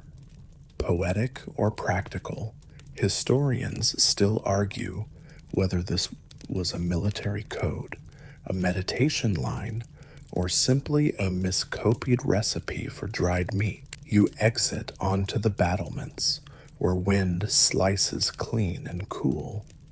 The stones beneath your feet are scorched in places, likely from signal fires once burned to warn the city. Yodit had a system-colored smoke for each kind of threat. Blue for river flooding, red for raid, white for dust storms. She learned this from desert traders who had used similar signals to track caravan arrivals. A mainstream fact, Her reforms weren't just legal, they were logistical. Infrastructure, signals, sightlines. If it helped, she borrowed it. You pause beside a stack of rounded stones set into a shallow alcove. Ammunition, probably, but each one is marked with faint chalk stripes, dots, circles. A fringe theory claims she marked the stones to track how many were used in drills, refusing to waste even a single one unnecessarily. Her generals joked she could count by the sound of impact. From up here, you can see the outlines of old roads, faint paths worn by trade and war alike. One leads east toward the Red Sea, another west into the highlands. She reinforced both. Some say she stationed storytellers along the routes to carry not just news, but myths. Let people whisper of her presence, even in places she hadn't yet walked. You step to the edge and grip the stone ledge. There's a patch of carving here, simple lines, a spiral sun beside what might be a goat. Not official markings. Probably made by a bored guard or a young recruit. Still, it survived. Like everything else here. You imagine her here at dusk, cloak wrapped tight against the wind, watching the light fade over the city she'd reshaped. Not triumphant, not sentimental, just measuring, listening, calculating what still needed doing. The fortress wasn't her crown, it was her seatbelt, a reminder that power unguarded becomes fragile, that control once gained must be maintained not through force, but through foresight. You linger a moment longer, breathing the sharp air. Then you descend the staircase, tracing each fifth notch again, with your fingertips thinking of blindfolded guards and sunburst stools. The lower chamber feels warmer now, somehow lived in, as if the fortress recognizes your presence. Outside, the light slants westward, and shadows grow long over the old path back to the city. You follow them, not away from history, but deeper into the weave she left behind, a pattern of walls, roads, wines, and waiting. The road from the fortress winds back toward Aksum, like a lazy ribbon tossed across the hills. You follow it at an unhurried pace, your feet tracing a path worn smooth by messengers, scouts, and the occasional mule carrying a load of papyrus or pomegranates. The breeze is softer now, warm with the scent of distant cooking fires.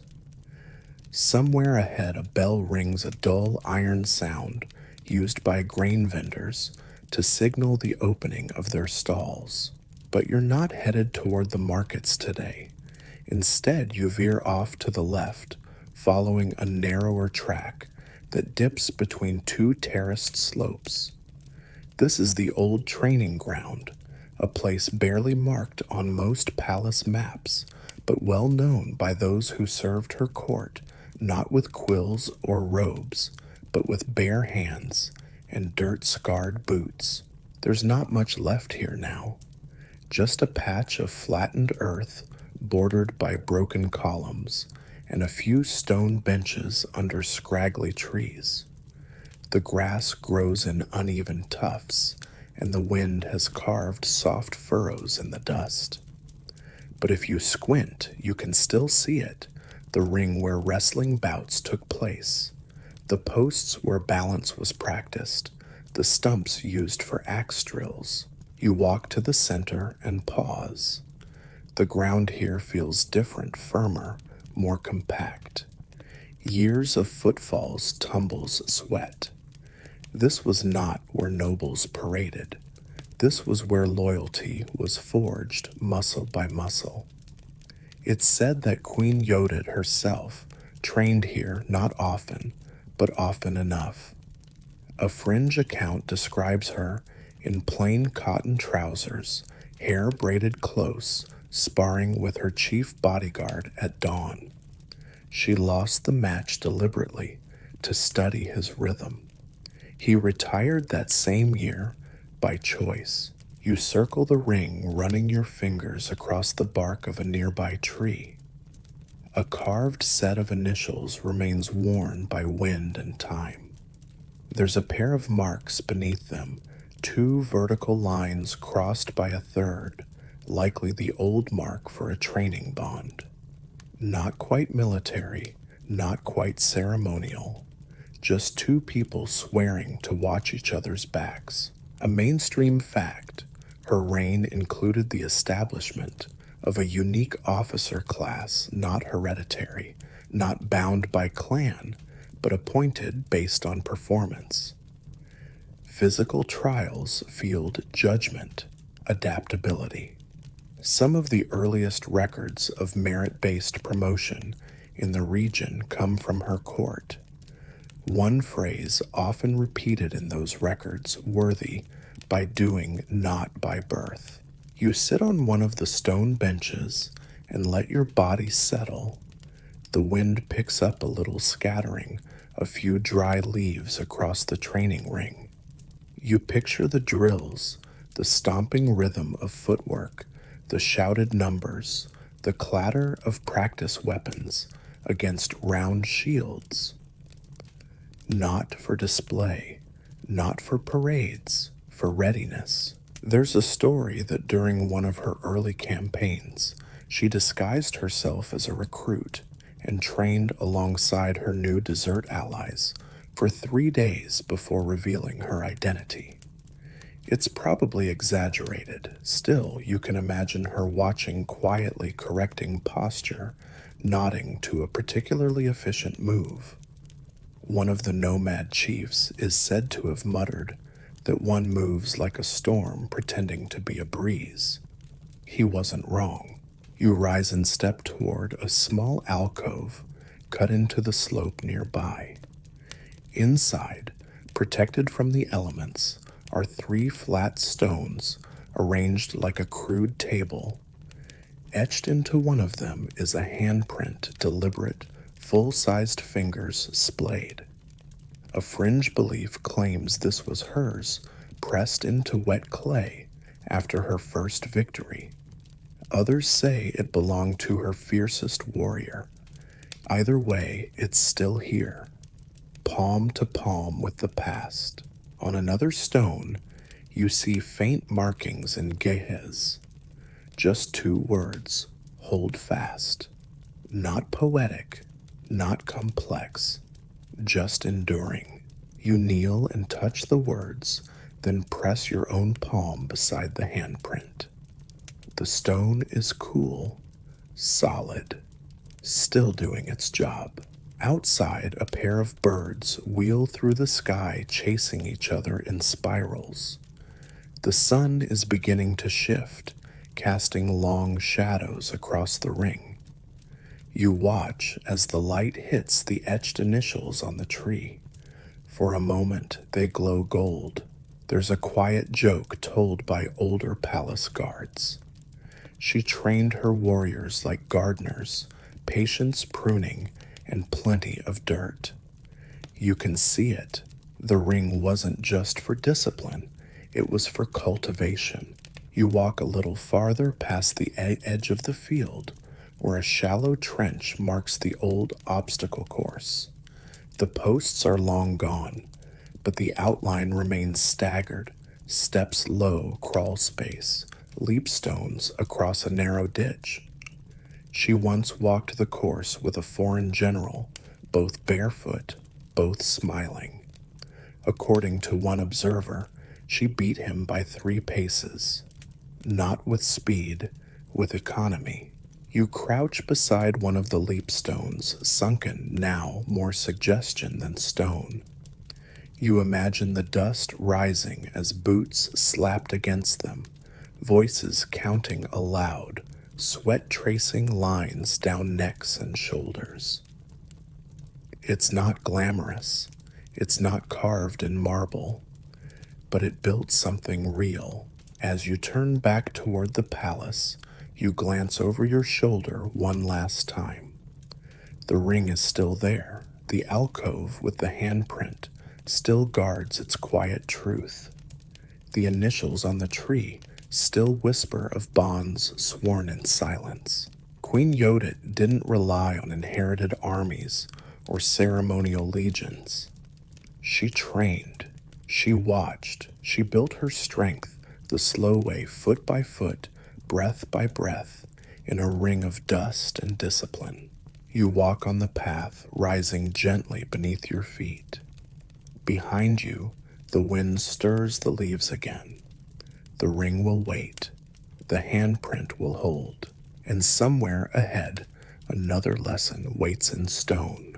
You follow the gently rising trail back toward the palace, but rather than entering the formal gates, you slip around the outer walls, tracing the curve of an old irrigation trench, now dry and lined with weeds.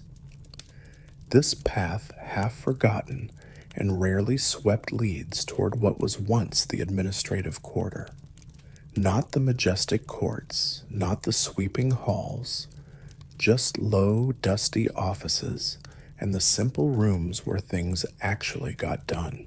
You pass through an open doorway where the lintel still bears a carved spiral flanked by stylized birds. The symbol means to balance and release a Nabataean concept absorbed into Yodit's civic reforms. You duck inside and the sound shifts. The walls here are thicker, muffling the outside. The floor is packed clay smooth and well worn. This was the seat of the practical empire. You know it the moment you step inside. No murals, no incense burners, just sturdy tables, uneven stacks of clay tablets, and a pile of abandoned writing reeds in one corner, many split or stained. You imagine clerks sitting cross-legged here, bent over grain tallies, and border requests muttering softly to themselves as they copied line after line. A mainstream fact, Queen Yodit reorganized the bureaucratic flow of her court to reduce bottlenecks. She created a rotating scribal schedule, shifts overlapping by a few hours, to ensure nothing fell between cracks. This structure allowed for decisions to be made in near real time, an unheard of innovation at the time. In the center of the largest room sits a wide stone desk with marks worn into its surface from years of elbows, scrolls, and seals. You trace a groove where a hand likely rested again and again. The desk faces a low window that offers a view not of mountains or courtyards, but of the granary yard. Intentional. A fringe story insists Yodit had her desk moved until she could see the food being loaded and measured. If the food is wrong, nothing else matters, she's rumored to have said. On a nearby shelf, an array of wax tablets lies stacked in neat rows. You pick one up, tilt it in the light. The impression has faded, but some letters remain a list of names and numbers likely tied to the monthly distribution cycle. There's a small corner where someone has drawn a crooked sun with a face, maybe a board assistant or a subtle signature. You turn and find a narrow staircase in the corner of the room. It leads down to the record pit, a subterranean space used for storage of sensitive or long-term materials. As you descend, the air grows cool and dry, the smell shifting to something earthy, almost medicinal. The room below is circular, lined with clay jars and low wooden boxes. Scrolls wrapped in cloth rest side by side, sorted not by topic, but by season. Rainy months, harvest time, tax rebalancing. You lift a scroll marked with the symbol for late flood and gently unroll it. Inside is a record of emergency food dispersals, names, rations, dates, and at the bottom a simple note: adjust for the north. Expect lean returns. It's not signed, but her phrasing is unmistakable. Historians still argue whether she personally reviewed these records or simply trained her staff to think like her. Either way, the outcome was the same precision, compassion, foresight, all wrapped in layers of dull parchment. You sit on a stone bench and glance around. This place isn't grand. It's not where songs are set, but it might be where the future was secured. While others built towers, she built systems. Another jar near the corner catches your eye, its lid tied shut with faded blue twine. You untie it carefully, revealing several folded notes on bark paper. Short messages, a phrase repeated in each one: confirm and verify, some signed with initials, others with wax thumbprints. A fringe theory claims these were part of a covert system field, agents embedded within trade guilds and courier lines. If so, it explains the consistency in her rule rumors didn't fester. Crises didn't snowball. They were seen, assessed, and folded into the plan. Quietly, like a reed bending in the wind. You rise again, returning to the upper floor. There's a side room here, small and square, where the walls bear scratch marks, not vandalism, but notation. Days tracked, inventories revised, a few notes in different hands. One set of symbols repeats again and again, a wavy line beside a half circle. It may represent surplus or shortage, or maybe rain. A quiet joke lives in this wing, passed between scribes, not warriors. If the queen asks for numbers, give them. If she asks again, you'd better check the roof beams. You chuckle, stepping back into the hallway. Outside, the sound of low conversation drifts in through an open window. Someone's laughing in the courtyard beyond. Maybe a junior official glad to be off duty for an hour. You glance out and see a woman standing in the sun, balancing a scroll on her head as she walks in a straight line, training for court etiquette, or maybe just showing off. Either way, someone is clapping softly. The light spills into the corridor as you step toward the final room, a chamber once used to sort complaints and petitions. There's a long wooden bench against one wall, worn smooth, the kind of surface you only get from real waiting. And across from it, a small stone counter with slots carved for scrolls. It's here that policy met paper. The big ideas filtered through human hands and everyday problems. A man whose neighbor's goats kept eating his barley. A widow whose roof collapsed during a thunderstorm. A merchant shorted in a salt exchange. This is where they came, and from here their needs were carried upward. Queen Yodit, it's said, would sometimes request the week's oddest petitions just to read through them herself. A fringe rumor claims she once summoned a man who had filed 20 complaints about a pothole in front of his stall. She asked if he wanted the pothole fixed or named after him. The man chose the name. The pothole became famous. You smile as you rest your hand on the counter. It's not glamorous, this part of the empire, but it's steady, it's detailed, and it speaks in the soft, scratchy voice of quills and clerks, and the kind of ruler who paid attention to the dirt beneath the marble. As you step back outside, the administrative wing behind you seems to exhale. No grand tales here, just infrastructure, just ink, just the solid, boring scaffolding that holds empires together long after their stories fade.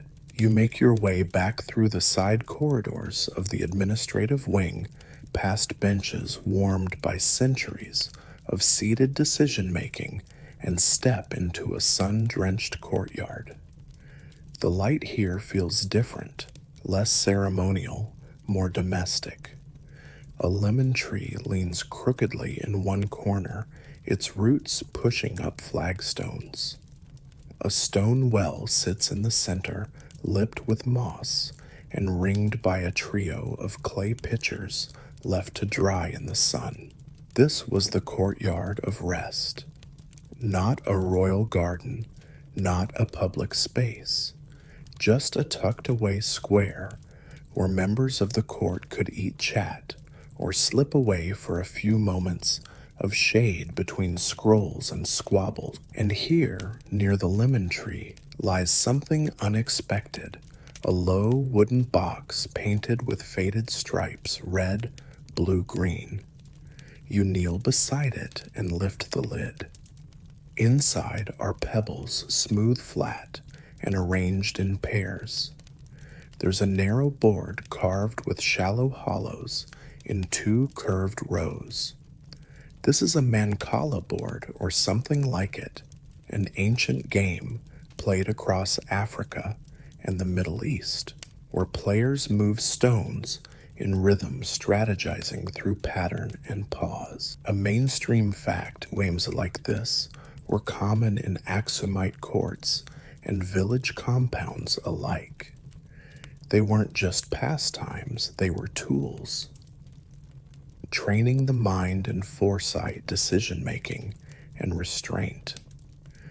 Queen Yodit, according to one scribe's passing mention, played pebble games not only with courtiers, but occasionally with visiting children. Not for spectacle, for calibration. You sit and run your fingers over the hollows in the board. Each one feels like a well-worn thought. The pebbles are warm from the sun. You imagine her here barefoot, perhaps robes gathered around her knees, playing slowly. Maybe she lost on purpose, maybe not. A fringe tale claims she once used a pebble game to stall a foreign ambassador, spinning a conversation over 16 rounds until her scouts returned with intelligence on his hidden agenda. She won the match, of course. By then, she had the information she needed. You place a few pebbles on the board just to feel their weight, then set them back in the box. Nearby, a simple clay jug sits beside a cup made from horn. You lift the jug and sniff something floral, slightly fermented. Probably Tej Ethiopian honey wine. It's empty now, but the scent lingers sharp and soft, like a memory that isn't yours. To your left, a wooden shelf juts out from the wall.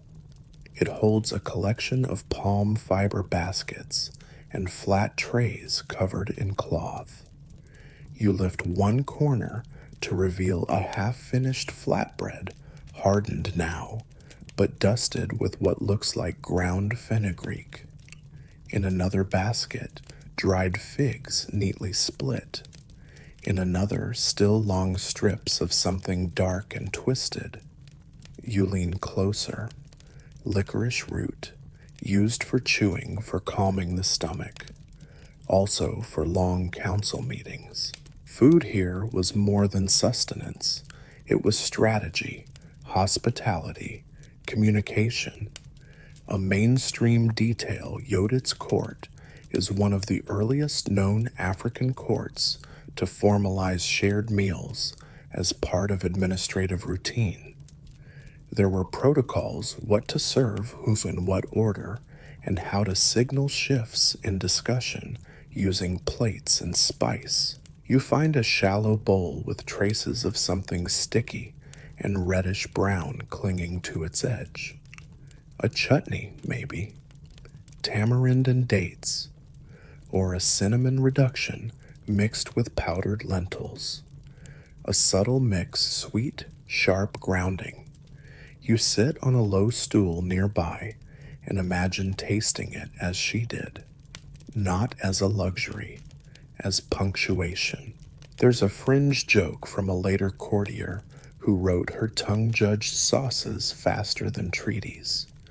You suspect it wasn't an insult. On the wall above you, a small instrument hangs from a wooden peg. A 5-string lyre, worn smooth one string, replaced with what looks like twine. It's crooked, likely not in tune, but it tells you everything. Someone played here, not for performance, just to pass time, maybe between scrolls, maybe while waiting for bread to bake. You pluck one of the strings gently. It hums soft and uneven. A bird outside answers with a chirp, uninterested, but nearby. The air in this courtyard feels suspended, not in importance, but in ease. This is where formality curled inward, where ideas were tested over flatbread, and peace sealed with laughter over a game. You stand and look around. The whole courtyard is no more than 15 paces across, but it contains multitudes. The pebbles, the honey wine, the fig halves carefully sliced. You can see her here more clearly than in the archives or the audience hall, not ruling, not preparing, just being present in the small details that built the large ones. As you walk toward the far wall, your foot bumps something, a soft thud. You look down. A woven doll face, faded arms outstretched, left behind by a child or kept by a servant, maybe hers. A fringe whisper claims she carried a doll sewn with sand for luck and negotiations. You doubt it, but even if it's untrue, someone needed it enough to make it. You pick it up, brush the dust from its face, and gently return it to the ledge beneath the lyre.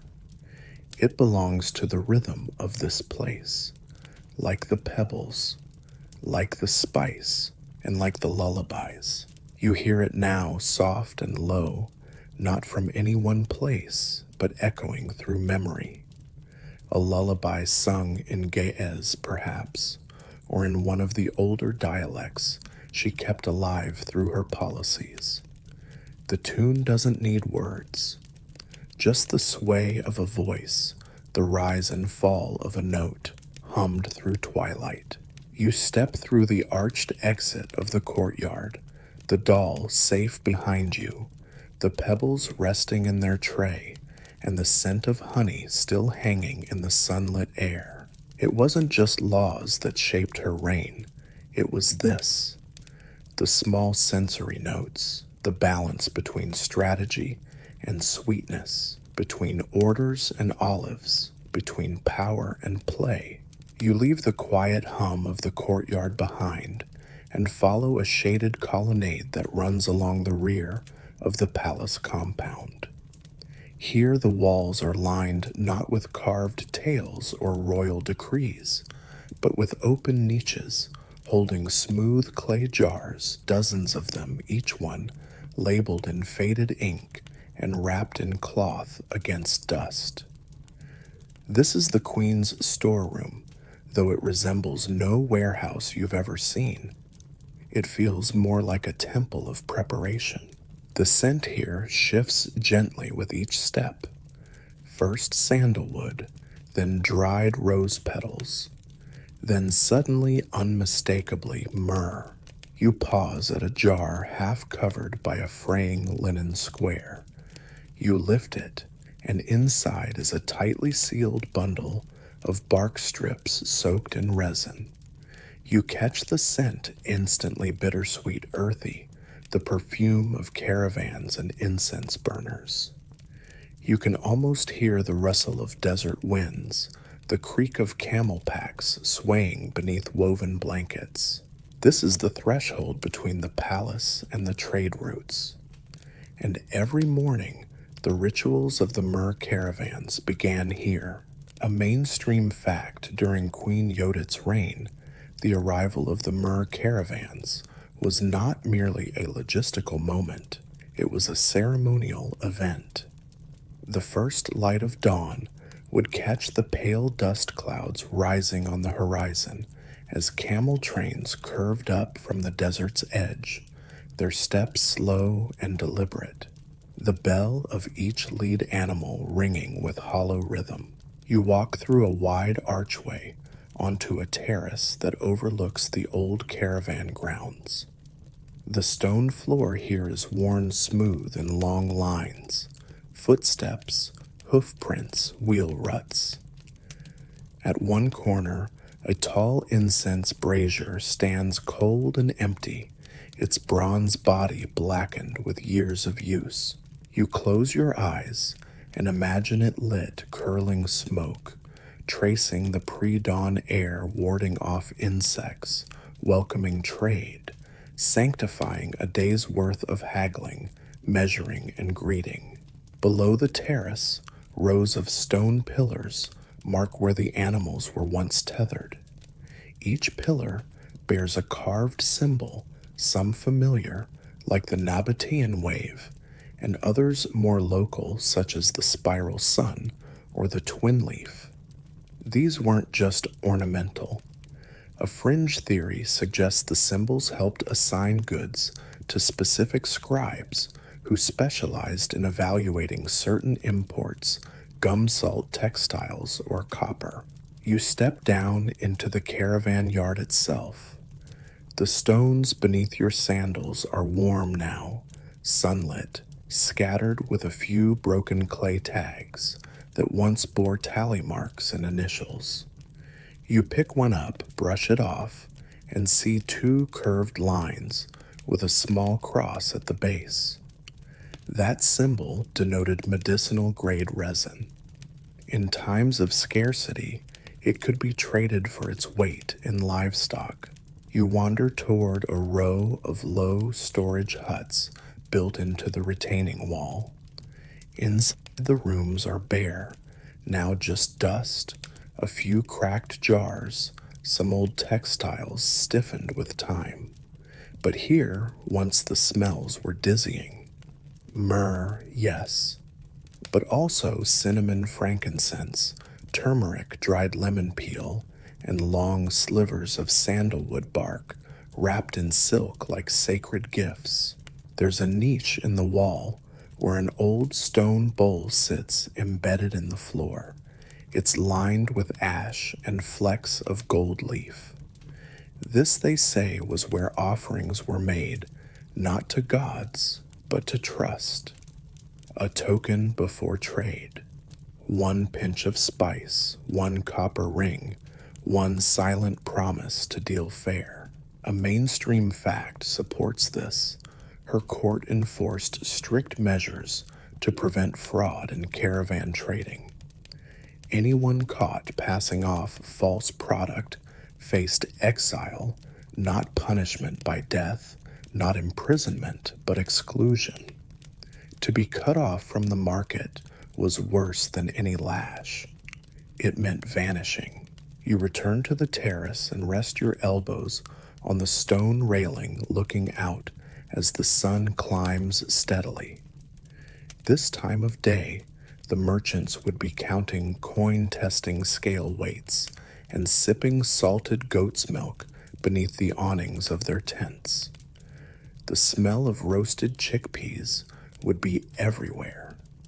A fringe tale says she once joined a spice merchant's breakfast, unannounced, sampling lentil cakes and offering her own tweaks to the seasoning. Whether she did or didn't, the merchant bragged about it for years. Behind you, a bell chimes softly. Not a temple bell, a market bell. It would have meant a new caravan's arrival.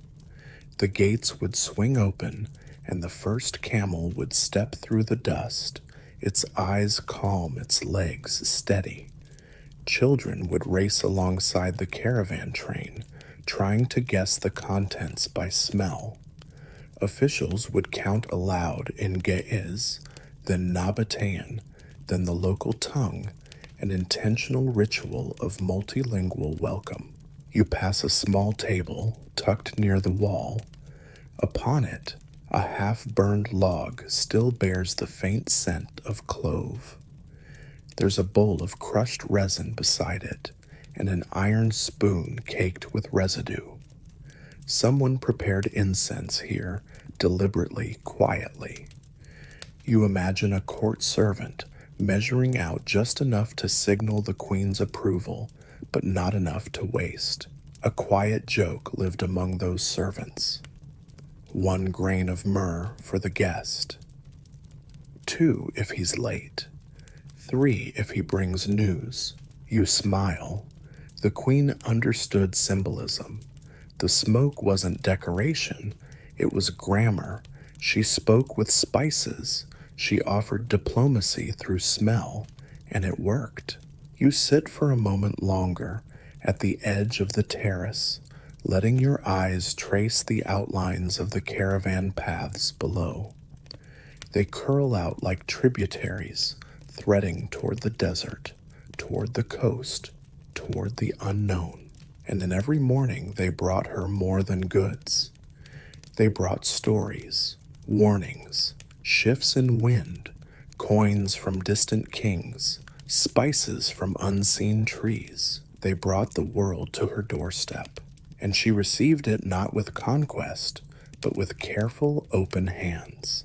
You linger a moment longer at the edge of the terrace, breathing in the last threads of imagined incense, then step back inside, through a side passage lined with narrow arrow-slit windows. The air here cools again, tempered by thick walls and filtered light. You find yourself in a room once used by visiting scholars, a rectangular chamber with low couches, tall niches for scrolls, and a few still-standing shelves heavy with dust and silence. This was a room for thinking, not for edicts or ceremony, but for ideas drafted, debated, sometimes quietly abandoned. You run your hand along one of the shelves.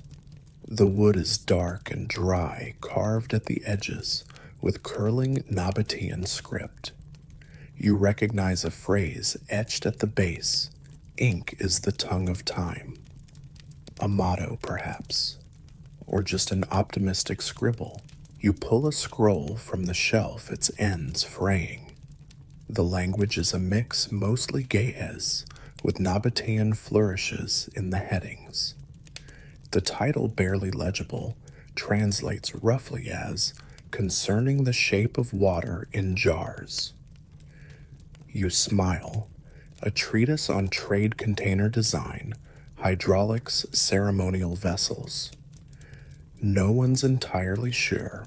Historians still argue how deeply Nabataean culture endured in Yodit's court, whether it was a cosmetic borrowing of style or a more lasting philosophical influence. The surviving texts don't always agree. Some show clear signs of Nabataean poetic structure with mirrored phrases and abstract metaphors. Others are pure practical Ge'ez lists of livestock terrain reports, salt conversion ratios. You cross the room and open a cedar cabinet, its door squealing a little. Inside are clay tablets, each pressed with deliberate script. You lift one, running your thumb across the impressions. This one includes a calendar marking planting seasons, moon phases, and a festival noted only as the Whispering Day. No one knows what that meant. Some believe it was a harvest ritual borrowed from desert tribes. Others say it referred to a night of shared stories when voices dropped low and secrets were exchanged under starlight. A mainstream fact, Queen Yodit's court maintained one of the most multilingual scriptoria of its time, incorporating Ge'ez Sabaean, Greek Nabataean, and even a few scattered phrases of Sanskrit from distant traders. Her scribes weren't just copyists, they were cultural filters, interpreting and reshaping ideas before they ever reached her hands. You move toward the back of the room, where a narrow wooden table holds 3 half-unrolled scrolls left abandoned in a neat triangle. One discusses dream interpretations. Another maps constellations over the Red Sea. The third is unfinished, just a list of questions written in an increasingly hurried hand. When is silence more persuasive than oath? What grows faster, a myth or a debt? What does a ruined road remember? You pause, rereading the last one. The handwriting stops mid-word, as if the writer had been interrupted or found the answer. Near the wall is a tall urn with geometric etchings. You peer inside. Dried ink brushes, a few teeth from reed pens, a bent stylus made of copper. None of it shines, but all of it shaped what came next. A fringe theory proposes that Yodit maintained this room not just for her scholars, but for herself. That she would enter in the late hours unescorted, unannounced, read a line, leave a margin note, or quietly remove a scroll to read in private. Several texts bear the same unusual shorthand in their margins. No one has confirmed the hand. But if you had to guess, one corner of the room houses a low brazier now cold. You squat beside it, brushing away bits of charred bark and ash. A tiny folded parchment lies beneath the brazier's edge, half burned. You tease it free and unfold what remains. Only 4 words are legible. Salt, silk, faith, memory. Inventory metaphor, the beginnings of a poem. You sit on a stool, letting your eyes rest on the wall where sunlight paints slow-moving bars across cracked plaster. This is where knowledge lingered, not as proclamation, but as invitation. A quiet hum of curiosity. Not all scrolls led to answers. Some led to better questions. One such scroll, still partially intact, details a court debate about rainfall rituals, whether they should continue despite their Nabataean roots. Some nobles objected, others argued for tradition. The queen, it said, didn't interrupt. She just walked to the window, looked at the sky, and said, "If it works, let it rain." Historians still argue whether she was truly that concise, or whether her silence afterward did more than the statement. Either way, the rain came 2 days later. You rise and pass your hand gently over the dusty cushions. Here, once ideas were tested like spices, ground stirred, tasted, sometimes discarded. This wasn't conquest. This was consideration. As you leave the chamber, you notice a small carving above the door frame, so small it's easy to miss. A circle within a square, surrounded by 5 dots. It's not decorative, it's a Nabataean trader's symbol, meaning under watch, under trust, not a warning, a reminder. That influence, subtle and stubborn, remains woven into everything from scroll to speech to seal. Yodit's rule didn't erase what came before. She let it echo. She folded it into her own shape. her own strategy, until it became something quietly hers. You walk down the corridor past more niches and shelves, your footsteps softened by age-old dust. The arguments may continue. The scholars may keep disagreeing, but the evidence is here, not loud, not gilded, but persistent, like ink that refuses to fade even when no one remembers who held the brush. You step out of the archive wing into open air once again. The sun is beginning its slow descent, casting long shadows across the palace grounds, stretching stone into dreamlike forms. The breeze has picked up ever so slightly, carrying with it the faint scent of charcoal and baked grain. Somewhere, a door creaks closed. Somewhere else, a woman's laugh echoes briefly before fading into silence. Your feet carry you toward a narrower building tucked between two storage towers, a modest stone-framed hall marked by a carved lintel featuring a pair of hands raised skyward.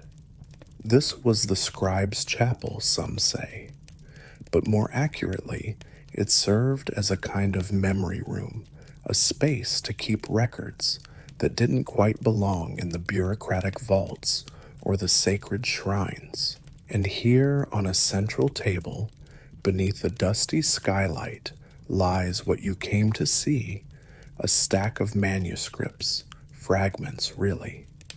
Torn pages, bark paper, folded linen, with the ink still visible in places. These are the manuscripts that attempt to tell the story of Queen Yodit's final days. You approach with a hush in your step as if afraid to rustle the truth. The pages are uneven, written by many hands. One scroll begins with bold lettering, and when the queen grew quiet, the winds changed.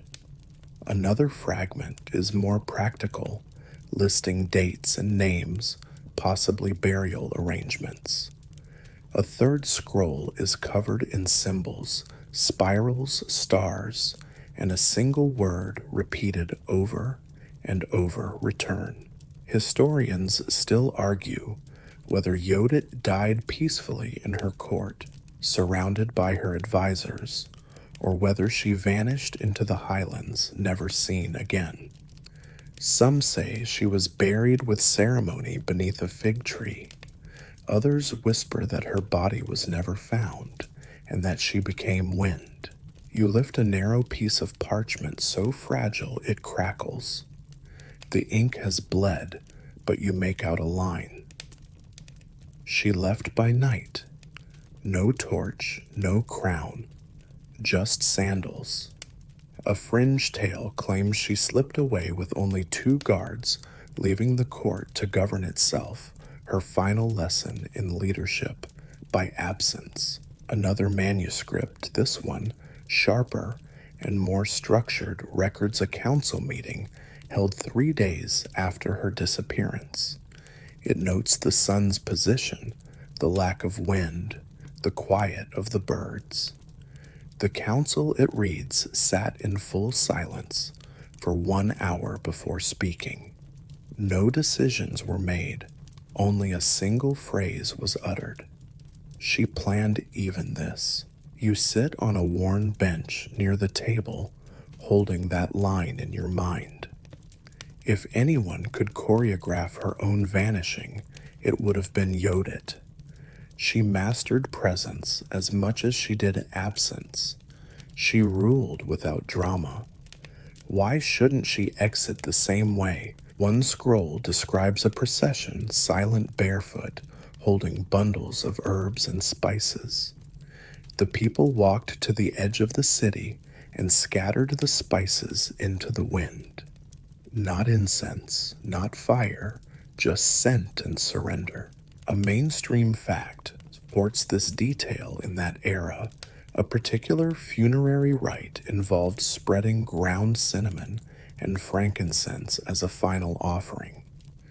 It was meant to carry the memory of the departed into the air where birds and breezes would complete the morning. You rise and walk to a niche in the wall where a single stone tile is inset, engraved with a Nabataean style sigil of 3 circles inside a wave. A marker, perhaps, or a map, or both. Some believe this tile points toward her resting place, hidden beyond a dry riverbed where trees now grow crooked from shallow roots. Others claim the tile is nothing more than a decorative plaque left by an ambitious scribe. And yet you can't help but feel something quiet here. Not holy exactly, but certain, like a book whose last page is missing, but you still understand the ending. You step into the rear alcove of the hall, where a faded tapestry hangs too weathered to read clearly.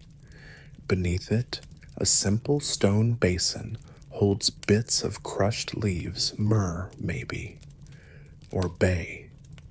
There's no label, no guard, no explanation, just this quiet vessel of remembrance.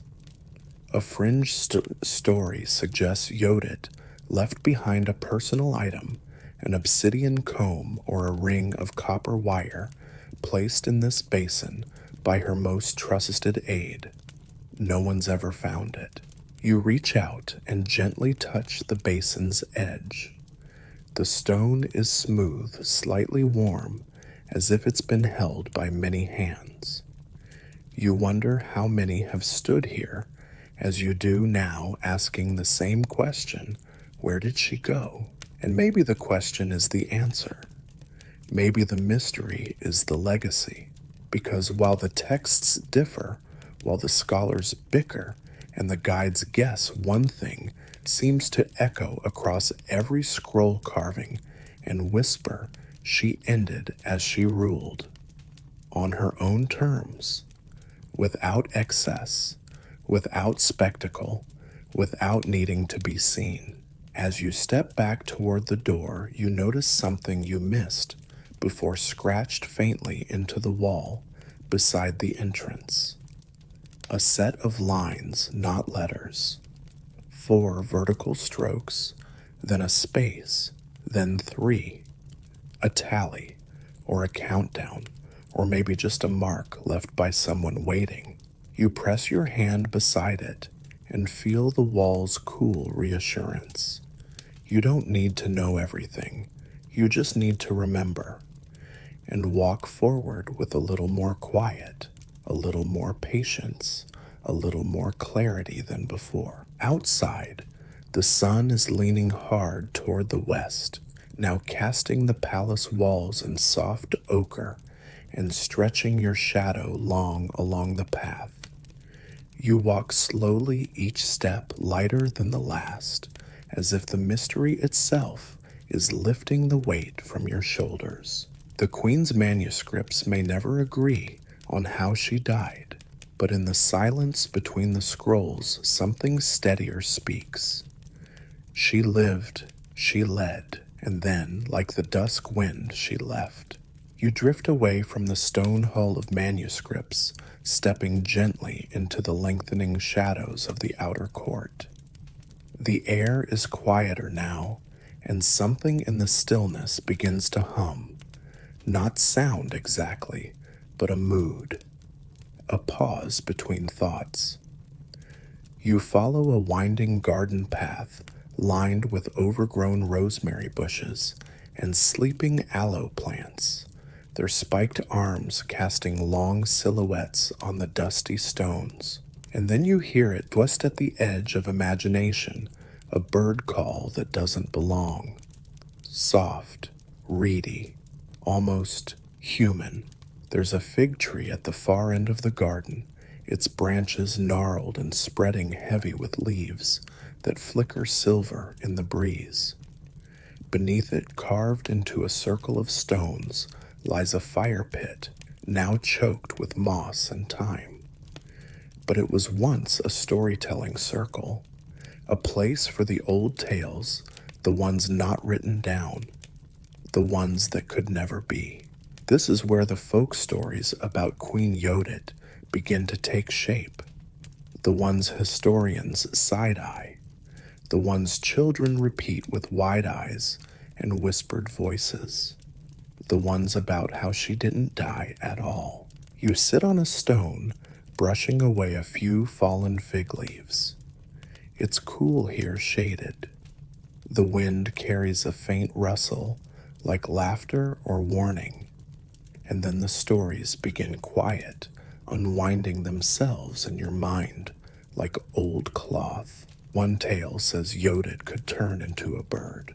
Not always, not forever, but when the moon was thin and the wind right, she'd shed her sandals, tie a copper string around her wrist, and vanish into feathers. A night bird, they say, blue-black with eyes like smoldering myrrh. She'd perch atop the high palace spires and listen to the sleeping city, not spying, just watching, just knowing.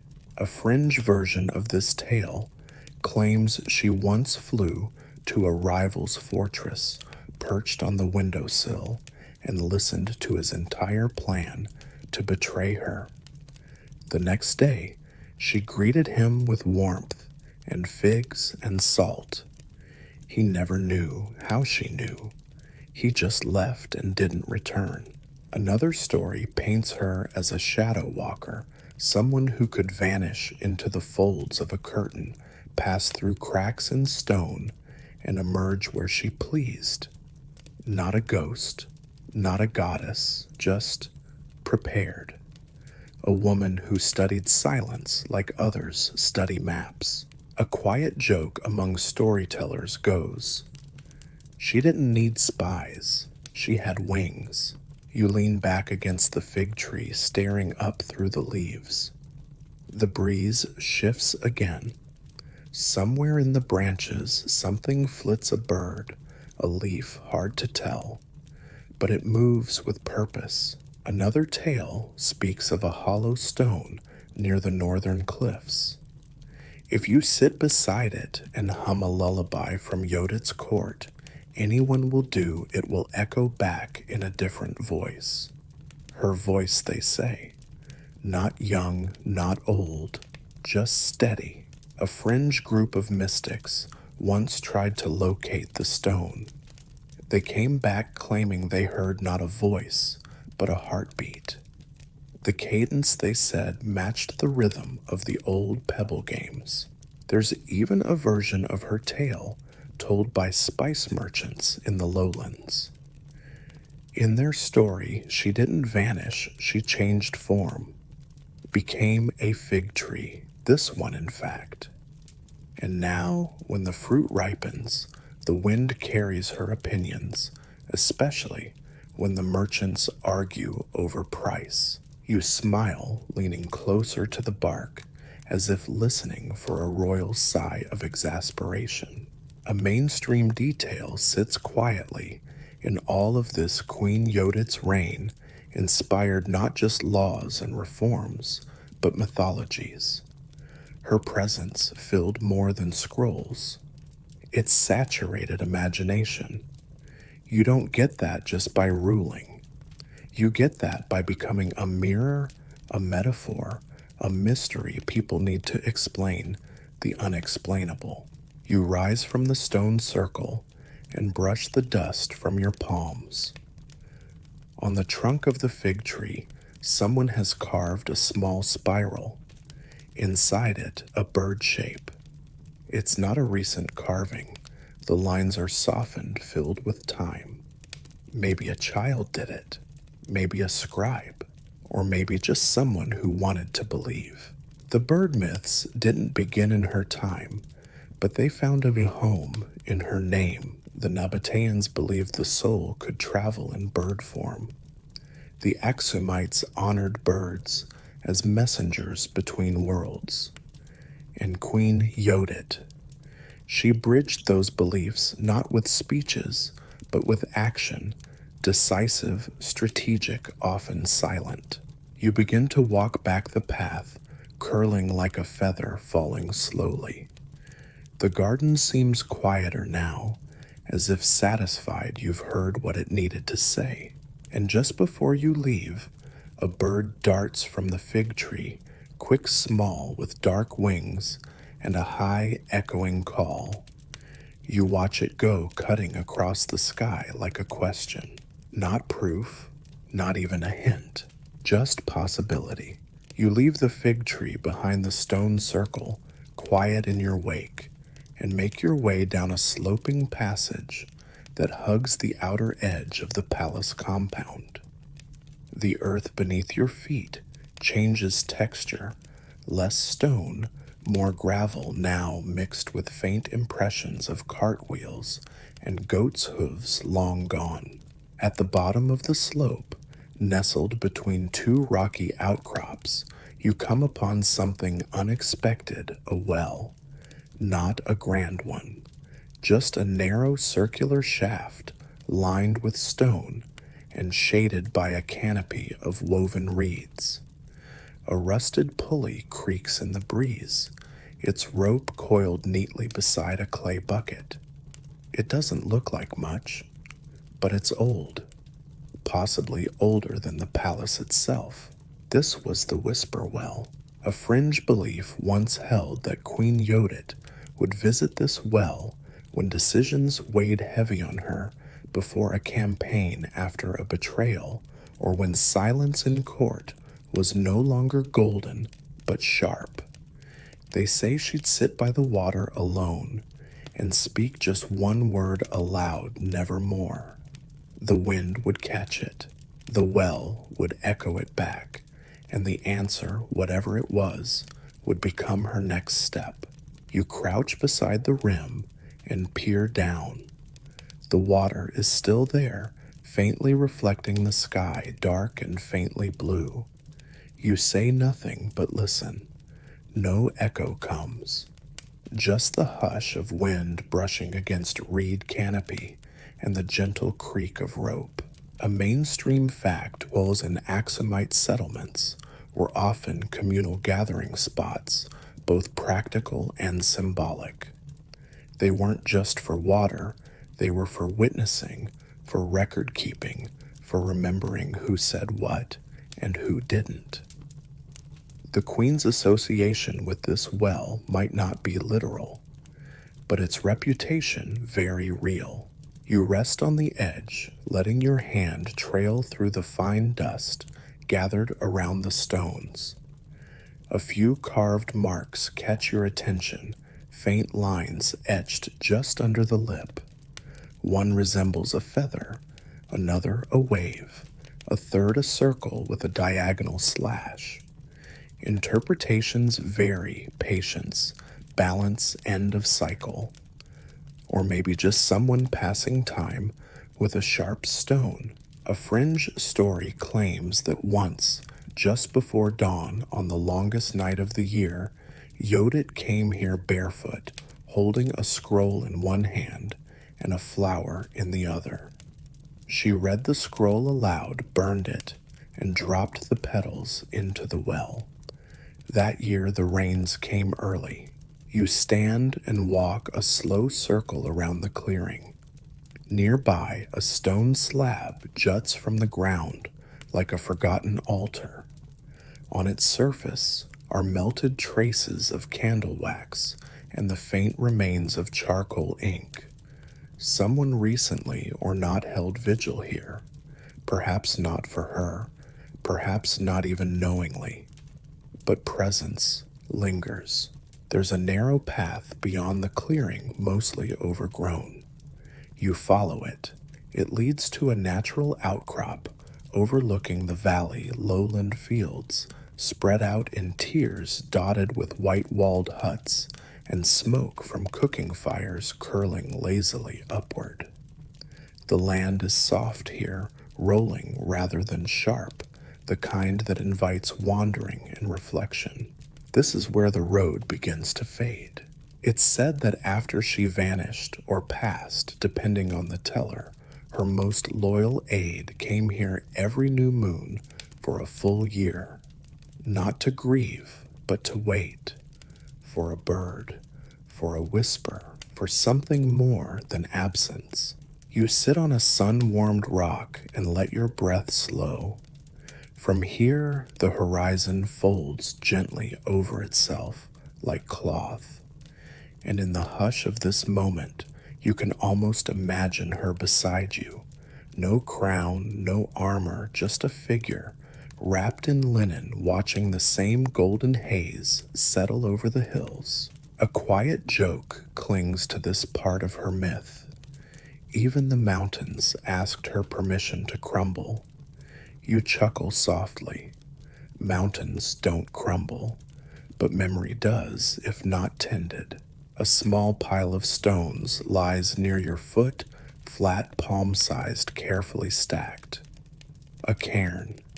You don't know who placed it, but you add one more stone. Not to mark her, just to join the story. From this vantage, you can see all of it. The shadow of the fortress. The tilt of the chapel ruins the rooftops of the court kitchens, and the long, straight path leading from the palace gate toward the trade roads.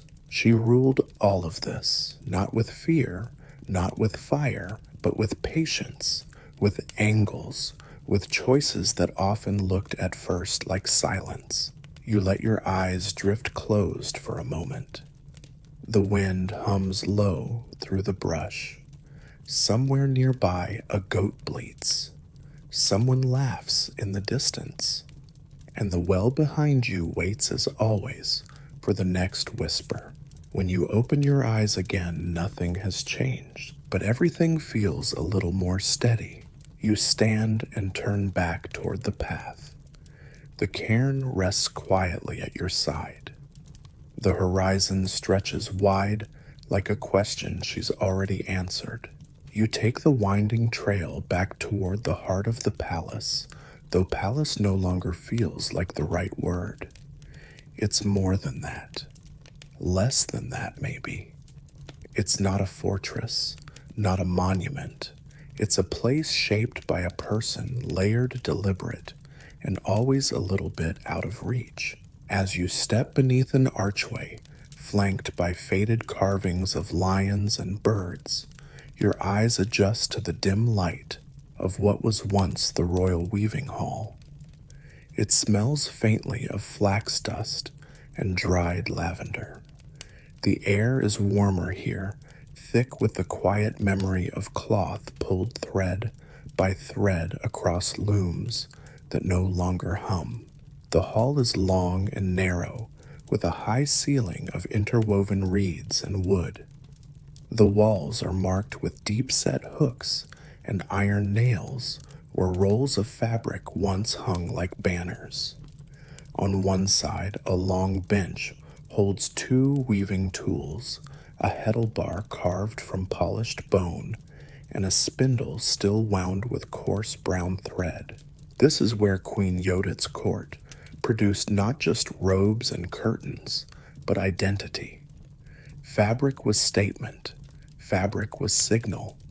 A fringe note from a Nabataean visitor describes being surrounded by women in robes, the color of thunderclouds, each one a banner of quiet authority. You run your hand along a strip of discarded cloth, faded now, but still stitched with gold thread at the hem. The pattern is simple: wave flame leaf, water fire growth, the rhythm of rule. A mainstream fact, textiles in Yodit's court were coded, not just decorative, but communicative. The number of tassels, the shape of a neckline, the placement of a single red bead, all of it mattered. Council members wore shades of gray during deliberation to signal neutrality.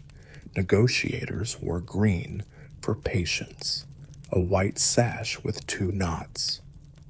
That meant the bearer carried a message, not to be read, only remembered. You walk deeper into the hall past a stack of folded garments stiffened by time. One is child-sized, stitched with silver beads that have lost their shine.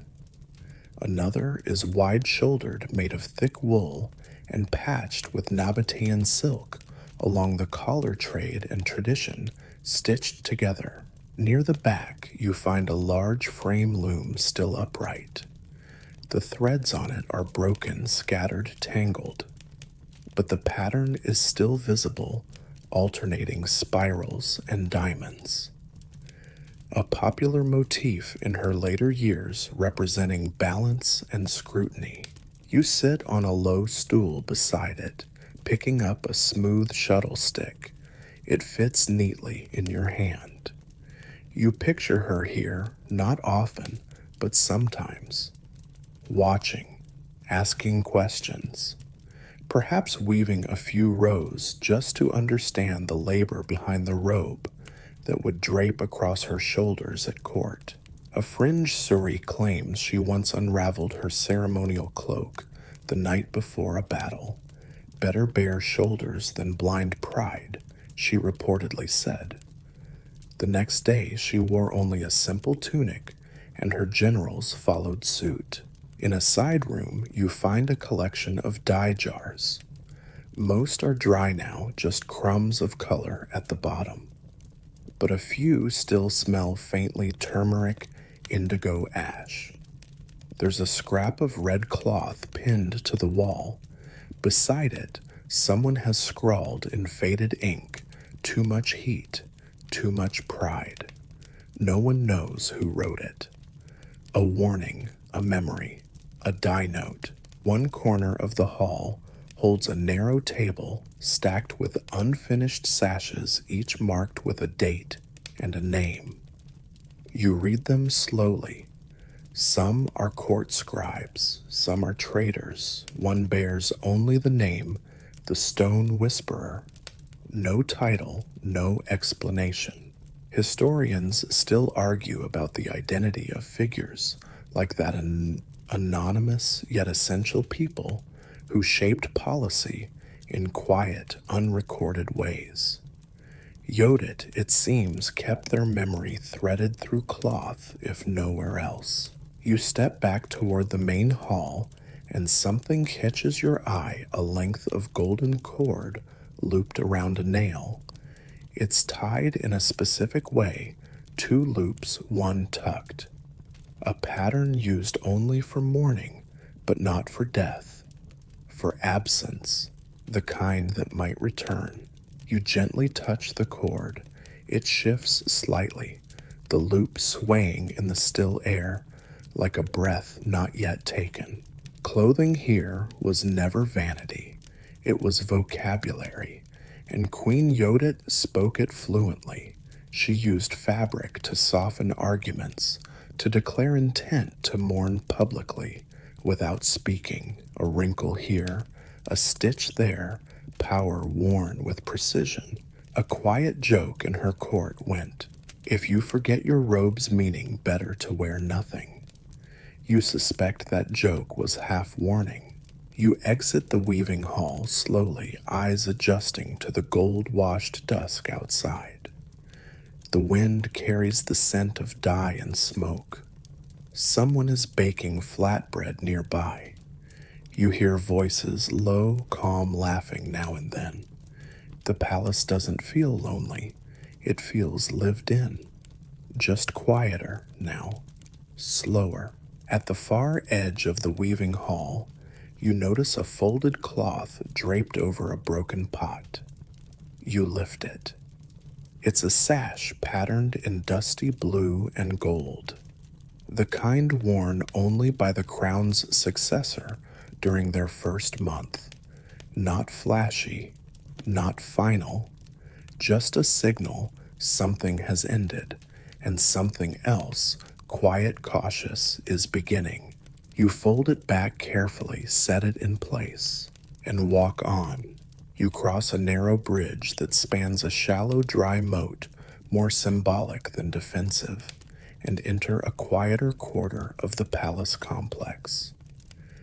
The wind softens here, muffled by thick stone walls and overgrown ivy. This section lacks the grandeur of the main halls, but its simplicity speaks louder. No gold inlay, No polished marble, just clean, solid blocks of stone stacked with intention. This is where the women worked and led and governed. To your left, a wide courtyard opens into a crescent of rooms. Each bears a symbol above the door, a cooking vessel, a reed mat, a spear, a scroll. This was no harem, no hidden wing.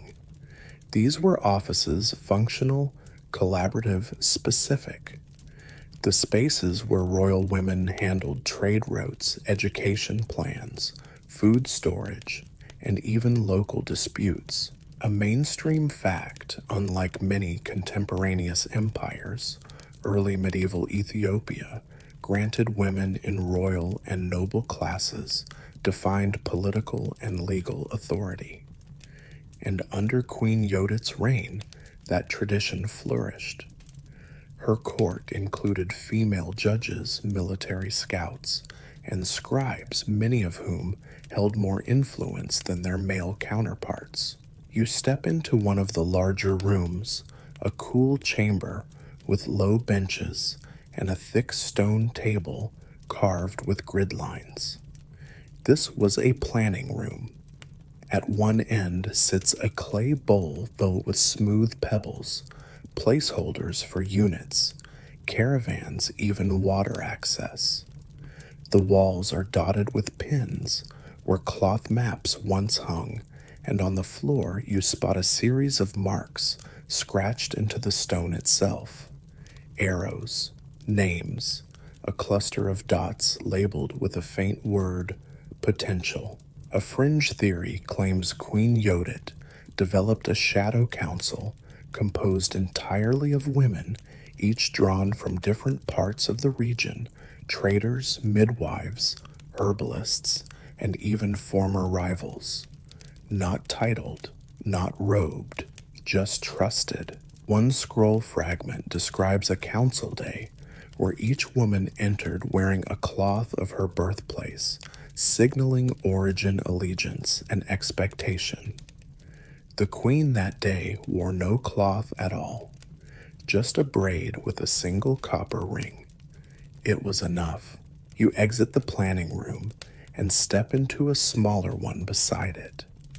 A long clay shelf lines one wall filled with jars labeled in faded ink. Dried tamarind, crushed seeds, bark shavings. This was an herb room, part pharmacy, part strategy. On the opposite side, a basket overflows with worn sandals and travel cloaks. These weren't ornamental, they were used. There's a note carved on the back of the door, barely visible, unless the light hits it just right. No gift without need. No advice without soil. You trace the letters slowly. Whoever wrote this understood what many didn't, that real guidance requires grounding. A quiet story one told in only a few villages now says Queen Yodit once walked among new mothers, disguised as a midwife, asking questions, taking notes, and returning with policies instead of speeches. Whether true or not, the maternity practices in her realm improved dramatically within her first 5 years of rule. You leave the room and find yourself in a covered corridor with seats along the wall, each seat slightly different in design. This was a waiting area, not for servants, but for officials. People came here not to be heard, but to listen. And often, the people they listened to were women. A mainstream detail from the Chronicles describes a day when the Queen left a group of foreign diplomats in this hallway for 3 hours. When they were finally called in, it was not she who greeted them, but her mother's sister, who had already negotiated better trade terms than they had expected. You sit on one of the benches and close your eyes. You can hear it, can't you? The soft clack of sandals, the shuffle of scrolls, the muted laugh of someone who knows she's already won the argument. Yodit didn't merely reign as a woman. She redefined what that meant by elevating the women around her. Her power wasn't solo, it was distributed, woven, trusted. You rise and make your way to the last room in this wing. Inside a small raised platform sits at the center, surrounded by 4 pillars carved with images: wheat, water, fire, wind. This was a ceremony space, but not for worship, for pledges. This is where oaths were made and where royal daughters were trained. There's a circle of 7 cushions arranged around the platform. One is slightly larger, stitched with gold thread in the center. The queen's, but only by a margin, not a throne, just recognition. You sit again this time on one of the outer cushions. The light filters in from a lattice above, painting slow-moving shapes on the floor. A bird calls somewhere nearby, and in this hush you feel the steady pulse of generations. Not just one woman's strength, but a continuum. From here, they led campaigns. From here, they wrote laws. From here, they taught one another to stand, to serve, to question. No pedestal, no illusion, just power shared in rooms like this. You stand brushing dust from your hands. The queen didn't need to declare a matriarchy. She didn't need to tear down walls. She just widened the doors, and the women walked through. You leave the council wing through a narrow corridor lined with faded frescoes. Most are cracked edges curling away from the plaster, their pigments, ghostly now ochres, turn to smoke blues, to whispers. Yet the stories they tell still hover in the air like breath on cold glass. A woman balancing a ledger while a goat nibbles at her cloak. Another cradling a scroll and a spear in either arm. These aren't deities, they're administrators, judges, messengers, people with authority in their hands and dust on their shoes. You find yourself drawn toward a small structure nestled beside the rear wall of the palace compound, a modest chapel octagonal in shape, its roof gently sloped and tiled with sun-bleached clay. This place, you know, was neither church nor temple, but something in between, a listening space for both sacred text and secular record. Inside, the air is still and slightly cool. A single shaft of light cuts through a hole in the roof, illuminating a stone lectern at the center. Upon it sits a book not bound in leather, but in thick bark parchment, with a cover etched in both Ge'ez and Sabaean script. A bilingual record. You turn a page carefully. The ink has faded in places, but the contrast of the 2 languages is clear. One side telling a tale of divine lineage, the other a practical account of grain distribution. Side by side, faith and function. Historians still argue whether biblical references to a queen of fire are metaphors for drought or poetic stand-ins for Yodit herself. Some passages seem to speak of war, others of purification. Still others may be copies of earlier Nabataean hymns repurposed and rephrased. You flip a few more pages. A section describes a vision, a woman riding a lion through a field of salt, scattering seeds with both hands. A prophecy, perhaps, or just a strange dream someone insisted had meaning. In the margin, a small symbol appears again and again, a spiral inside a square. You've seen that before. A fringe theory posits that certain Nabataean metaphors were folded into Ethiopian scripture during Yodit's reign, subtle, almost hidden. A cracked vase in the rain, a single candle in an endless room. Phrases like that pop up in both faith and governance texts, suggesting a blending of philosophy more than simple translation. You cross the room slowly.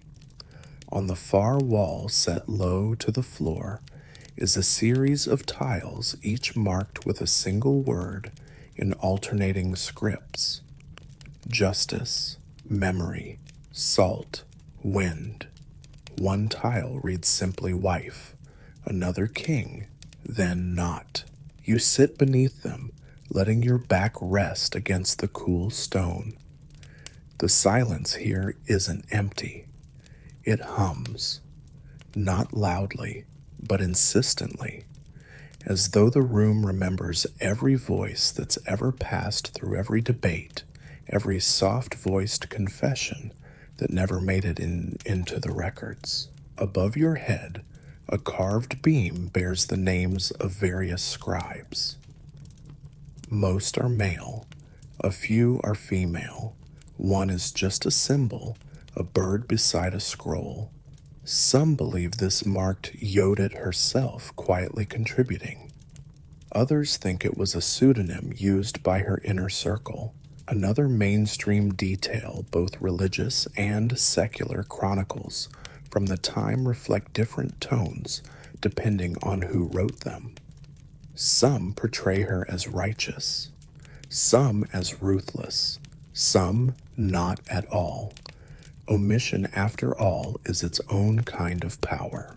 You stand again and move toward a small alcove near the rear of the chapel. Within it, resting on a worn wooden shelf, is a single oil lamp.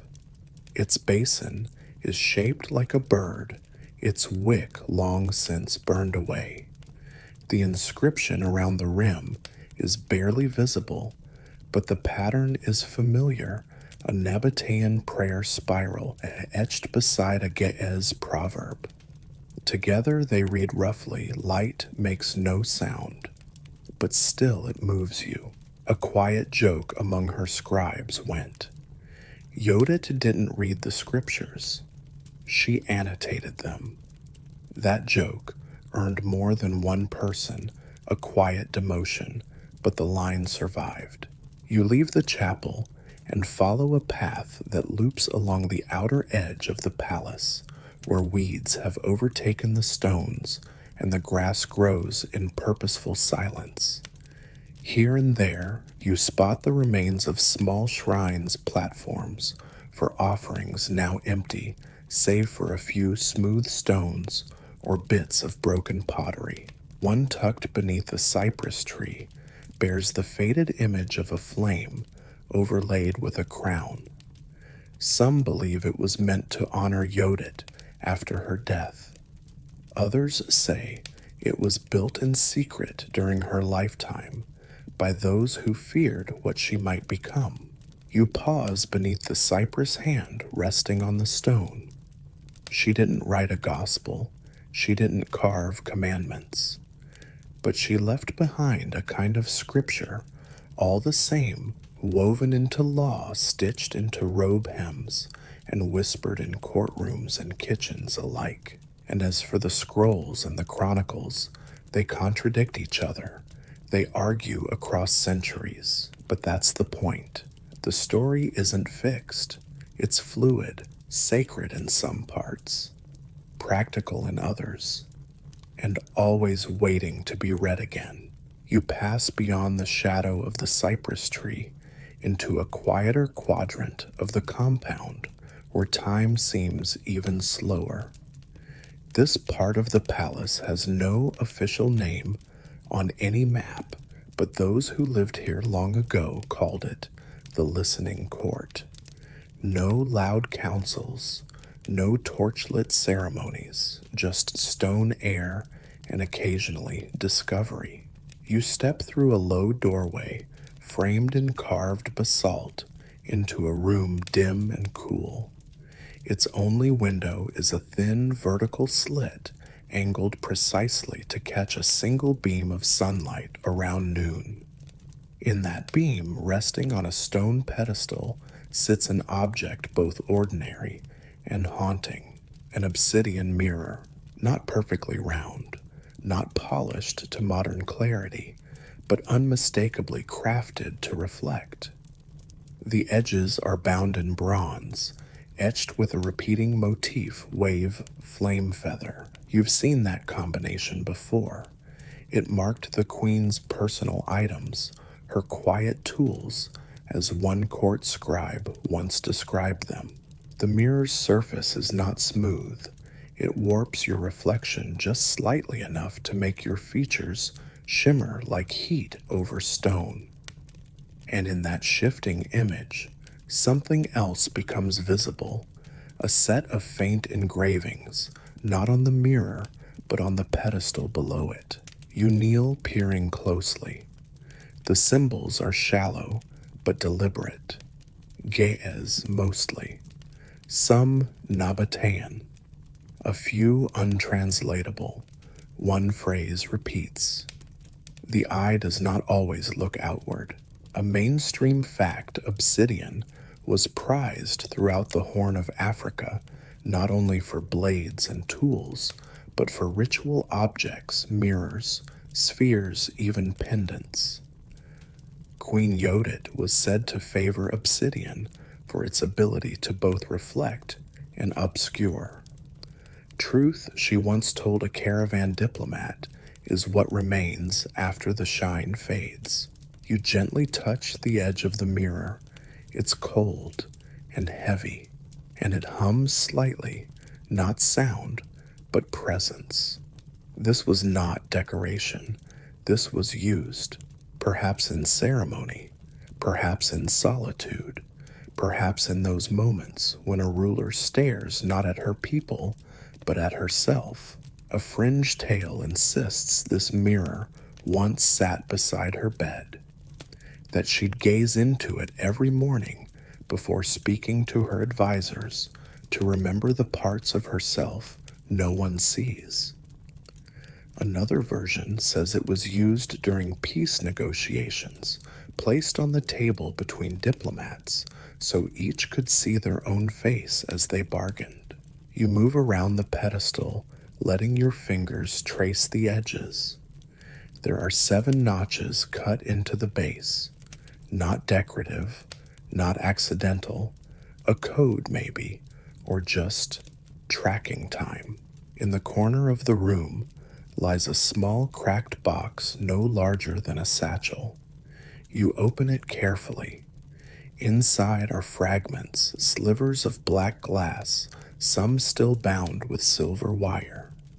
Backup mirrors, shards from a broken one. No labels, just pieces. Beside them rests a folded cloth stained with something faintly metallic. You lift it gently and find a fragment of parchment hidden within. 3 lines in Nabataean script. When the fire bends, the wave will steady it. The feather is the last to fall. Poetry prophecy instructions. You return it to the box with care, tucking the cloth back over the shards. You sit for a moment on the cool floor, your back against the wall. The air in the room feels different now, thicker with thought, as though the mirror remembers every gaze, every hesitation, every moment of doubt it ever reflected. A mainstream scholar once described the mirror's symbolism as the axis of introspection in a court driven by outward control. You think maybe that scholar didn't spend enough time here.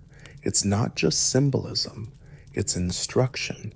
You are meant to look and see and pause. One of the less known legends tells of a night when Yodit refused to speak at a council gathering. Instead, she placed this mirror at the center of the table and let the advisors argue. When they tired, she simply said, "Do you still like what you see?" No vote was needed. You rise walking slowly to the edge of the chamber. Before you go, you look back. The mirror now catches only a slice of wall, a ripple of shadow, and a sliver of sky through the narrow window. But even in that, it glows faintly, not with light, but with something steadier. Memory, maybe, or consequence. You exit into sunlight, blinking against the sudden glare. The courtyard ahead is quiet. A leaf flutters past your face, and you catch it without thinking. Feather-shaped, just coincidence. Still, you carry it with you a few steps before letting it drift away. She ruled by law, yes, and strategy, and ritual, but also by reflection. She knew power required not just looking out, but looking in, and leaving behind tools for others to do the same.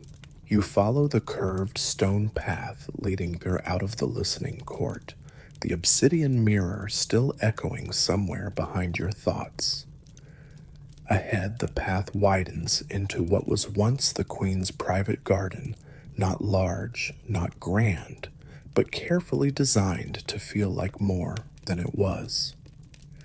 A square of earth bordered by flowering hedges with 3 stone benches and a small central pool, now half filled with leaves. You slow your pace. The light here is golden, filtered through tall trees and fluttering vines. The air smells of basil and dry soil. A bee drones somewhere nearby. You exhale, and the sound disappears into the stillness like a stone dropped into deep water.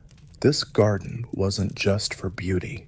It was a space for thinking, for stepping out of strategy and into stillness. A mainstream fact, Queen Yodit maintained several personal gardens throughout the palace, each one curated for a different purpose. Medicinal plants in one, rare dyes in another, calming herbs here. This was the quiet garden, designed with geometry and scent in mind. Lavender lined the benches, jasmine near the gate, and basil, the kind that doesn't flower, grew thick along the edge of the reflecting pool. You approach the pool slowly. The surface shimmers with a thin skin of dust and sunlight. A frog croaks once, then goes silent. You see the faint shapes of carved fish beneath the surface, symbols of long life, or maybe just decoration. A story told by a retired cook who once served the court claims that on days when Queen Yodit was most troubled, she'd come here barefoot, carrying a fig and a jar of water. She'd sit on the far bench, eat the fig in silence, and pour the water into the pool, not for the plants, not for the frogs, just for balance. To give something back to what holds your weight, she supposedly said. You take a seat on that very bench. The stone is smooth, sun-warmed. The view is perfect, not grand, but enclosed as if the garden wraps gently around you, holding you still.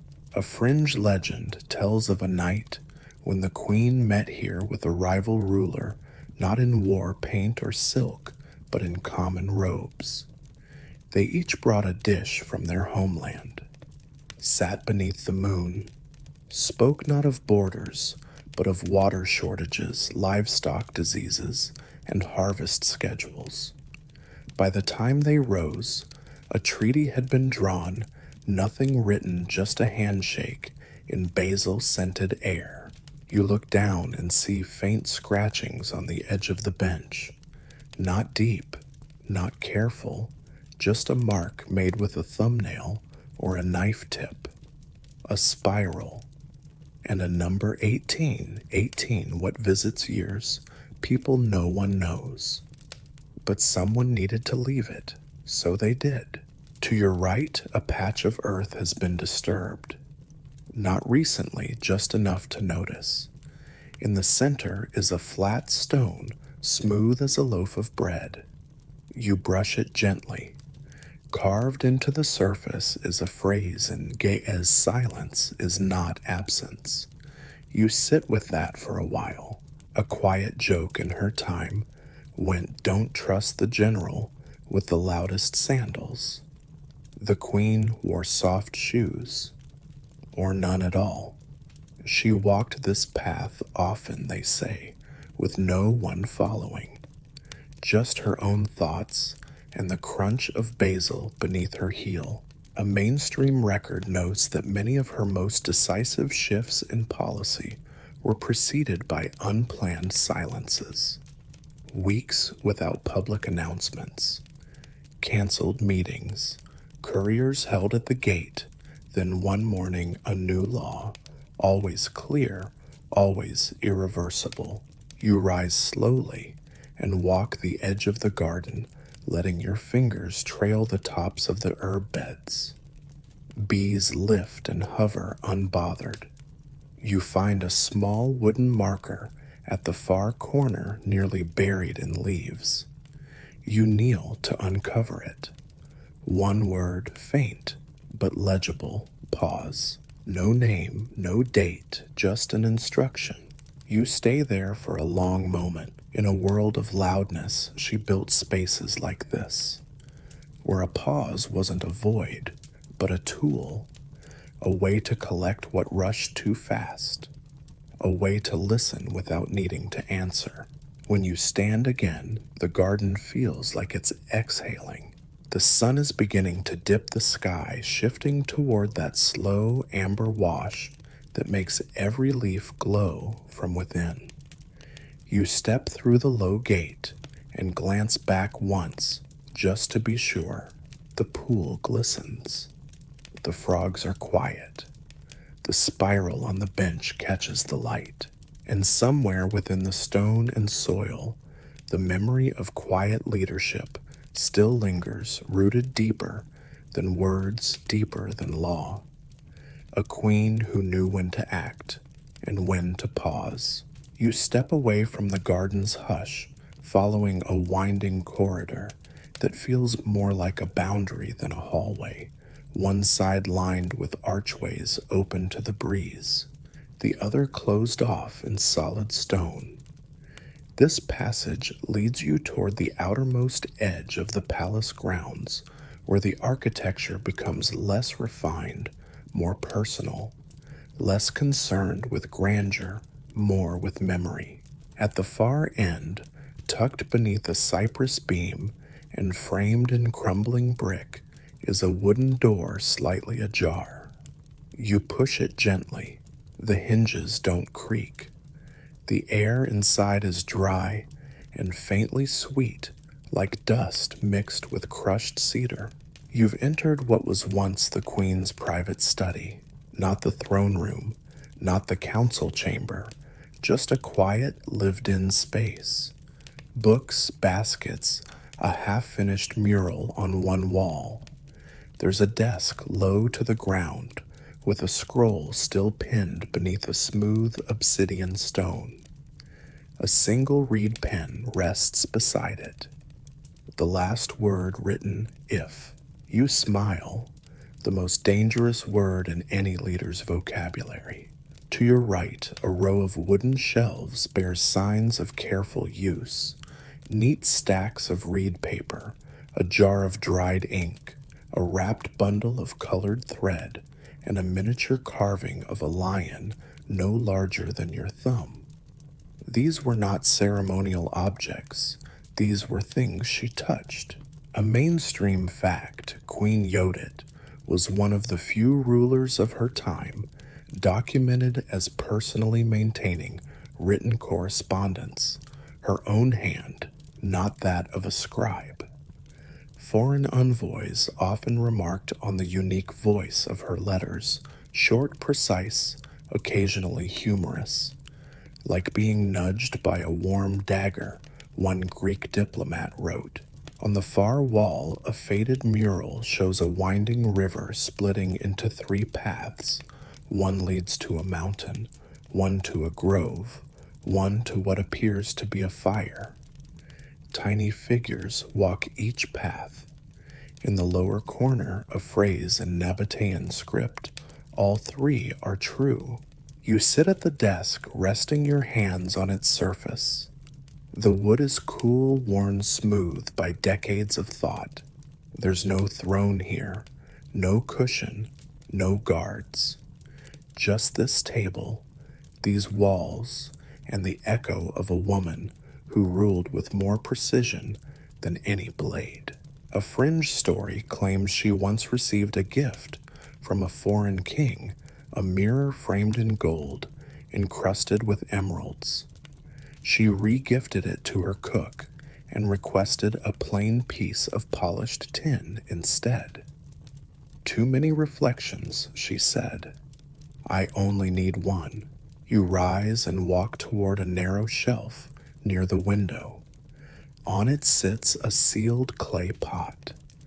The lid is etched with a date long faded. Inside are stones, small, smooth, each one marked with a tiny dot of red ink. Counting stones. Memory markers. Perhaps each one a promise kept, or a mistake remembered. You take one in your hand, hold it for a breath, then place it back. Outside the window, the sun has dipped low. The sky is a slow blur of gold into violet. The shadows stretch long now. You can hear the faint clatter of dishes from the kitchen, the quiet hum of wind across stone. This place breathes even now, softly, deliberately. You return to the desk one last time and open a narrow drawer. Inside a folded cloth, a copper ring, and a single line of text scratched into the base of the wood. When in doubt, listen twice. That was her way, wasn't it? Not to rush, not to react, but to absorb, reflect, and move, only when the wind matched the intention. A quiet joke once whispered among her aides. She has 5 ears and no voice, but still she wins the argument. You chuckle, then fall still. There's truth in it. You step out into the evening air, the door easing closed behind you.